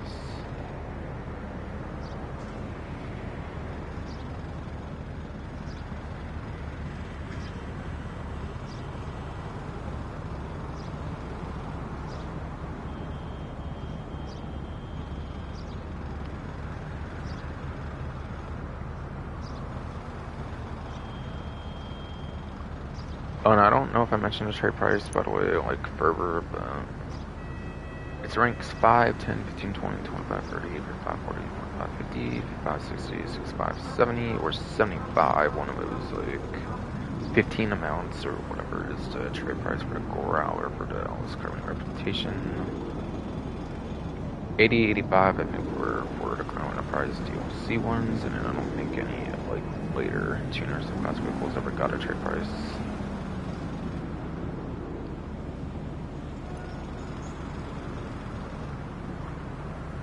And yeah, there's two that are tied to like other things, right? tuner subclass ones, like the launch of tuners or whatever, but yeah. It's not one of those special cases, it's tied to one of the 15 amounts I provide for the Karmi reputation. For the trade price requirement. Go in more detail on there.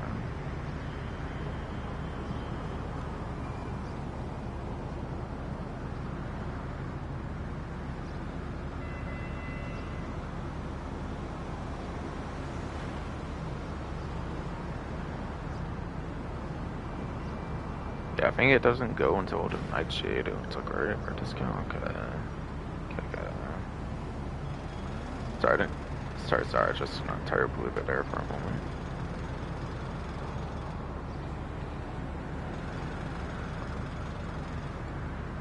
But yeah, Growler was probably 30% off, I'm guessing.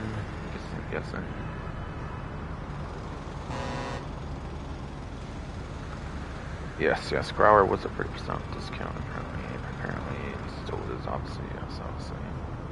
Nightshade is, however, half off discount. Actually, Nightshade is, however, half off discount, so you're saving $292,500 since it's half off, obviously, so it's basically saving twice.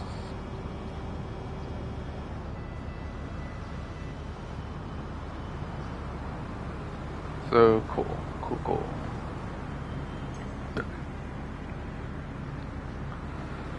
Yeah, Nightshade is a muscle car, basically.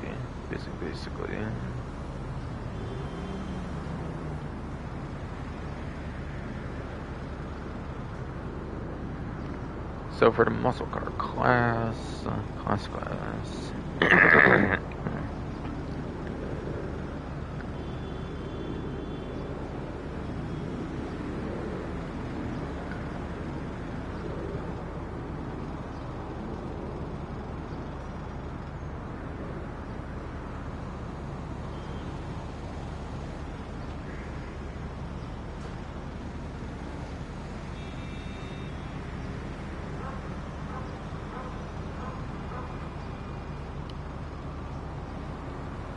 Yeah, it's apparently an H tier for the muscle car class, apparently for the Nightshade, apparently, by the way. Oh, did I even mention the tier, actually, on the other one, actually? I forget. But if I didn't, for some reason, Growler was apparently E tier, okay.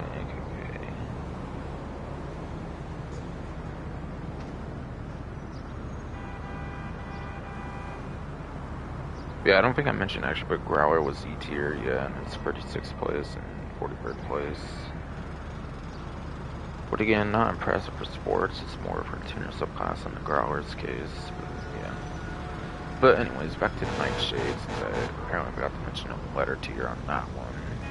Pretty sure I mentioned everything for the Corsita, though.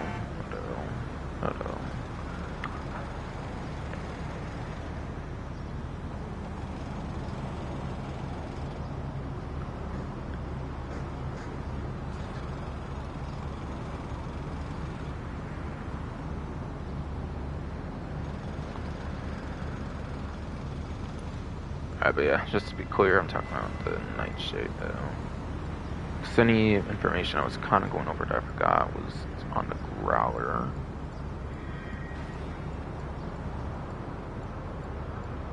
When I was talking about the Growler, like, wow on that. But yeah, Executive for Criminals DLC apparently added in Ponte Nightshade. But yeah, $292,500 off, because it's half off, so it's basically the same price as the discount you save.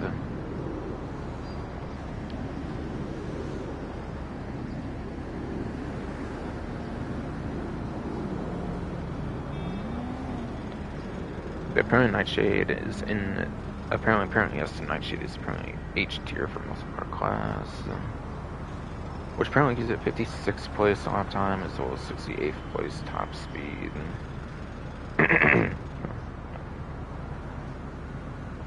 -5 for the HSWs is 51st and like 63rd, which is nothing still, so it's below average for the class and metrics, since there's only like 88 muscle cars in the game, it's in the 50s, so that gets nowhere pretty much for both metrics, so it's it's more of a customization, person preference vehicle, I would say, on this one. So not really good on the Nightshade, unfortunately. Probably wants half off, quite frankly, but yeah, yes.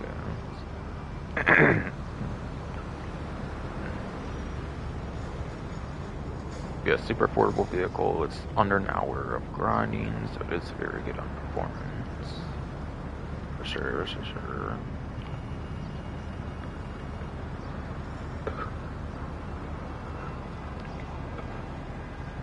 Yes, indeed, certainly good for the grinding. Yes, indeed, since it's no price at all.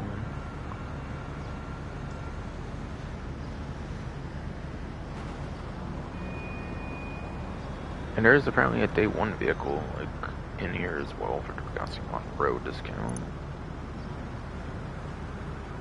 Which is a Sports Classics, actually. And even though it's day one, it's actually pretty good top speed, if I recall right, as well.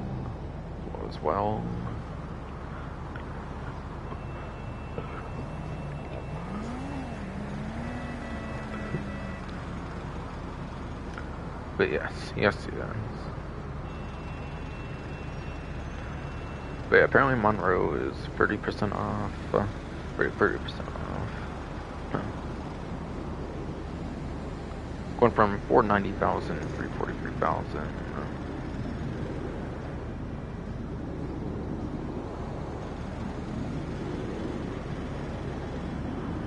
Yeah, $147,000 off on that then. And then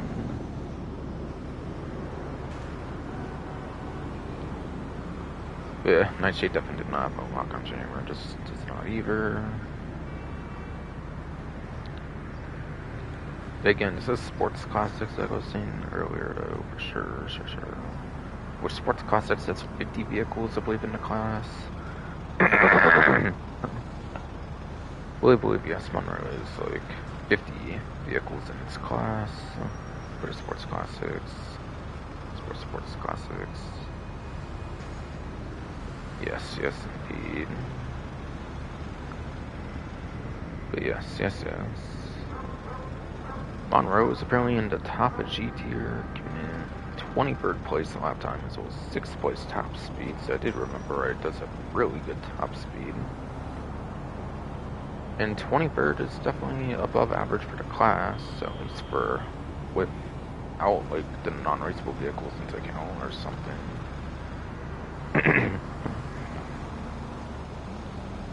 One has a rocket boost, which I think for sure would maybe make it better or something.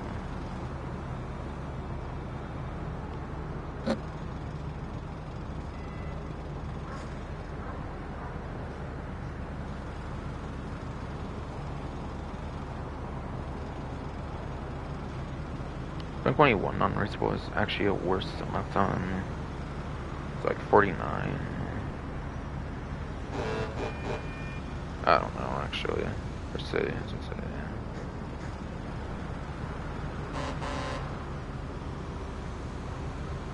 But either way, top speed's insanely good, which is good enough for the vehicle, quite frankly. It is a day one vehicle, so still being top 10 somewhere is actually really impressive for the Monroe.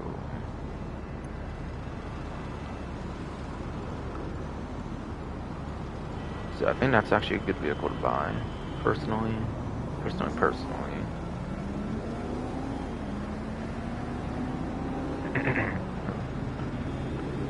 Interesting class as well with Sports Classics, which does not get the most vehicles. In later DLCs, like lately, it gets like one vehicle per update, I feel, which is better, obviously, but yeah. It's cool. Sports Classics been getting revived then.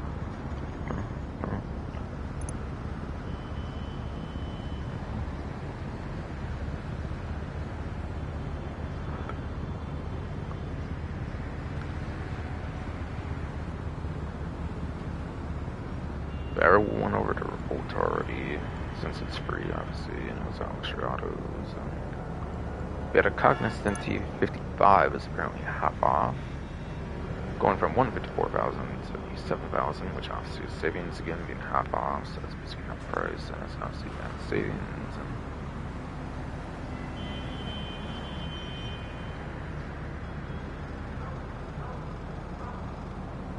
And it includes the armored version as well, obviously. Going from 396,000, 198,000, so you get 198,000 savings, of course. Of course, what's quarters? Fuck ass turn, bro. Come on.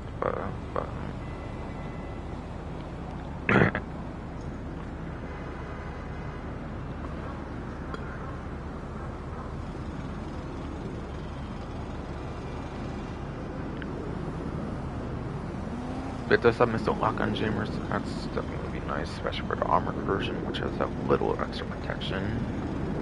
I mean, it only takes like 2 rockets. It's not that much better there, but I mean, it's still pretty good with the lock-on jammer and at least 1 rocket, at least resistance.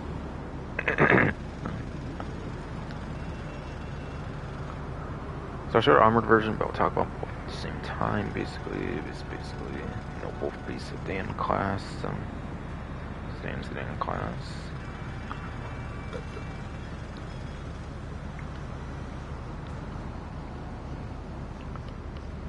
So the basic one.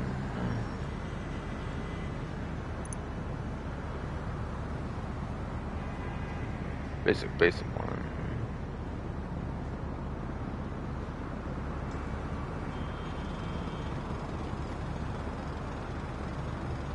It's apparently in the E tier, giving it 20 bird place and then 12th place for sedans. And yeah, armored one's not that much different since they're pretty much the same vehicle. The armored, of course, makes it 24th and then 13th, which gives it a slight less tad like performance to make up for the armor, I guess. The armor gives it less performance, I guess, for a slight balance.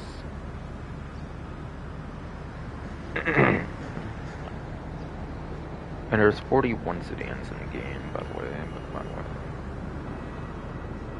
So they're good for tops. I mean, they're a couple placements out top 10 for top speed. No HSW is the same for all like platforms, performance-wise. They're definitely not lap time vehicles, though. But you're really mostly getting it for armored on armored, which is the way to go.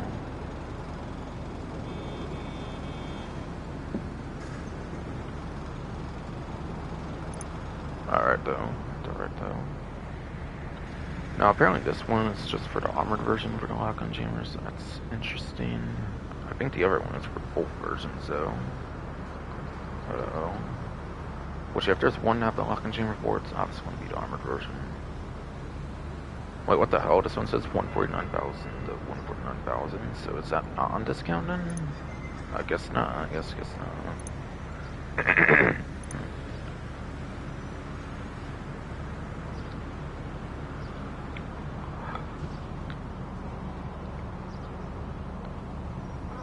Alright, yeah, the other one's not on discount, it's just kind of which discounts on the same website of how the discount feature works. So yeah, half off on the armored baller though, you get $187,000 off from $374,000. Half off, half off.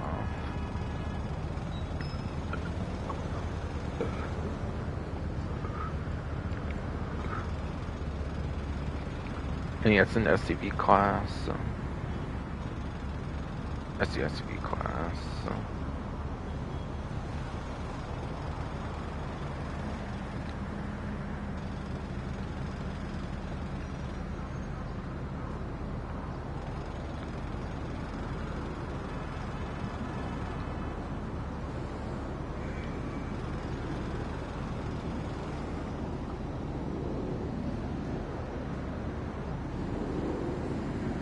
And apparently Bar LE Armored is apparently the F tier for the SUV class, which is 27th place by the way for lap time, as well as 24th place top speed, and there is a total of 52 SUVs in the game, all of which are raceable. There's no non-raceable apparently for SUV.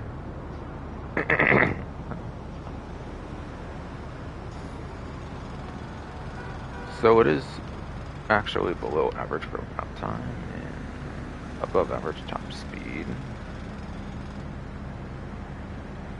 And yeah, there's 4 HSWs for 23 out of like 48. So without HSW is actually above average just barely for both metrics. But you're mostly getting it for armor anyways, so it's just not too big of a deal.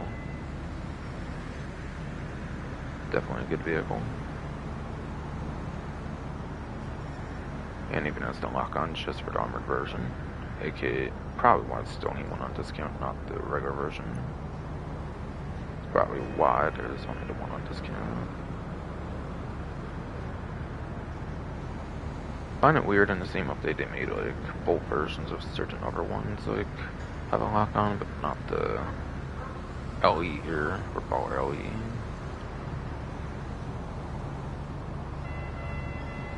Alright, and there's 2 more, I guess, here for 4 doors. Chapter B12, it looks like a regular and armored. Yes. And apparently, actually, these don't have any sort of lock-on jammer. Okay.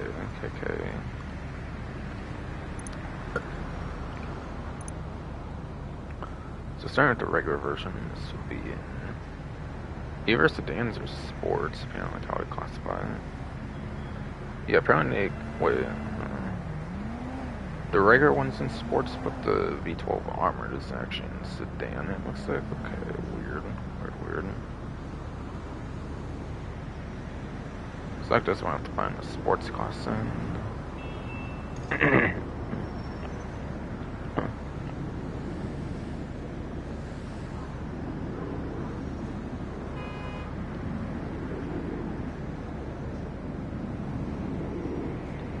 But yes.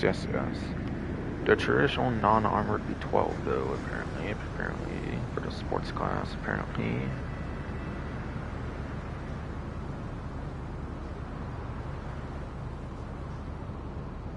Looks to be in the G tier for the sports class, being a 68th place on time as well as 24th place top speed, apparently. Which no matter what is below average for the lap time, because it would only be at best like 62nd, and there's not 120-ish like sports cars in the game. And lap time is a more important metric. It'd be anywhere from like 24th to 18th place basically for top speed, which is fine, but yeah. Not in that top 10, it's several placements also out of like top 10, which is not really too ideal though.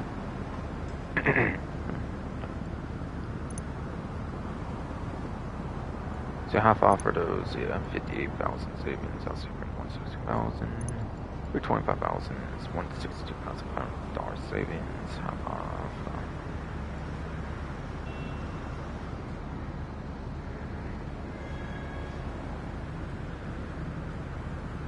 Yeah, this one should be sedan apparently, for the armored one particularly.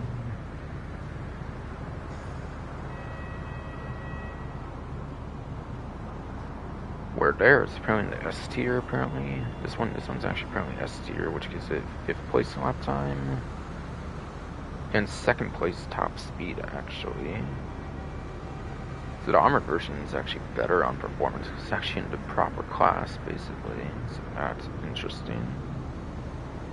And sedan also has no HSW, so that's for all platforms by the way. So it's top 5 and top 3, which is insane for the lifetime top speed. 100% this one's the better variant for the armored one. It's actually put in the proper class, basically. And then the Schafter LWB, apparently, the regular and the armored ones, which this one does have the lock-on jammer. So $104,000 off or $208,000 at the LWB low wheelbase, whatever the fuck all that stands for, or a long wheelbase, whatever the fuck all really.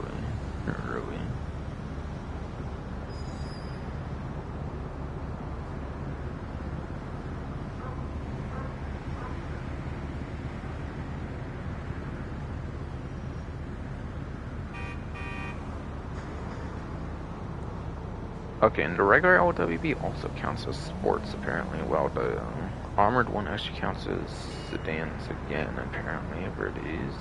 Weird.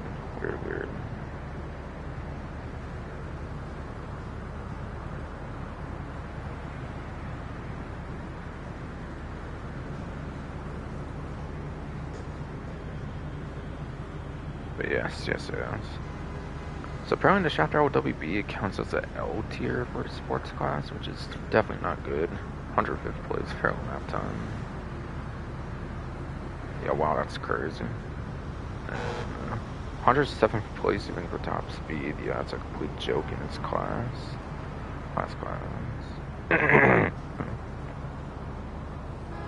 High 90s or 100s in both metrics. Yeah, that's like towards vehicle on discount here.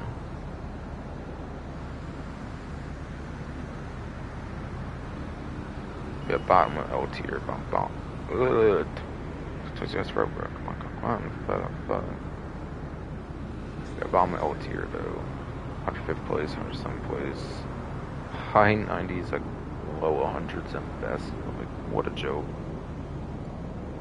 Really just want the basic one for lock-on jammer, like, only, very much, or personal preference customization reason. So.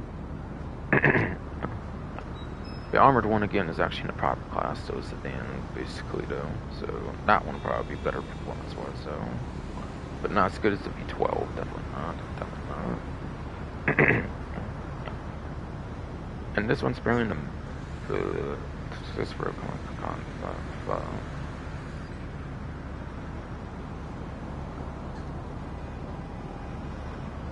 yeah, this one's in the B tier. 12th place in lap time as well as 21st place top speed. Only 41 on sedans though, without HSW though, even at all in the class.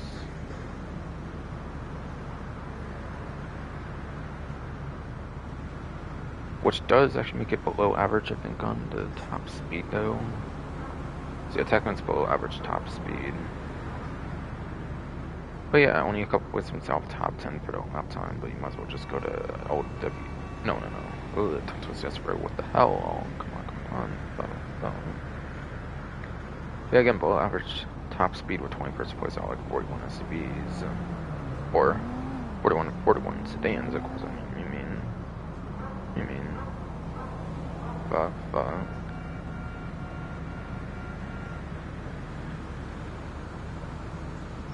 And yes.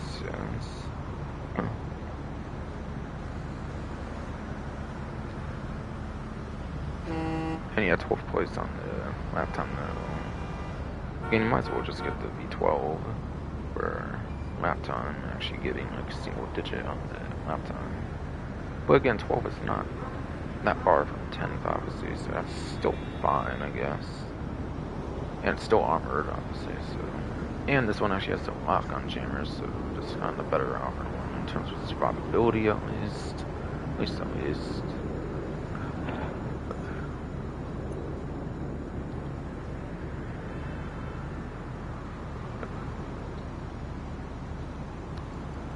And if I didn't say, by the way, yeah, this one's 19,000 savings from like 4 for 8,000. I don't think I said that yet, but yeah. Yes.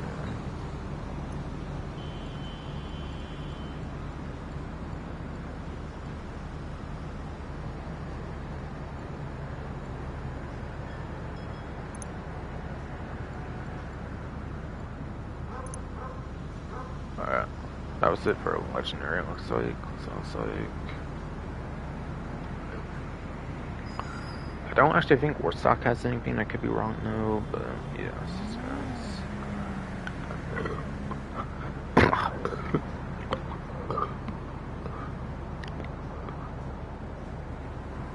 Fuck, I starting to approach it, bro. Come on.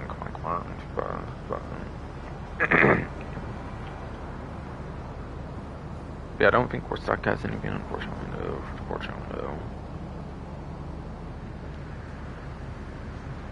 But I think every 50%, by the way, has been covered for discounts.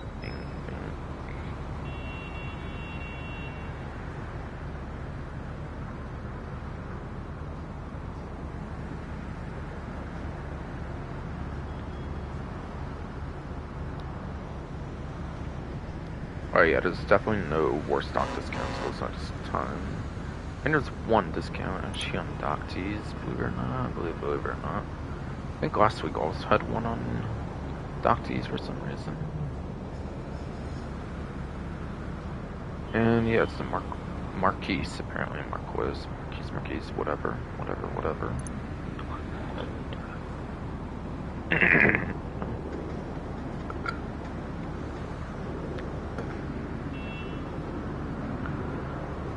And yes, just like every single boat pretty much in the game, just about it is a Pegasus vehicle, kind of being in a garage, large garage.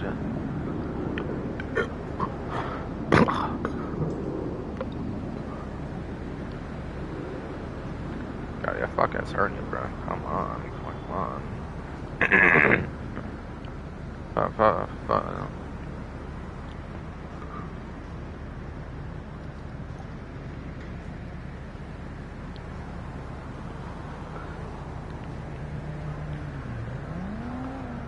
Bit 100, like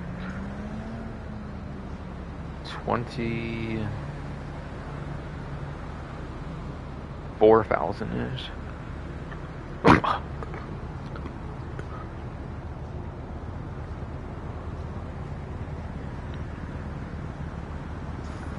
Yeah, 124,000-ish, it looks like. Whatever amount, I'm not gonna go for the exact amount there, but yes.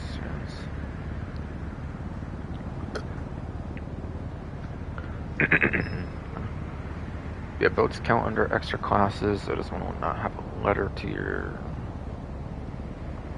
on roughly 152's vehicle spreadsheet.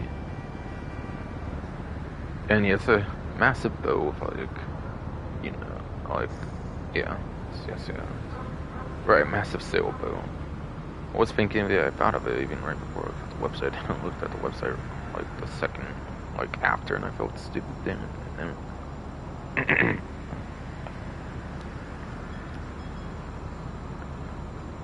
Yeah, the Marquise, whatever. Apparently though, again, no letter tiers, 14 for lap time as well as 15th top speed. That's out of 19 boats in the game, so yeah. Just looking at it, you could tell it was probably one of the slowest boats of the game. Definitely do. It's Pegasus, and it's like dirt cheap. You might as well just buy it, since there's, again, no Pegasus storage there. There's just no Pegasus storage limit in the game, so you might as well just buy it anyways, if you want to. That's kind of a joke of a discount.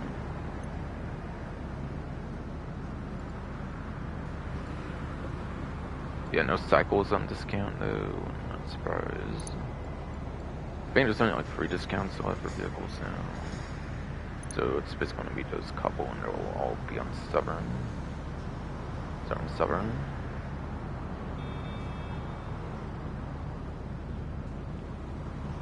Starting with the Karen Hot Ring Everin. This one might have a trade price, I forget. Tied to like the Hot Ring races, whatever. However, they vault them like all the time now. So like, I don't really know if they ever took away the trade price or what, if it ever did have one even. But yeah.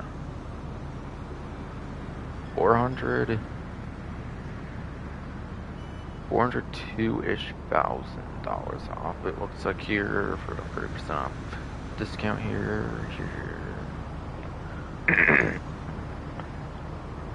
But every single, like, Hot Ring is a sports car, by the way, in this game, so it is a sports car.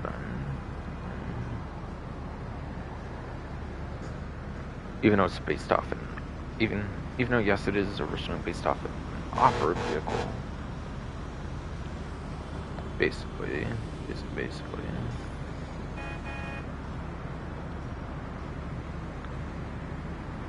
So back over lap times, top speeds, and race tiers for the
Like, god fucking damn, bro. Bitch, be knocking again. Actually saying what you want this fucking time. What you didn't do the fucking first fucking time, bro. Fucking retarded, bro.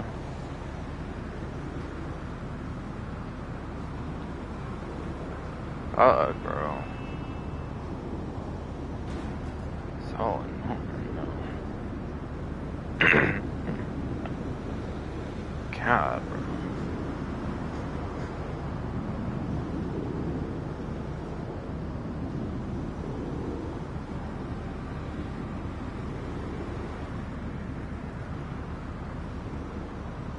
Bro, I could just fucking text that shit. Actually, though.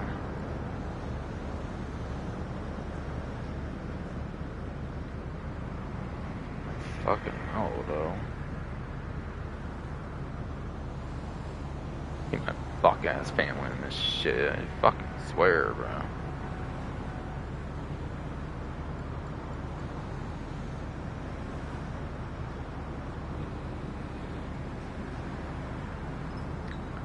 Alright, but yeah, we're in sports class, so before I got rudely fucking interrupted hard as fuck, though.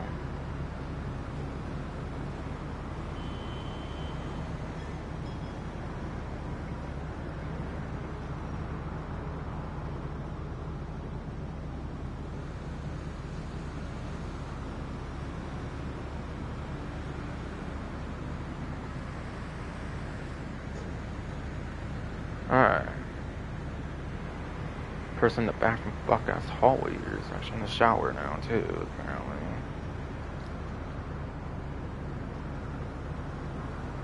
God, though. So I think I can actually fucking say shit finally now. Fuck, though.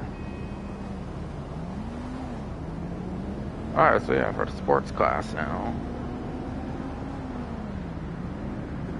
Hiring Everon, or whatever, apparently here.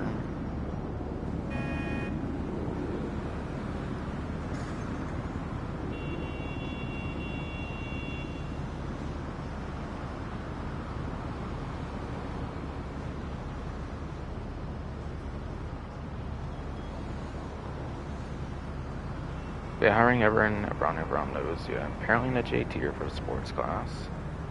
For 91st place, with yes, the 91st place in the sports class. As well as the 25th place top speed, apparently for the sports class.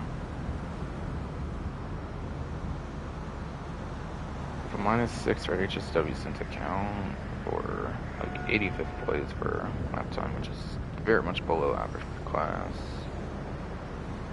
You know, like 19th place on top speed, which is in the 10s at least. So very good on top speed at least. I'll be several placements out top 10. So obviously for the hot ring races, I believe it is the best top speed option for hot ring races. And hot ring races, that's broken.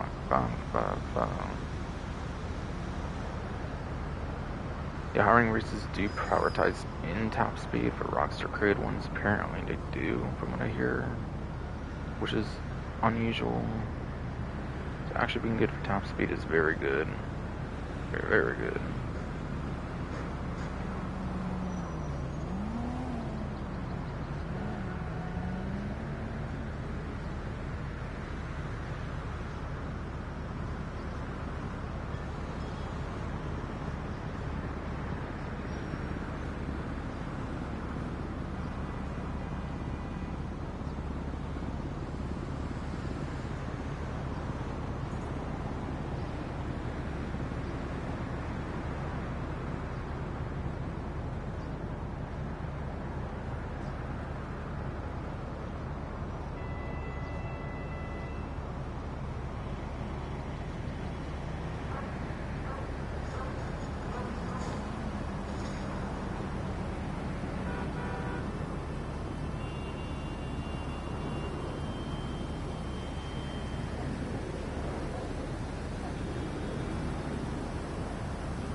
Alright. I think I can get on to the next one here. I think.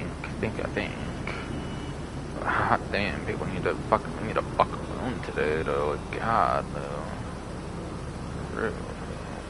Real, though.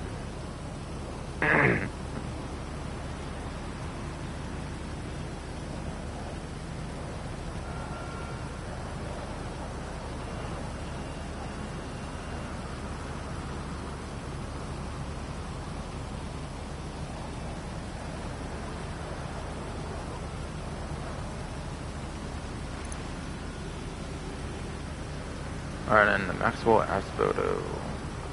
I do feel this one does have a trade prices, Donnie Snow Heist, so it might be tied to like selecting his getaway vehicle.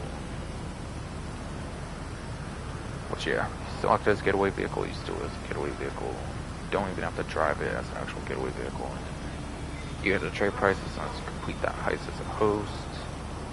No matter how it's done, basically.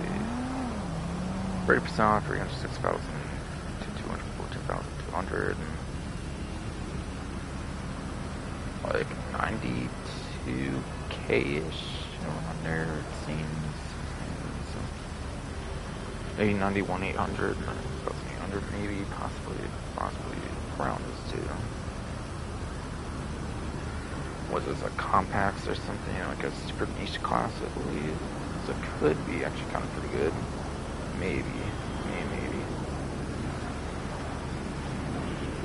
But yeah, sport compacts apparently it's on the bomb the E tier apparently, which gives it a 12th place lap time as well as 11th place top speed out of 17 vehicles. So even with non-raceable, it's just a W. I don't think it gets that much better. Yeah, being very much below average for the class no matter what. Basically. Only have one compact non-raceable is Arena, so it's insane top speed. So yeah, I think it is below average for metrics. So it is in a niche class, however it's apparently sadly not that good. So yeah. This one's customization, personal preference vehicle right here, definitely.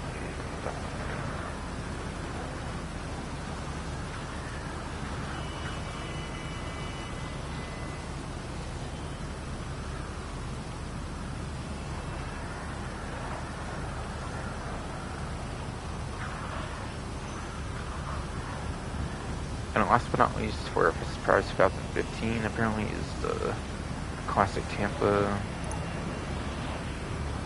But yeah, for 2015 didn't really have trade prices. Besides for heists update, but those came like much later on. Trade prices, like quote unquote. I think it was just them making it available for people who didn't do the original heist. So some later isn't trade prices for those still. Import export was supposed to do with trade prices, pretty sure. But yeah, 375,000 to 2,500 % off. 112,500 whatever off here. It is a muscle car. Retro nostalgic one from like 3D Universe or HD Universe, both for something, I think. If I recall as well.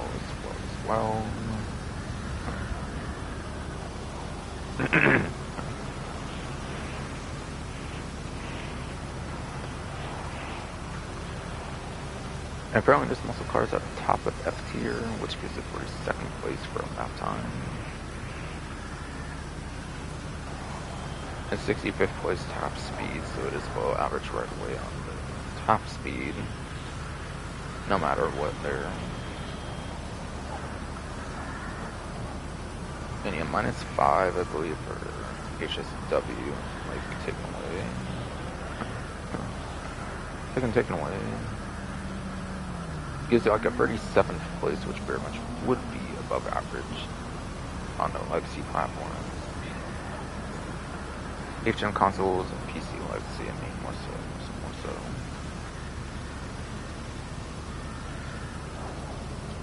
It depends on like non-raceable, like how those impact anything, I guess.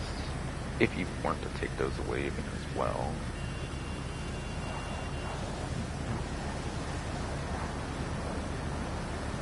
It's really not like that crazy good, but can be at least above average for a lot of time. More customization, personal preference, like retro nostalgic vehicle. I think it's in like older GTA games for the team, but we're pretty definitely sure on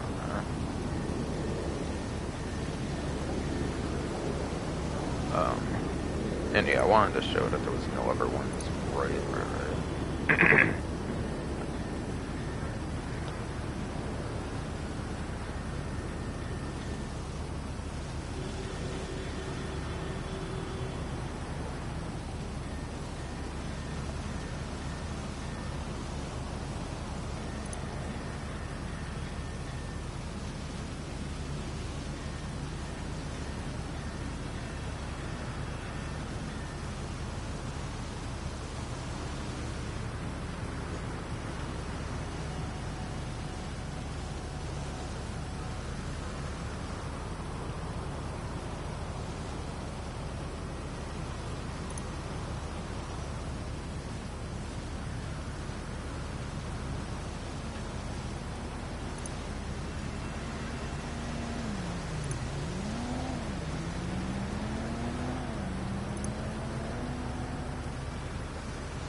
Yeah, if you know, it's definitely a real vehicle discount. I've pretty much proven that. So I've got gun ban, HSW, and then mission stuff, if anything, really.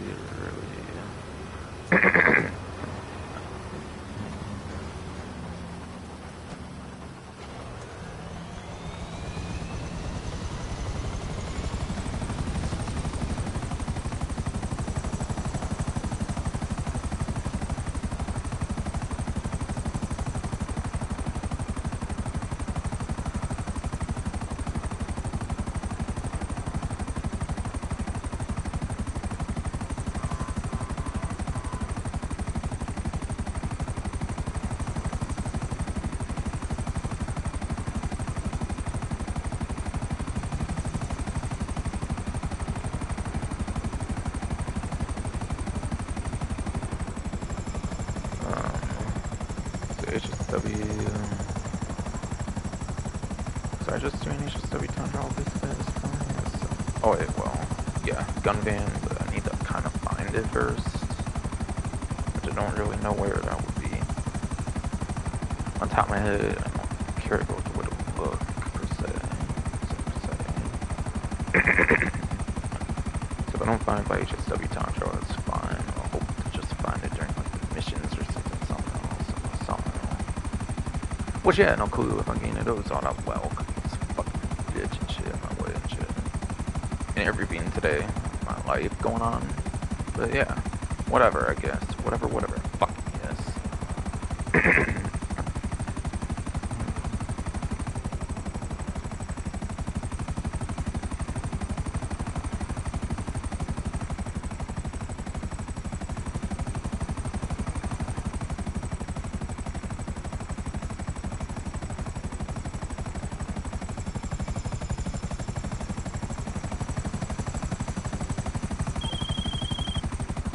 Hey, boss.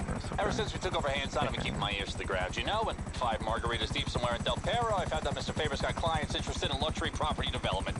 You know what that means? Mansions, baby. Big fuck you mansions. Yeah. But these clients of his, they need boots on the ground. Someone who knows Los Santos. You know me, I'm always game for some side hustle, but you? I thought you might be interested. I take zero monetary investment, just a little of our time to make sure these developments run smooth. These people, they've got serious big boy capital, and if we take them, a piece of them's going straight into our pockets. So, you want in on this? Hell yeah, I want mansions for Sunbird, damn it. Call me the fuck in.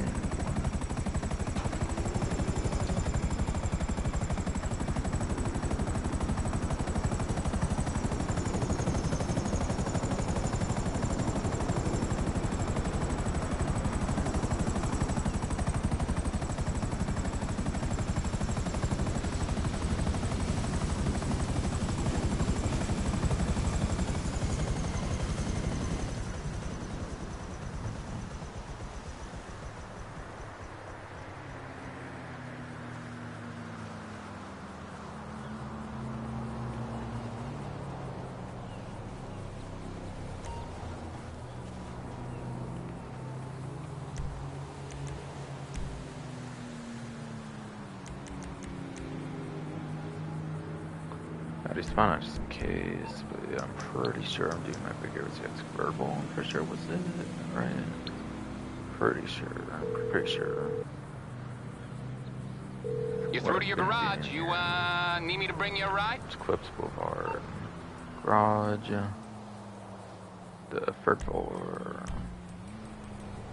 I'll It's get there definitely as soon as I that, can. Surely. Check my notepad just in case.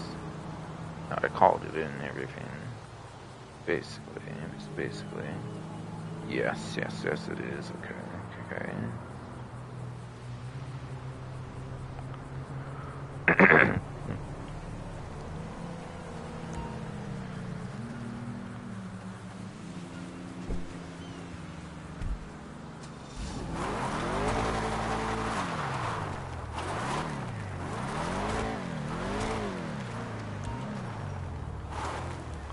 Alright, 4 minute 3-second part time with this thing.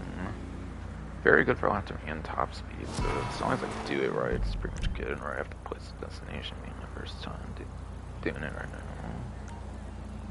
I haven't seen if I'm gun van yet though, so I can still wait, I guess.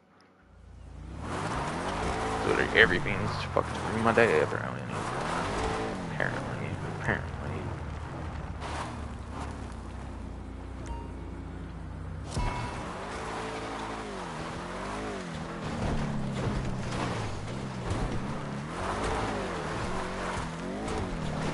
This, I guess, screw it.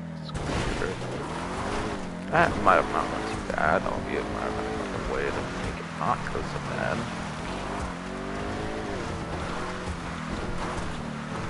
Basically.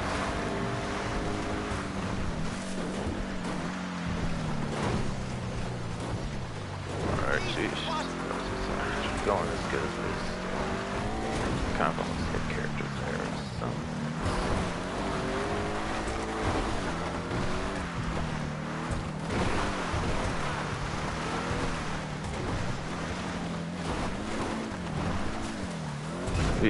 What the hell? How are we doing this? Go. Stupid character. Drive. Fucking bro. God, everybody messing me up today, apparently.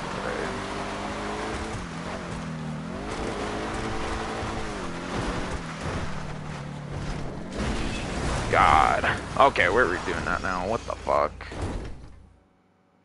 Wow. Annoying. My headlight's actually still intact. That's crazy.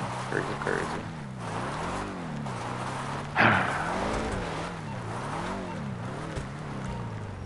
Stupid shitty family messing me up. I swear.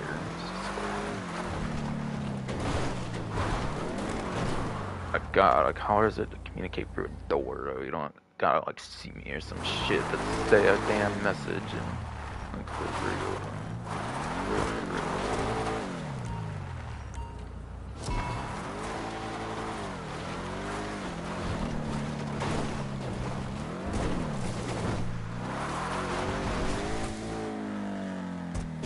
My goodness, what the fuck? That worked the first time. What the hell? Fucking game. I don't have the time for this shit today, apparently. Just have to look at some food I want at like 5, or that's what I'm being told, but they haven't like left yet or anything for a damn dentist appointment, so I have to fucking goddamn fucking lie. Just to purposely be fucking obnoxious as fuck.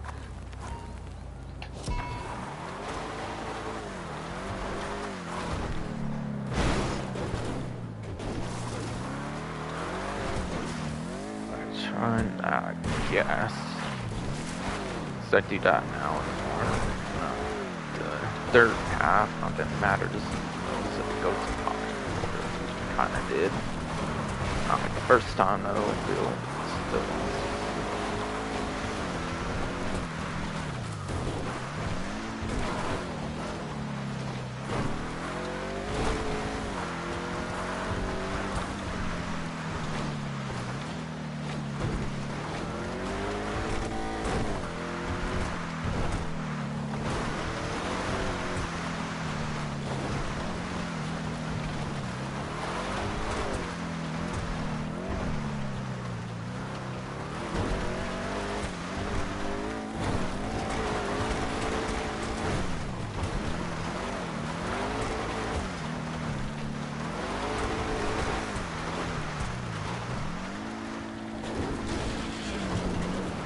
Alright, that's fine.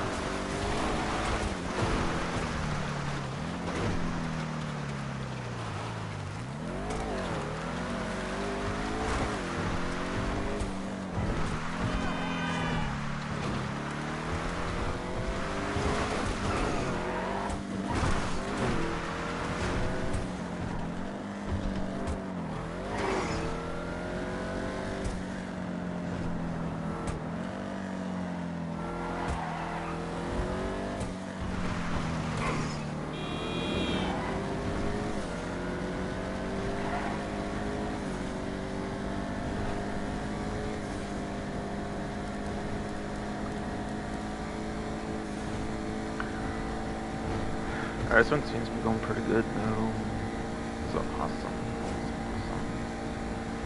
At the time, like, you know, the like country, like cross country shit was like usual. Pretty sure. Go. Don't lose. No traction. Gee, fucker trying to get in the way.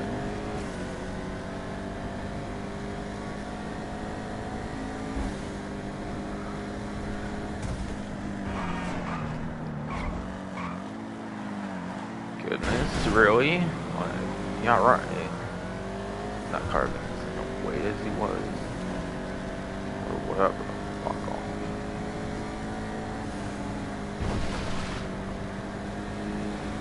Yeah, I'm pretty sure it's meant to be here. A little later. Expecting one there, but I don't think it's going to keep changing up a lot later. Just say. Alright, good. And shit there, not happening.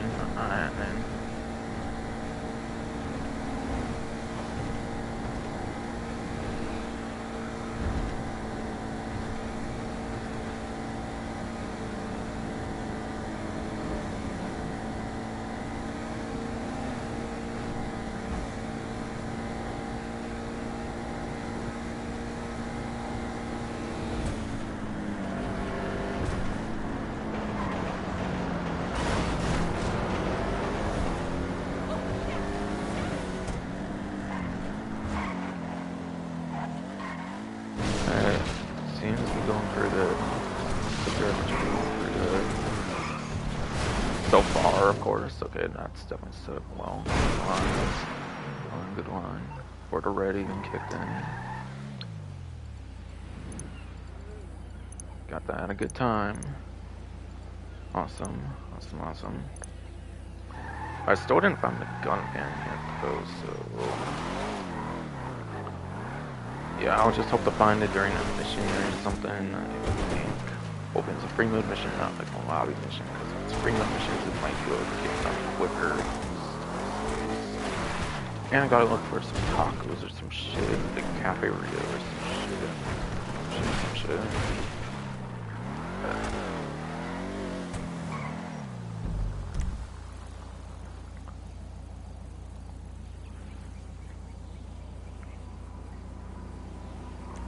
So yeah, put a GPS marker on that and keep going up this here, basically.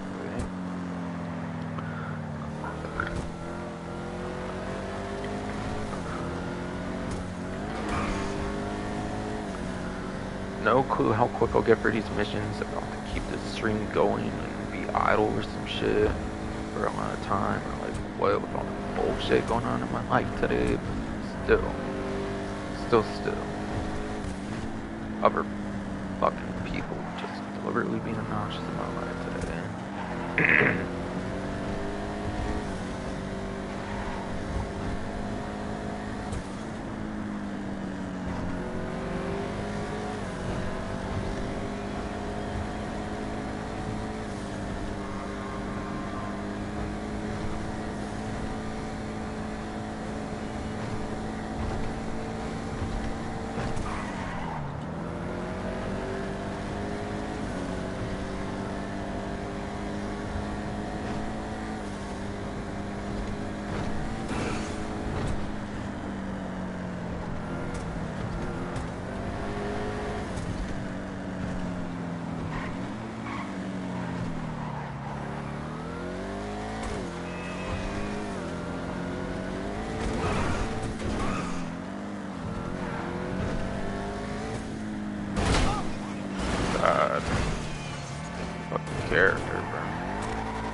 me out today on purpose, so. Purpose on purpose, though.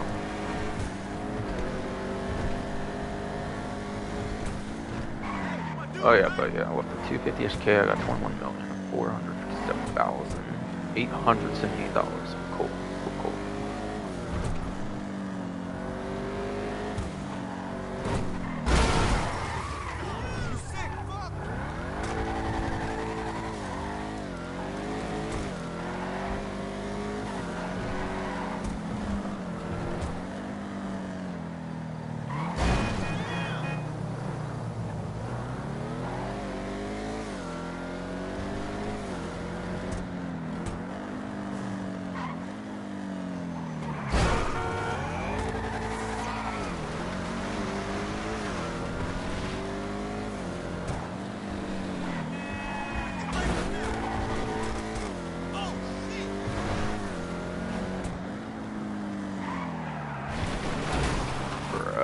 Drive right, dumb character, drive. Any room to headlight thing I could go in half of them or something, idiot.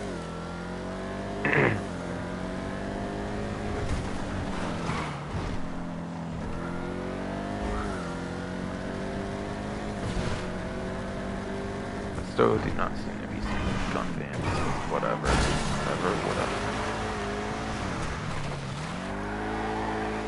I'm honest, not even about to care about the gun ban right now anymore. It's fucking bullshit.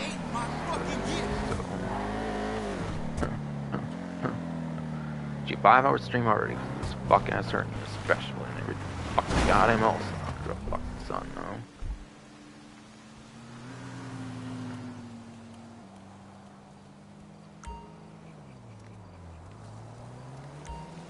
But it's active in Weston's old mansion, so that's interesting, that's interesting.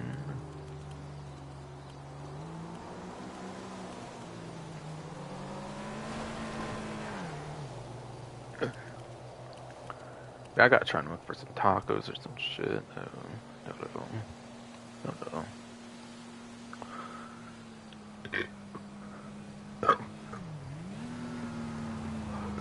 Well, do you not check? I can also check on my stream, I guess. I guess. Still going good. Okay, good.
Okay, well, what the hell, I guess. I'm playing a fucking mission here. Screw it. Screw it, screw it.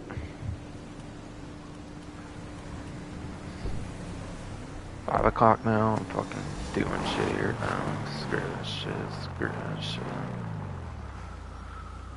Actually, though.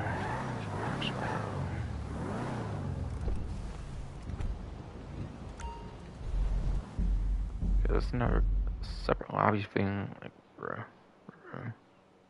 Guess it is. Okay, whatever. Calvin would be free mode stuff, but whatever. Whatever.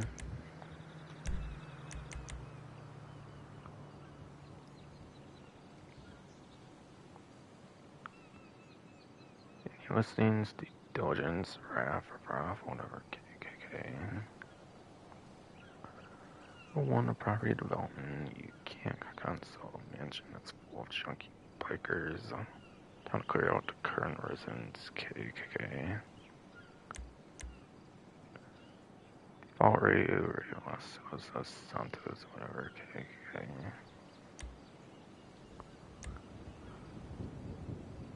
Good to go, I think.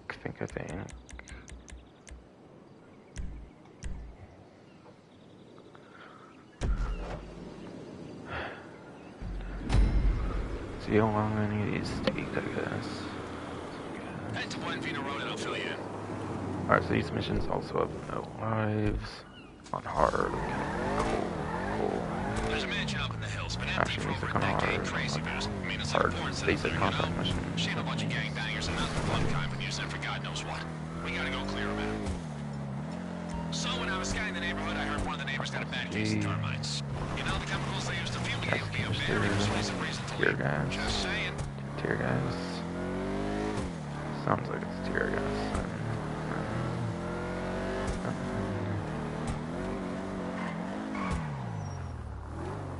You're over here, yes, okay.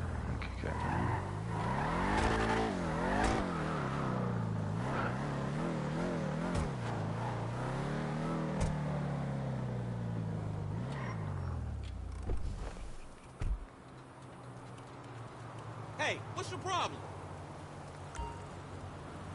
Easy gas or something? I'm not really sure.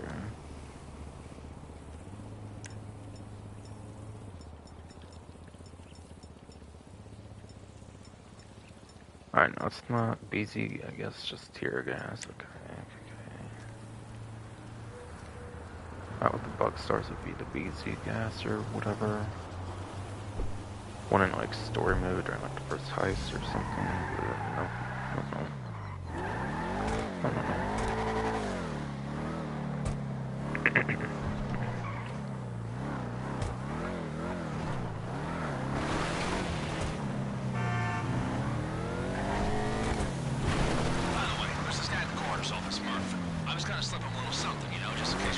It or maybe okay. Sounds like a challenge already.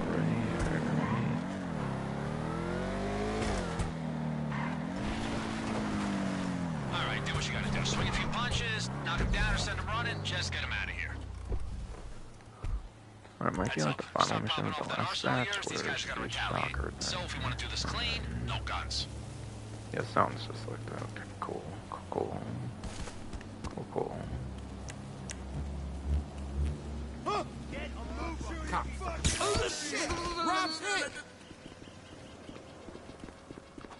The ones that are KO'd, just leave them where they landed. I'll make sure they get cleaned up.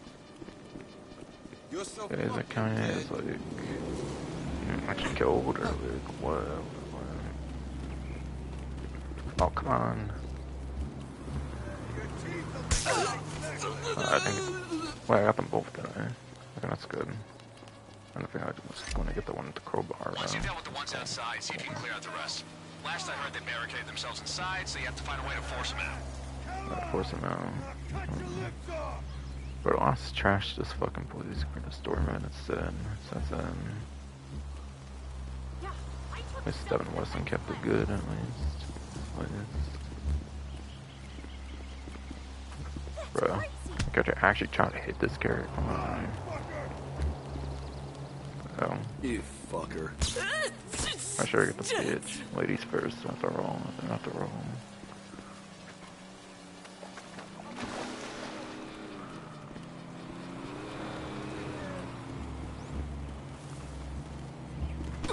What the heck? He tripped up. Did he die somehow? What the fuck? So confused. What the hell happened there? Okay, you followed your instincts. It's gonna cost us a little bit more, but man, I respect your decision. Wait, what? Counted as a kill or something. Blueprints for this So place, and the previous owner so installed a home security system. The Bobcat Rupto 10-10-10. Got taken off the market after it busted the guy's eardrum so hard his head exploded. So you know, it's loud. I'm trying to You set care that thing about off, it's gonna force him right out. unfortunately. Gassing out the ones inside can work if you can find some aircon or something.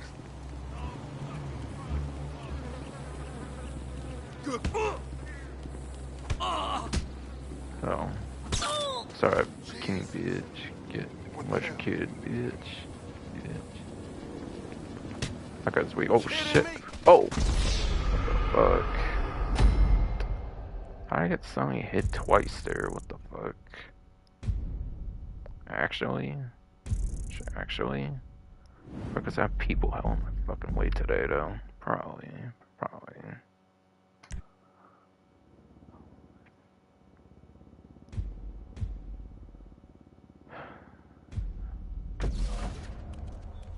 Alright, do what you gotta do. Swing a few punches, knock him down or send him running, just get him out of here. Whatever. Heads up. If we start popping off that arsenal of yours, these guys are gonna retaliate. So if we want to do this clean, no guns.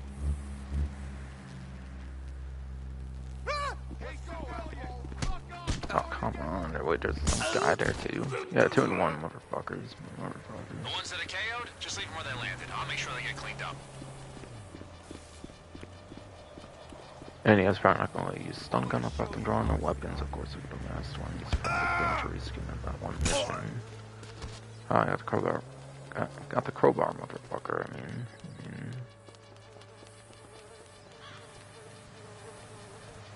Once you're done with the ones outside, see if you can clear out the rest. Last I heard, they barricaded themselves inside, so you have to find a way to force them out. This guy's next to go. There you go. There you go.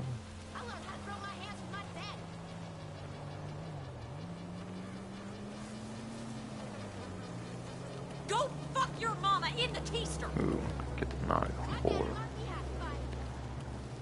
Expecting the American flag or something, I don't know. You're not worth my time. Oh shit. Yeah, that's right. Boy, check on her bra again. No one was killing her. Fools. Someone else. We lost!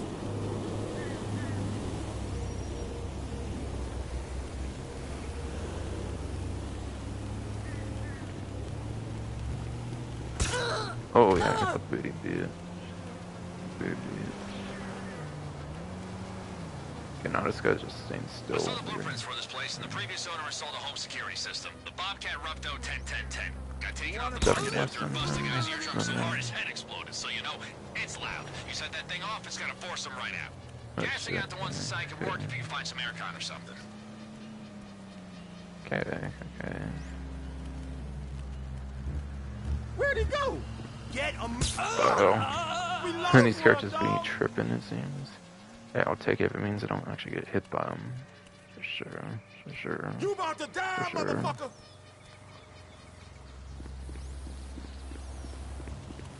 Oh. Whoa. Guy trying to sucker punch me or something.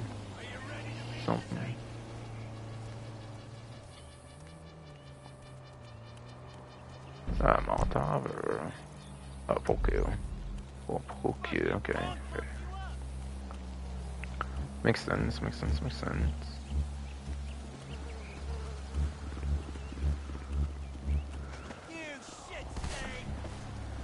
Hey, over here, motherfucker. What are we doing? Go! Stupid character. Golly. How do we just get hit like that? I get it. This is gonna be some fun! Cocksucker! Like, bruh. Like, my character's not even, like, homing into the ones that are nearby like he's supposed to. I feel, though. Like, honest, so annoying. You fucker. Fuck you and your mama! Why I get the guy like that? I honestly had the last fucking time, but whatever. Whatever.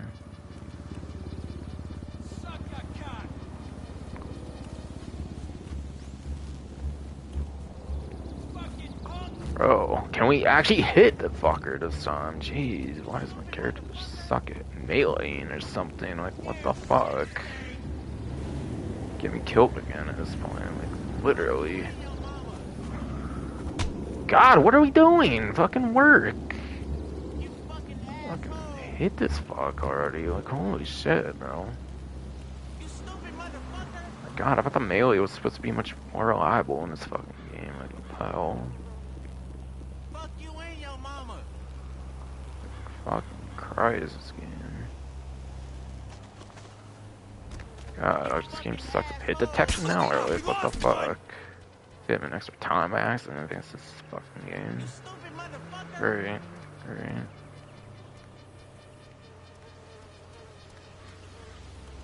Suck your cock.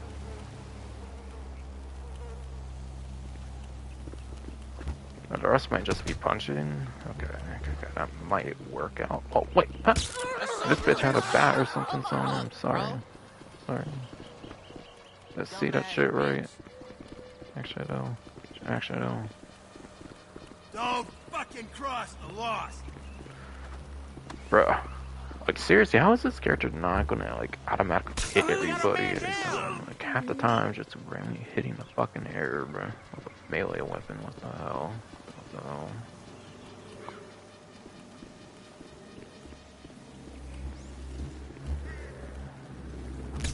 What the heck? Could be hitting down there or something now? I don't even know.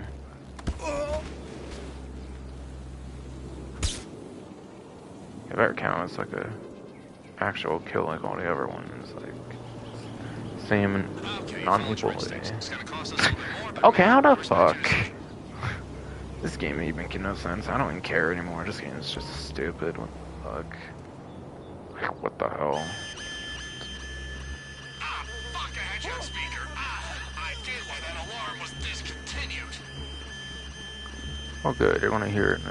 If you manage to get the guys who are holed up inside, Took pay from me because this game's fucking retarded with the goddamn melee apparently.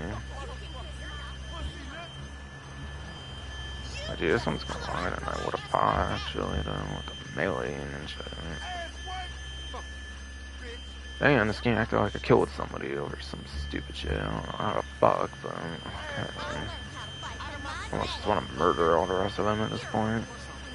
Actually. This game's actually this fucking stupid.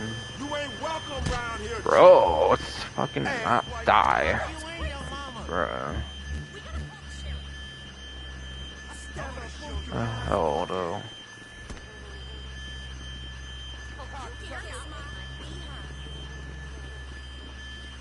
Why did they even make another mission like this shit when the goddamn melee doesn't work as good as it should, bro? Like, actually.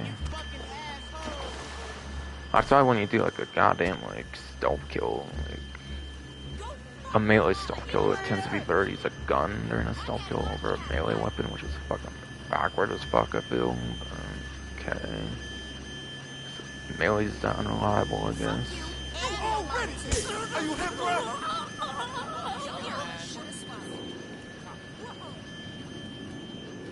Get ready to die. You fucking prick. Kick rocks, you fucking civilian. Say kick rocks or something. Oh, shit. That's it, shit. I heard that right. Hey, I got no motherfucking man. But the trippy ass melee bullshit. Motherfucker! Fuck you and your mama. You old trifling motherfucker, asshole! Okay, what happened to that guy? What the fuck is on him? Yeah, why the fuck the melee just trippy though? What the hell? Fucking hell. Come on, throw down. Yeah, don't get killed by this bitch. Holy shit. You piece of shit! Oh, yeah, I'm gonna use some shit. It's like stepping stones or some bullshit at this point. Yeah, this wall works really well. This game is what I can tell so far. Doesn't Try to get that one with the golf club right now. I guess I should. It's like, damn, she must come like twice uphill at this point. Or not, because she won't be in a good spot for me. Oh shit, did I get 2 or 3 of them somehow with this thing? I'm not even sure anymore.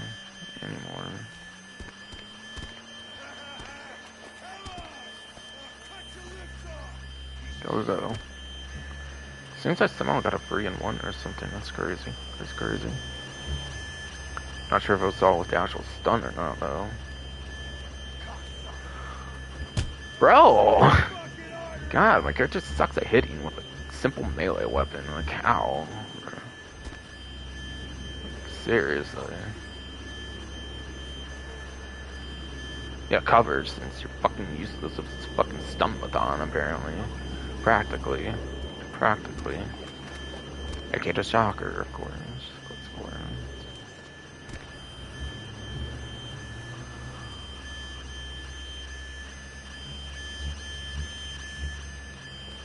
Alright, gainer this time, that's right. Pussy die, bitch. That annoying golf club, shit ass, shit.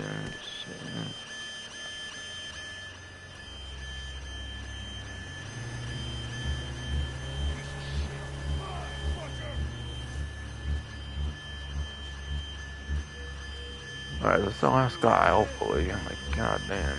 2 of them, okay. It looks like 1 to me. Okay. Bro. Shit, Dick! My god. Hello? Like, hit these fucks. Actually hit these people. Are you just knocking them over? What the fuck? Gotta get back! Yeah, this game be hella trippy with the goddamn melee though. Like, wow. Holy actual fuck. Bruh, can we do this? That's alright. That's alright. How's it looking? A little messy out there?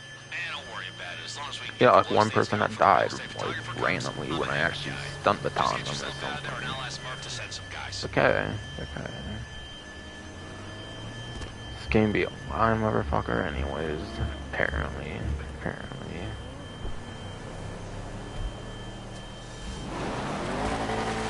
I might for sure have time for one more mission at least. I might not be gun vandal later, some bullshit. Actually.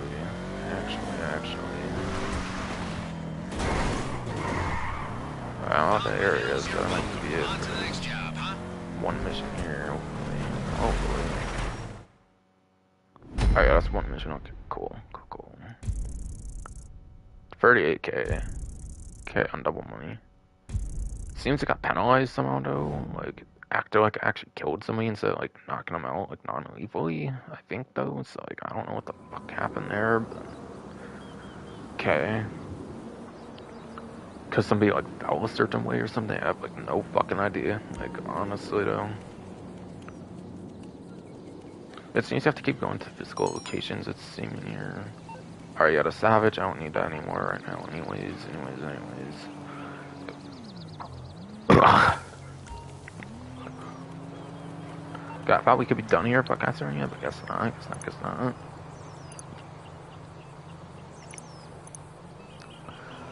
But you might be able to get like 70-80k from these missions on 4 times of plus right now. That's actually pretty insane, actually.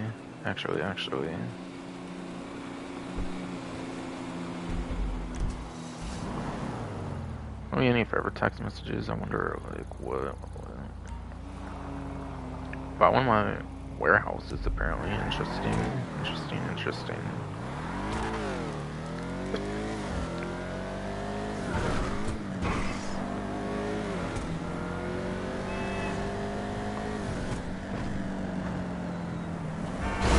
Bro, wow, okay.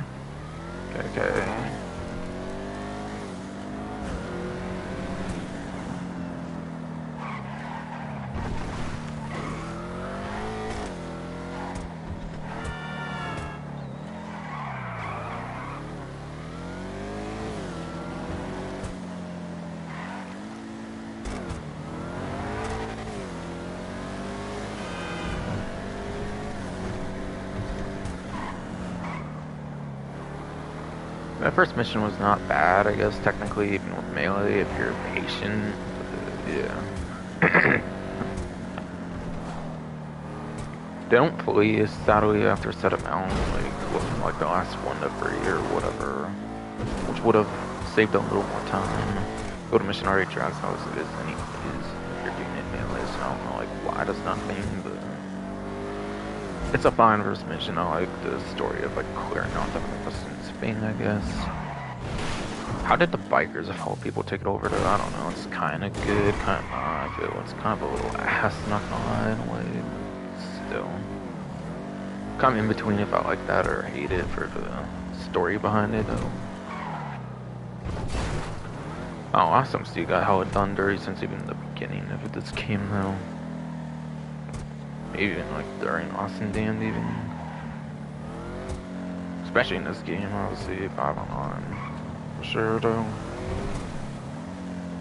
If Trevor just came to kill Johnny Club, it's just because, oh, his character is supposed to be crazy, psychotic, or something. Don't know. Like, actually kind of pathetic, though. For real.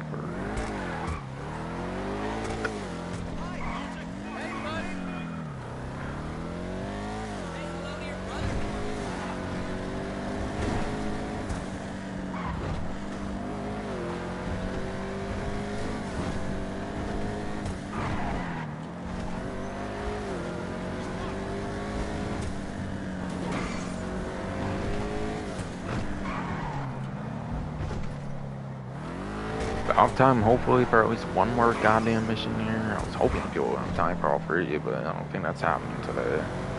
After everything's been going on, honestly. Especially because this fucking ass hurting me, especially though. Which is fucking irritating. Whatever.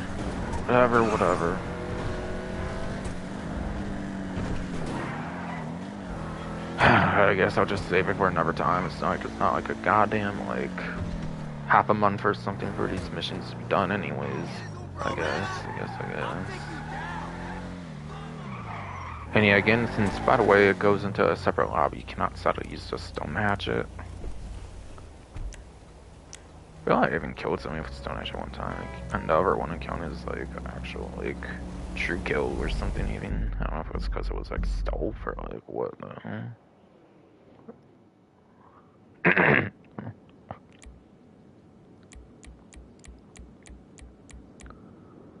Alright, roll to a property development. No unnecessary costs. Need building supplies, and I know a construction site that's full of them. Let's go borrow some, huh? And new listings, fixes, and fittings. Raff, okay.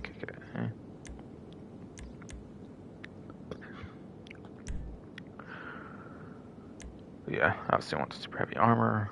Default radio, apparently, Los Santos rock radio. Okay.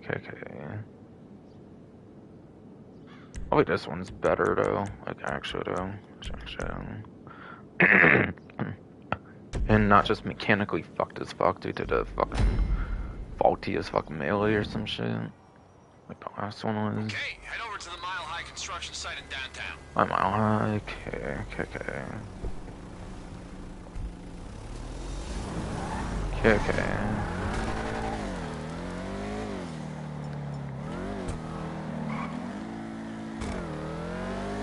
I might have to take a shower, by the way, like, after this thing, so I might have to be, and eat and all kinds of stuff. It might be a while after this mission, by the way, but hey, this is Los Santos. No shit, every construction company's mob endorsed. So listen, you don't gotta feel bad about, stealing a load of materials from STD's site. It saves us money, keeps their guys happy, and I mean, have you seen how long they've been working on that complex? Fuck 'em.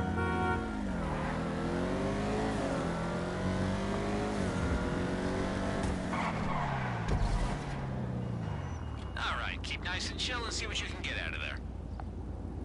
Alright though. I'm gonna refresh my desktop version to see on my phone, make sure everything seems to be going fine. Okay, yeah.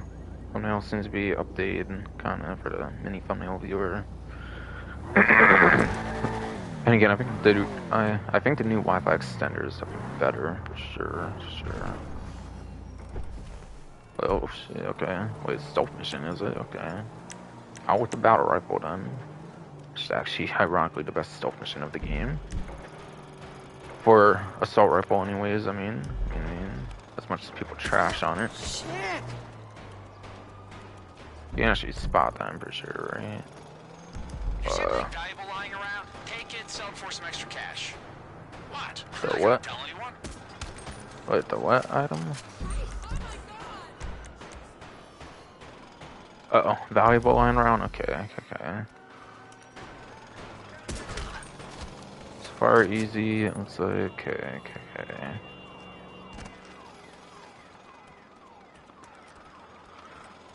I like my stealth missions for sure. Okay, might not be a good time there. Tools for cash reward if the materials are delivered successfully, okay.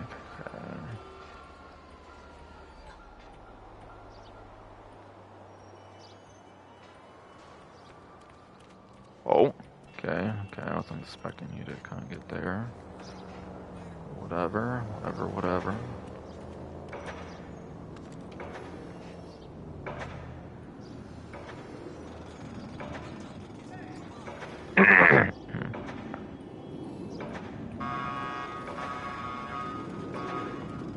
Alright, might be getting to a time where I can maybe get away with something here.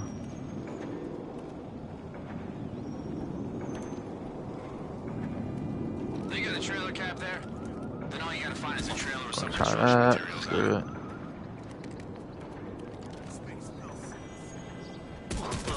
I got them both. Maybe two-bird one stone headshot with this thing, which is why the battle rifle actually tends to be the best assault rifle for the game and all that. For that. Okay, 1, 2. Easy so far.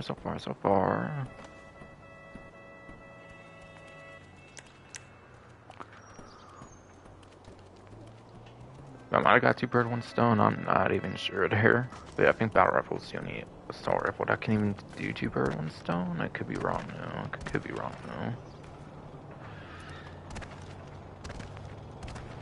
Are you serious, bro? Can't even just climb the little incline, like, bruh. Of course not. God forbid I even try to get a little creative with this game. Actually. Guess I'm going up to here and stuff, trying to go around or something. Something.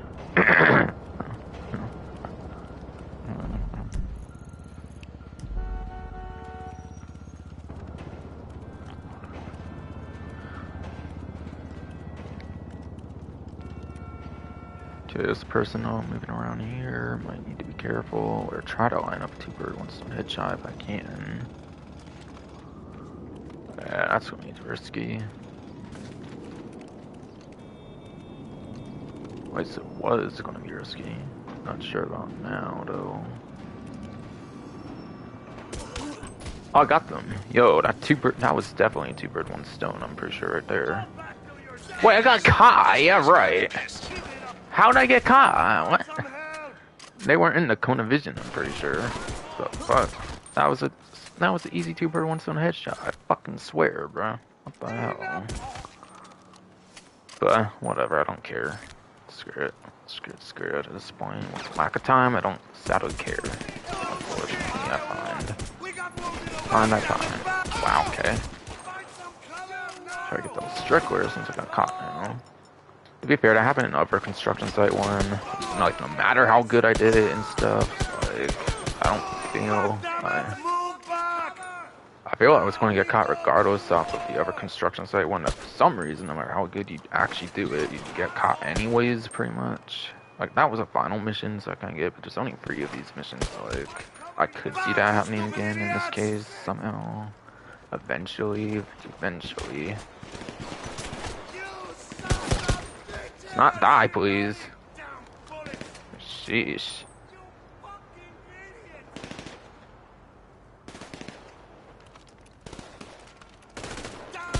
Die, fucker. Okay, trailer. Alright, that's the materials.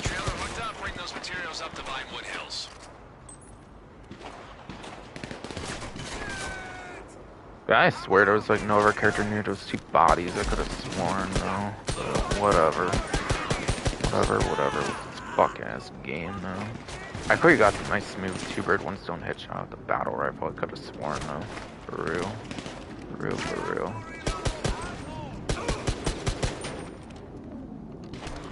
Bro, come on. Come on.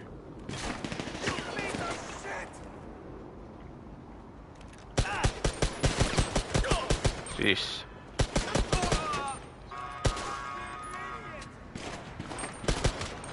Okay.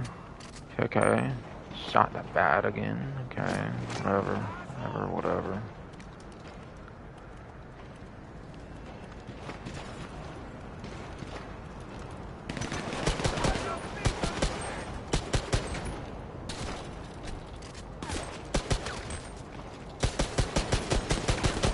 Oh, sheesh. Sorry, got your legs, motherfucker. Got your legs.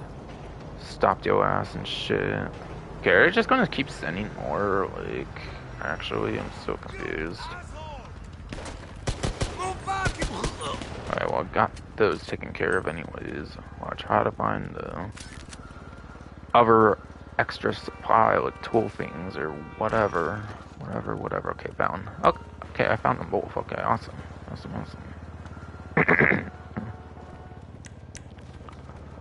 But it doesn't seem to really get anything extra if you stealth or not. Anyways, the freaking stealth's not a big deal. Really though. But again, I swear there was like no other character like near me when I did the 2-bird 1-stone headshot. I'm pretty sure there was no cones of visions actively looking there or anything. But whatever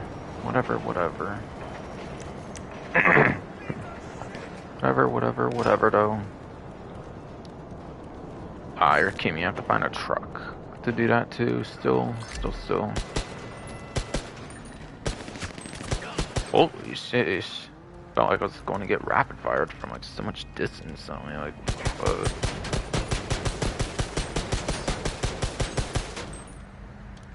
I can like shoot the lasers and bullshit. Okay, got him though.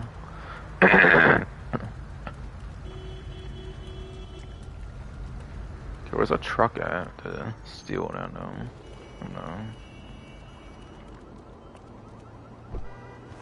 I have to just find one in the world or something. I'm not really sure. Sure, I could find one like a Legion or something. I'm sure it's probably easy to just find one in like a Legion or something. I don't know.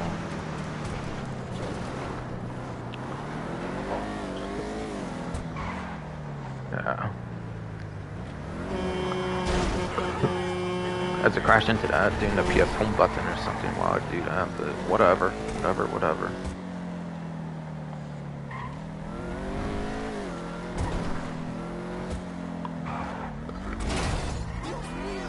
Where's this fucking truck trailer at, bro?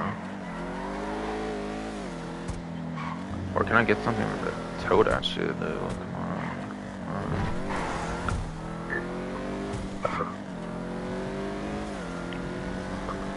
I want to try over here because there's like the gas station stuff around this area. I think.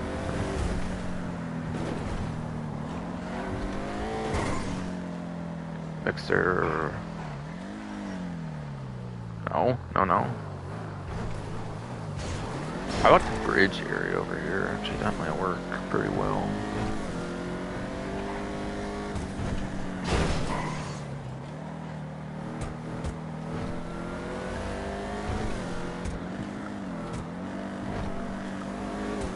Can't exactly use Phantom Legend here, I'm guessing, because it's kind of like a contact mission, I'm guessing.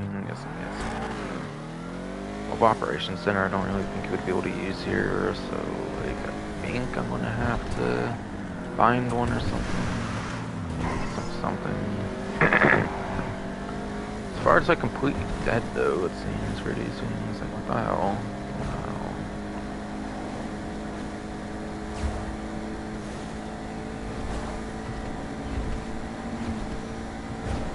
Sometimes it's just not purposely going out the way or something, like not spawn them or something. I'm so confused right now. I haven't seen a single actual like towing trailer being here Never the fuck, like, why? Is there a reason I'm not seeing one there? On, like, a whole industrial-ass bridge area thing, whatever the fuck.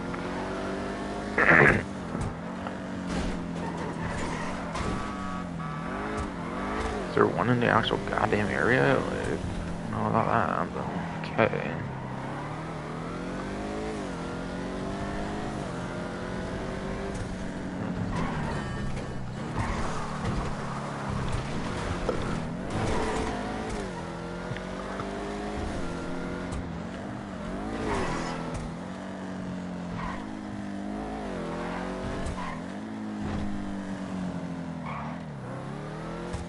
It might be kind of over down there or something.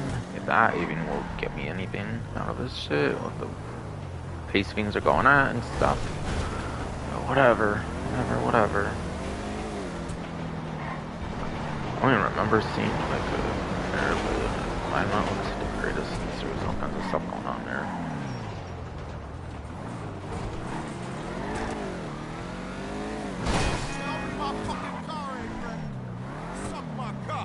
This is like a Legion-ish area, right? Fuck. Over here is just something? Jeez. Fucking chill, bro. Chill, bro. Fuck, bro. I'm gonna find a vehicle like that, though. I'm trying to find out, bro. Shouldn't need to look something like that up, that's for sure. Like, obviously there's like, this should be something. The docks, yeah, the docks over there, I guess, like, try, sure, fuck, Christ, try everything, but, like, where it should be, I guess.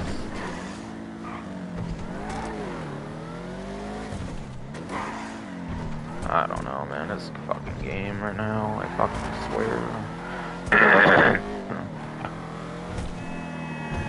I don't know, man, this fucking game right now, man, I fucking swear.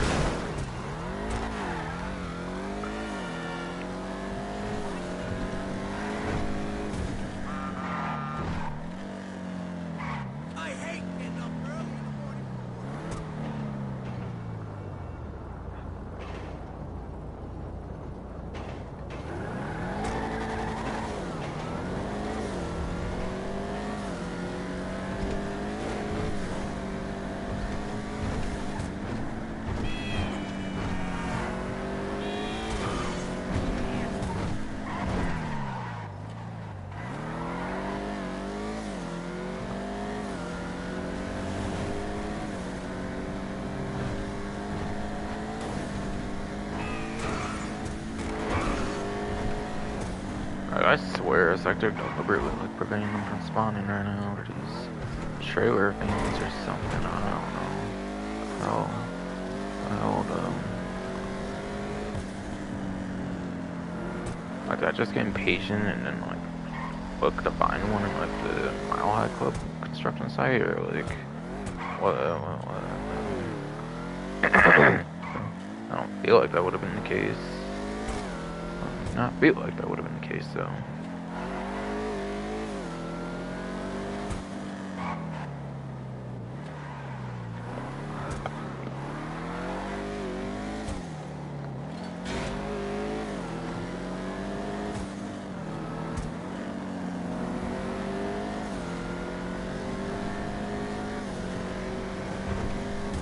Oh yeah, by the way, for the melee things, for those two melee missions, by the way, you could maybe use like a HSW Hotshot Drag or like some motorcycle, by the way. One weapon, obviously, that was preferably with the shocker, basically. If you have that, or whatever other option, really though. Thought of that might be a good option, but yeah, I didn't really want to be on a motorcycle the whole time, though.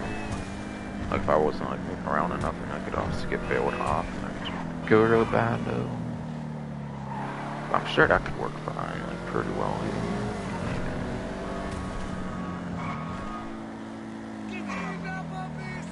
I'm so confused, like where's the damn truck for this thing?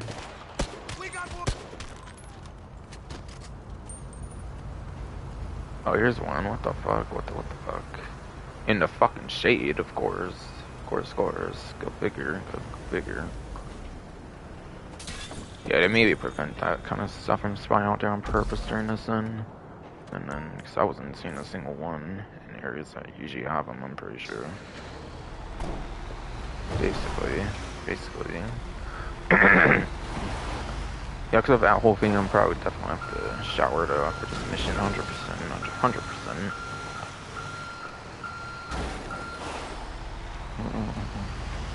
Sorry about that, so sorry about that.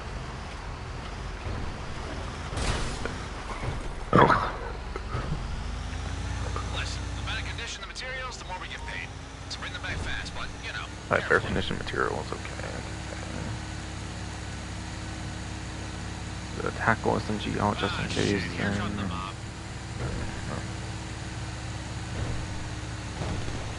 Alright, as many as possible for higher payment. Okay, it's a way to get higher payment as well as a totally stolen. Oh, sheesh. Holy shit, bro. Trying to duck with the cross button, by the way, so I recommend ducking with like cross A or whatever TC. Probably to reduce the amount that you get shot, basically to not die, or just snack, obviously, or obviously just snack, obviously. The OG fashion for the interaction menu for the vehicle, I think is still the way to do it for vehicles, but vehicles are always considered. I don't know why they're so pissed. The sure shit are gonna use this stuff to build that fucking skyscraper. And the skyscraper, yeah. Shit's been under construction for the whole time of the game, basically. Running joke basically with the community with this fucking vehicle fucking trying to push me a certain way. This fucking mule. Like, bruh.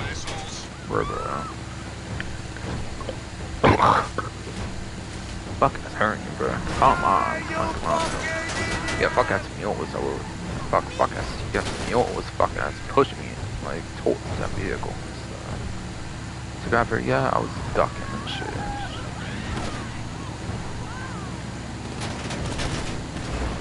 Sorry, ran for the center here. Yeah. Got a good bit of this slide still, it seems like enough at least, or whatever. Did something fall off? No, don't tell me. I'm fucking Bruh, curious. we're just probably did, I don't know. Saying that shit. Whatever.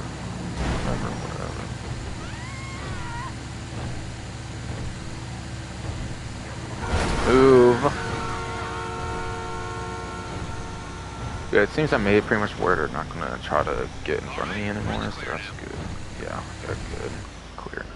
Clear now. How we doing? Looking good? Of course we look good. Home stretch, baby.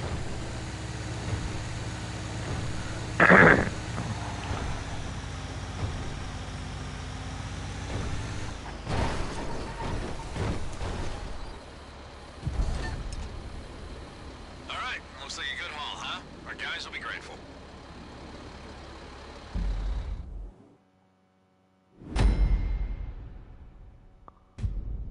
Third bonus, 18,666, okay. Oh, I got 6K on that, yo, okay. Didn't get stuck the whole way through, but like... Again, that one construction site one for the final mission, I feel you just eventually get detected anyways. Like, I don't know if that's the same case in this one, because I swear I got a clean, like, 2 bird, 1 stone on the battle rifle. I swear it did. I don't remember getting detected during it, even if I was kind of close. And even if it did, I did shoot pretty quick and everything. And got those both characters after all, and I don't remember anybody in the Cones of Vision again.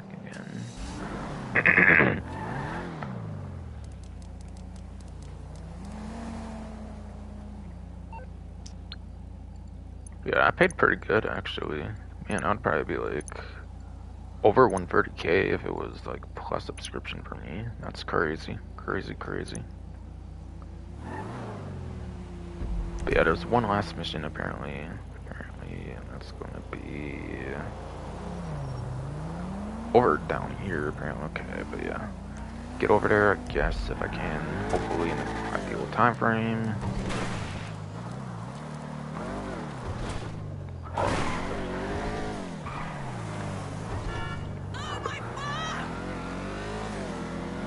And yeah, I want to go over gun van if I can, and then the last mission, if my stream works by the time I can get back to it, basically.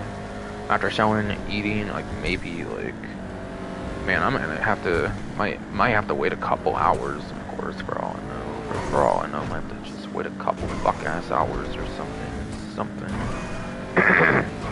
Unfortunately, this is a fuck-ass world and shit.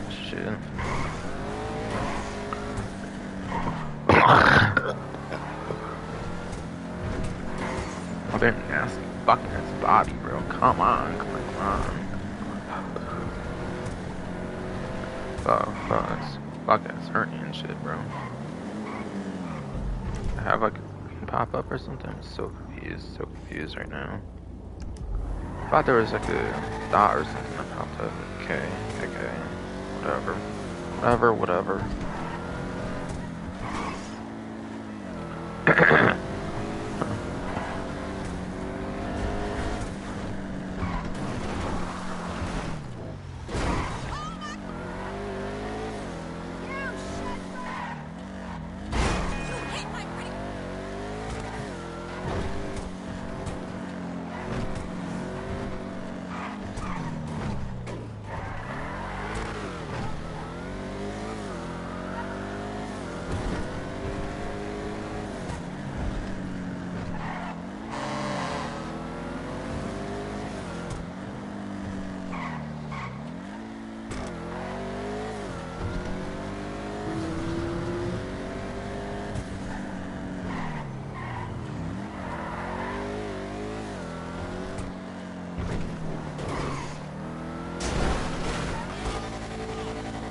Beers don't ask mission, apparently. I think I'm just gonna stay in the car with the thing now. That way I can't exactly get, like, kicked out.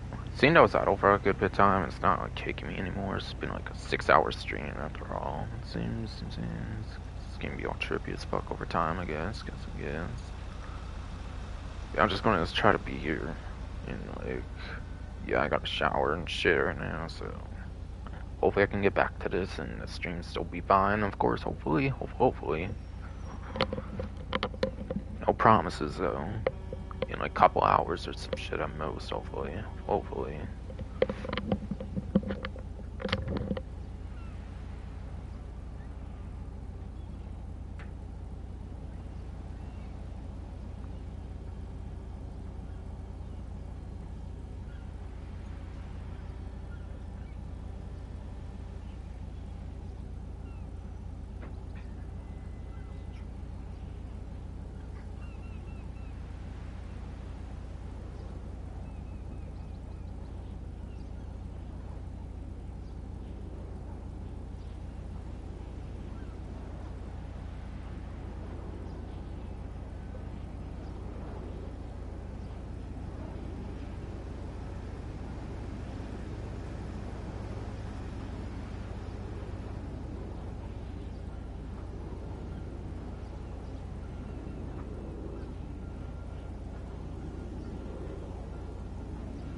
Okay, fucking, I want to see if I can try to get for this gun van quick.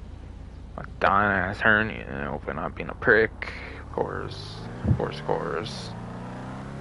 How am I driving with my legs right now? Fucking stupid body, bro. I am. Hell.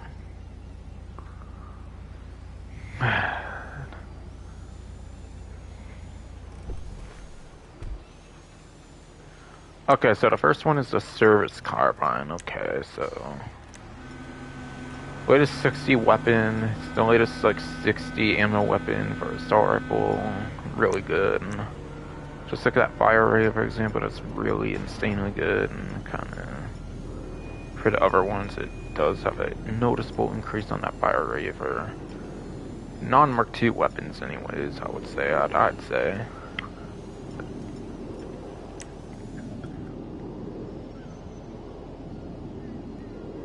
This all-around a very good assault rifle. Assault rifles are some of the best all-rounder weapon sets for something like the Combat MG. Basically.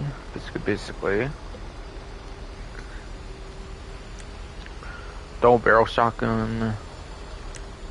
Sucks in this game, unfortunately, compared to like even the first Red Dead Redemption, since you have to shoot both bullets at the same time.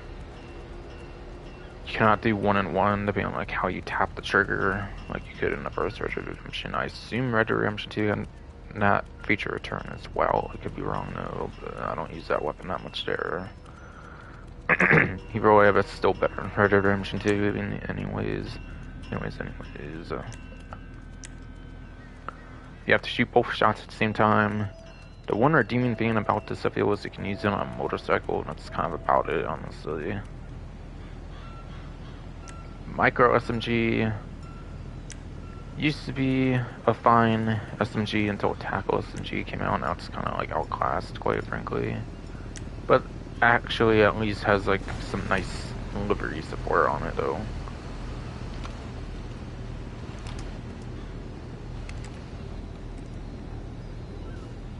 But yeah, Plus subscription also got like certain like liveries. There might even be like a camo livery right now that I'm not repping right now. That was for non-plus. So there's some pretty nice livery support for that one.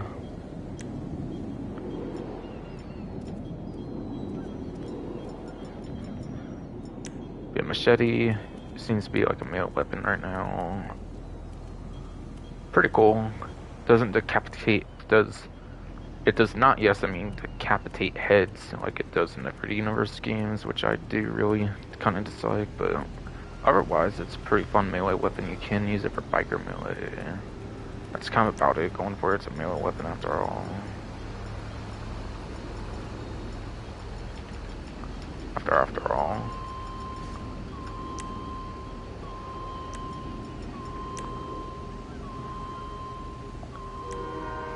And then you're 50% off. You have the compact EMP launcher. It is a half-off weapon.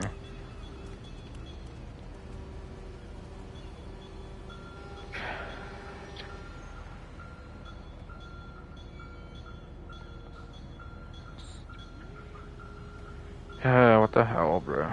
Like, people need to leave me the fuck alone today. Like, holy fucking hell. God, bro. I just still at the Mexican restaurant as far as I can tell. Okay, so I still have maybe a bit more time. I could probably go over the whole gun ban. I'm definitely not going to do this last mission until I'm done, though. I even have to save it for next time. I don't fucking know, depending on like, the quality of the stream and shit. Okay, I have to read interruptions and shit again, I guess. Half off the compact EMP launcher. It has the electromagnetic pulse like grenade things, kind of like DMP, like mines added initially in the Arena Wars DLC. Where, yeah, electromagnetic pulse, it does stop vehicles and stuff. You can use it on a motorcycle, which is a moving vehicle, of course. It does help significantly in terms of the utility, like usability of it. Very nice utility weapon. It's not air burst though, like up in atomizers. You can't really use it for aircrafts. Pretty much limited to air vehicles. Pretty much, yes. Limited to air vehicles. Or no, I mean, it's pretty much limited to land vehicles, not air vehicles. I mean, it cannot really deal with air vehicles, but it can deal with land vehicles pretty much. Weapons sadly do not get disabled on vehicles at all. Unless it's the Buster Attack Chopper, I think it's the one I heard that does get the weapons disabled, since apparently on that one it's attached to the engines for the weapons. Pretty much any other vehicle in the game does not have the weapons attached directly to the engine, so still gotta watch out for weapon usage 99% of the time.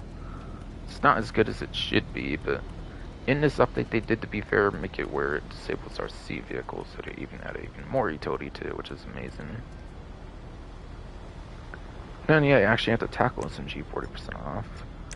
Best drive-by weapon in the game with 36 to 60 ammo. AP pistol, I mean, has 36 ammo. This has 60, which is plus 24, and you can use it in lots of different vehicles. So I was using it. I had it out just in case for the semi-truck or whatever I was in for that mission after all. So yeah, you can use it in just about any vehicle in the game, which is nice. There are certain vehicles that will better drive-by weapons, being like what they are, like side seats with like side seats of helicopters, Moonbeam, Phantom Wedge, etc, etc, etc.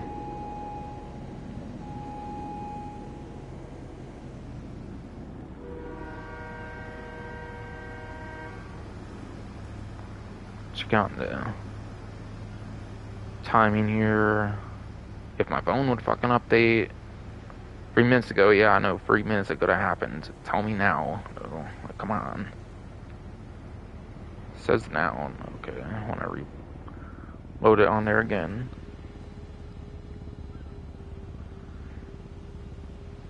Yeah, Tackle SMG speaks for itself. It's like the best drive-by weapon of the game, basically, which is cool. Which is cool.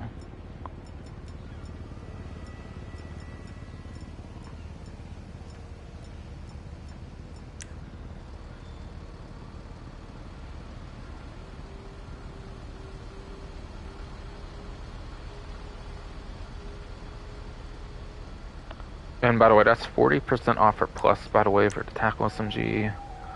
So if you do have the subscription, it's 40% off, apparently, for this particular event. Again, Compact EMP is the 50% off for any player, so it doesn't matter what platform you're on for that. This one has to be on the newer platforms, the 9th generation consoles, PC enhanced. For the discount for 40%, otherwise it's basically available for normal price. Besides for maybe like a 5% discount just for being at the gun van. And it is also a gun van exclusive, by the way. EMP launcher can actually get the agency or the gun van. The Tackle SMG is a gun van exclusive. I think every other weapon you can actually get anywhere, basically, kinda. Alright, well, okay, for throwables. Wait. Oh, there's free baseball bat as well, okay. But baseball bat has delivery support on it. Only free one you get is a Fatal Incursion, which is kind of unfortunate. I'm not the biggest fan of the Drug Wars, like, tier 2, like, Fatal Incursion. Plus subscription is all kinds of different ones. If you've been, like, on the Plus subscription, like, a lot of times for some reason, like, paying for it and everything, then you definitely have a ton of amazing delivery options, though. Otherwise, it is usable in Biker Melee. Otherwise, very much is usable for Biker Melee. And I don't think you can actually buy ammunition. You have to get the gun van. I believe it's actually gun van exclusive for the most part too, actually. So that's interesting. Throwables, you have proximity mines. As the name suggests, it does blow up within. Don't twist this circle, come on. But yes, as the name does suggest, it does blow up within proximity for the proximity mines. So that's cool. That's cool.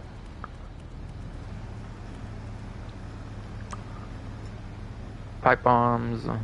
But you can use it as a very good anti-grief tool. Especially a very good anti-grief tool, especially.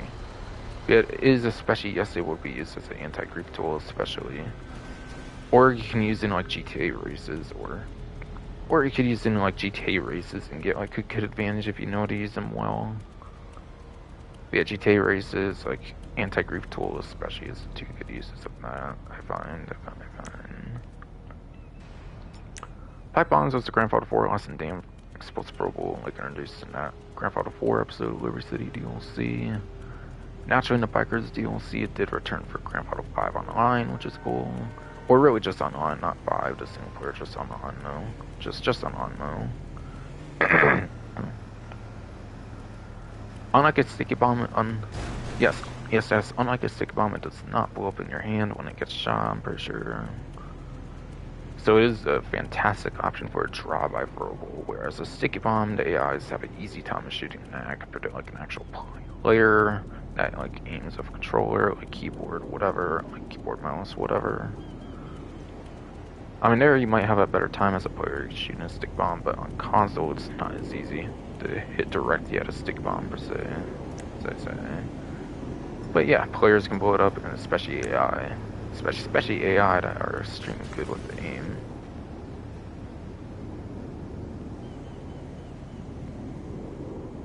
And then last but not least is tear gas. Good for room clearing, as the one mission pretty much showed for the Devin West Mansion one, where it was pretty much suggested you could use it for room clearing pretty much, since you grab them like by the Buckstar van and everything. Again, once more, very good for clearing rooms and stuff, and interiors and all that kind of stuff. And that will do it for the gun van contents, and hopefully I can do this last mission later in the stream, hopefully. Because that's the last thing I pretty much need to do now. But that'll have to be for a while from now, unfortunately, so hopefully I got time. Hopefully I have time later.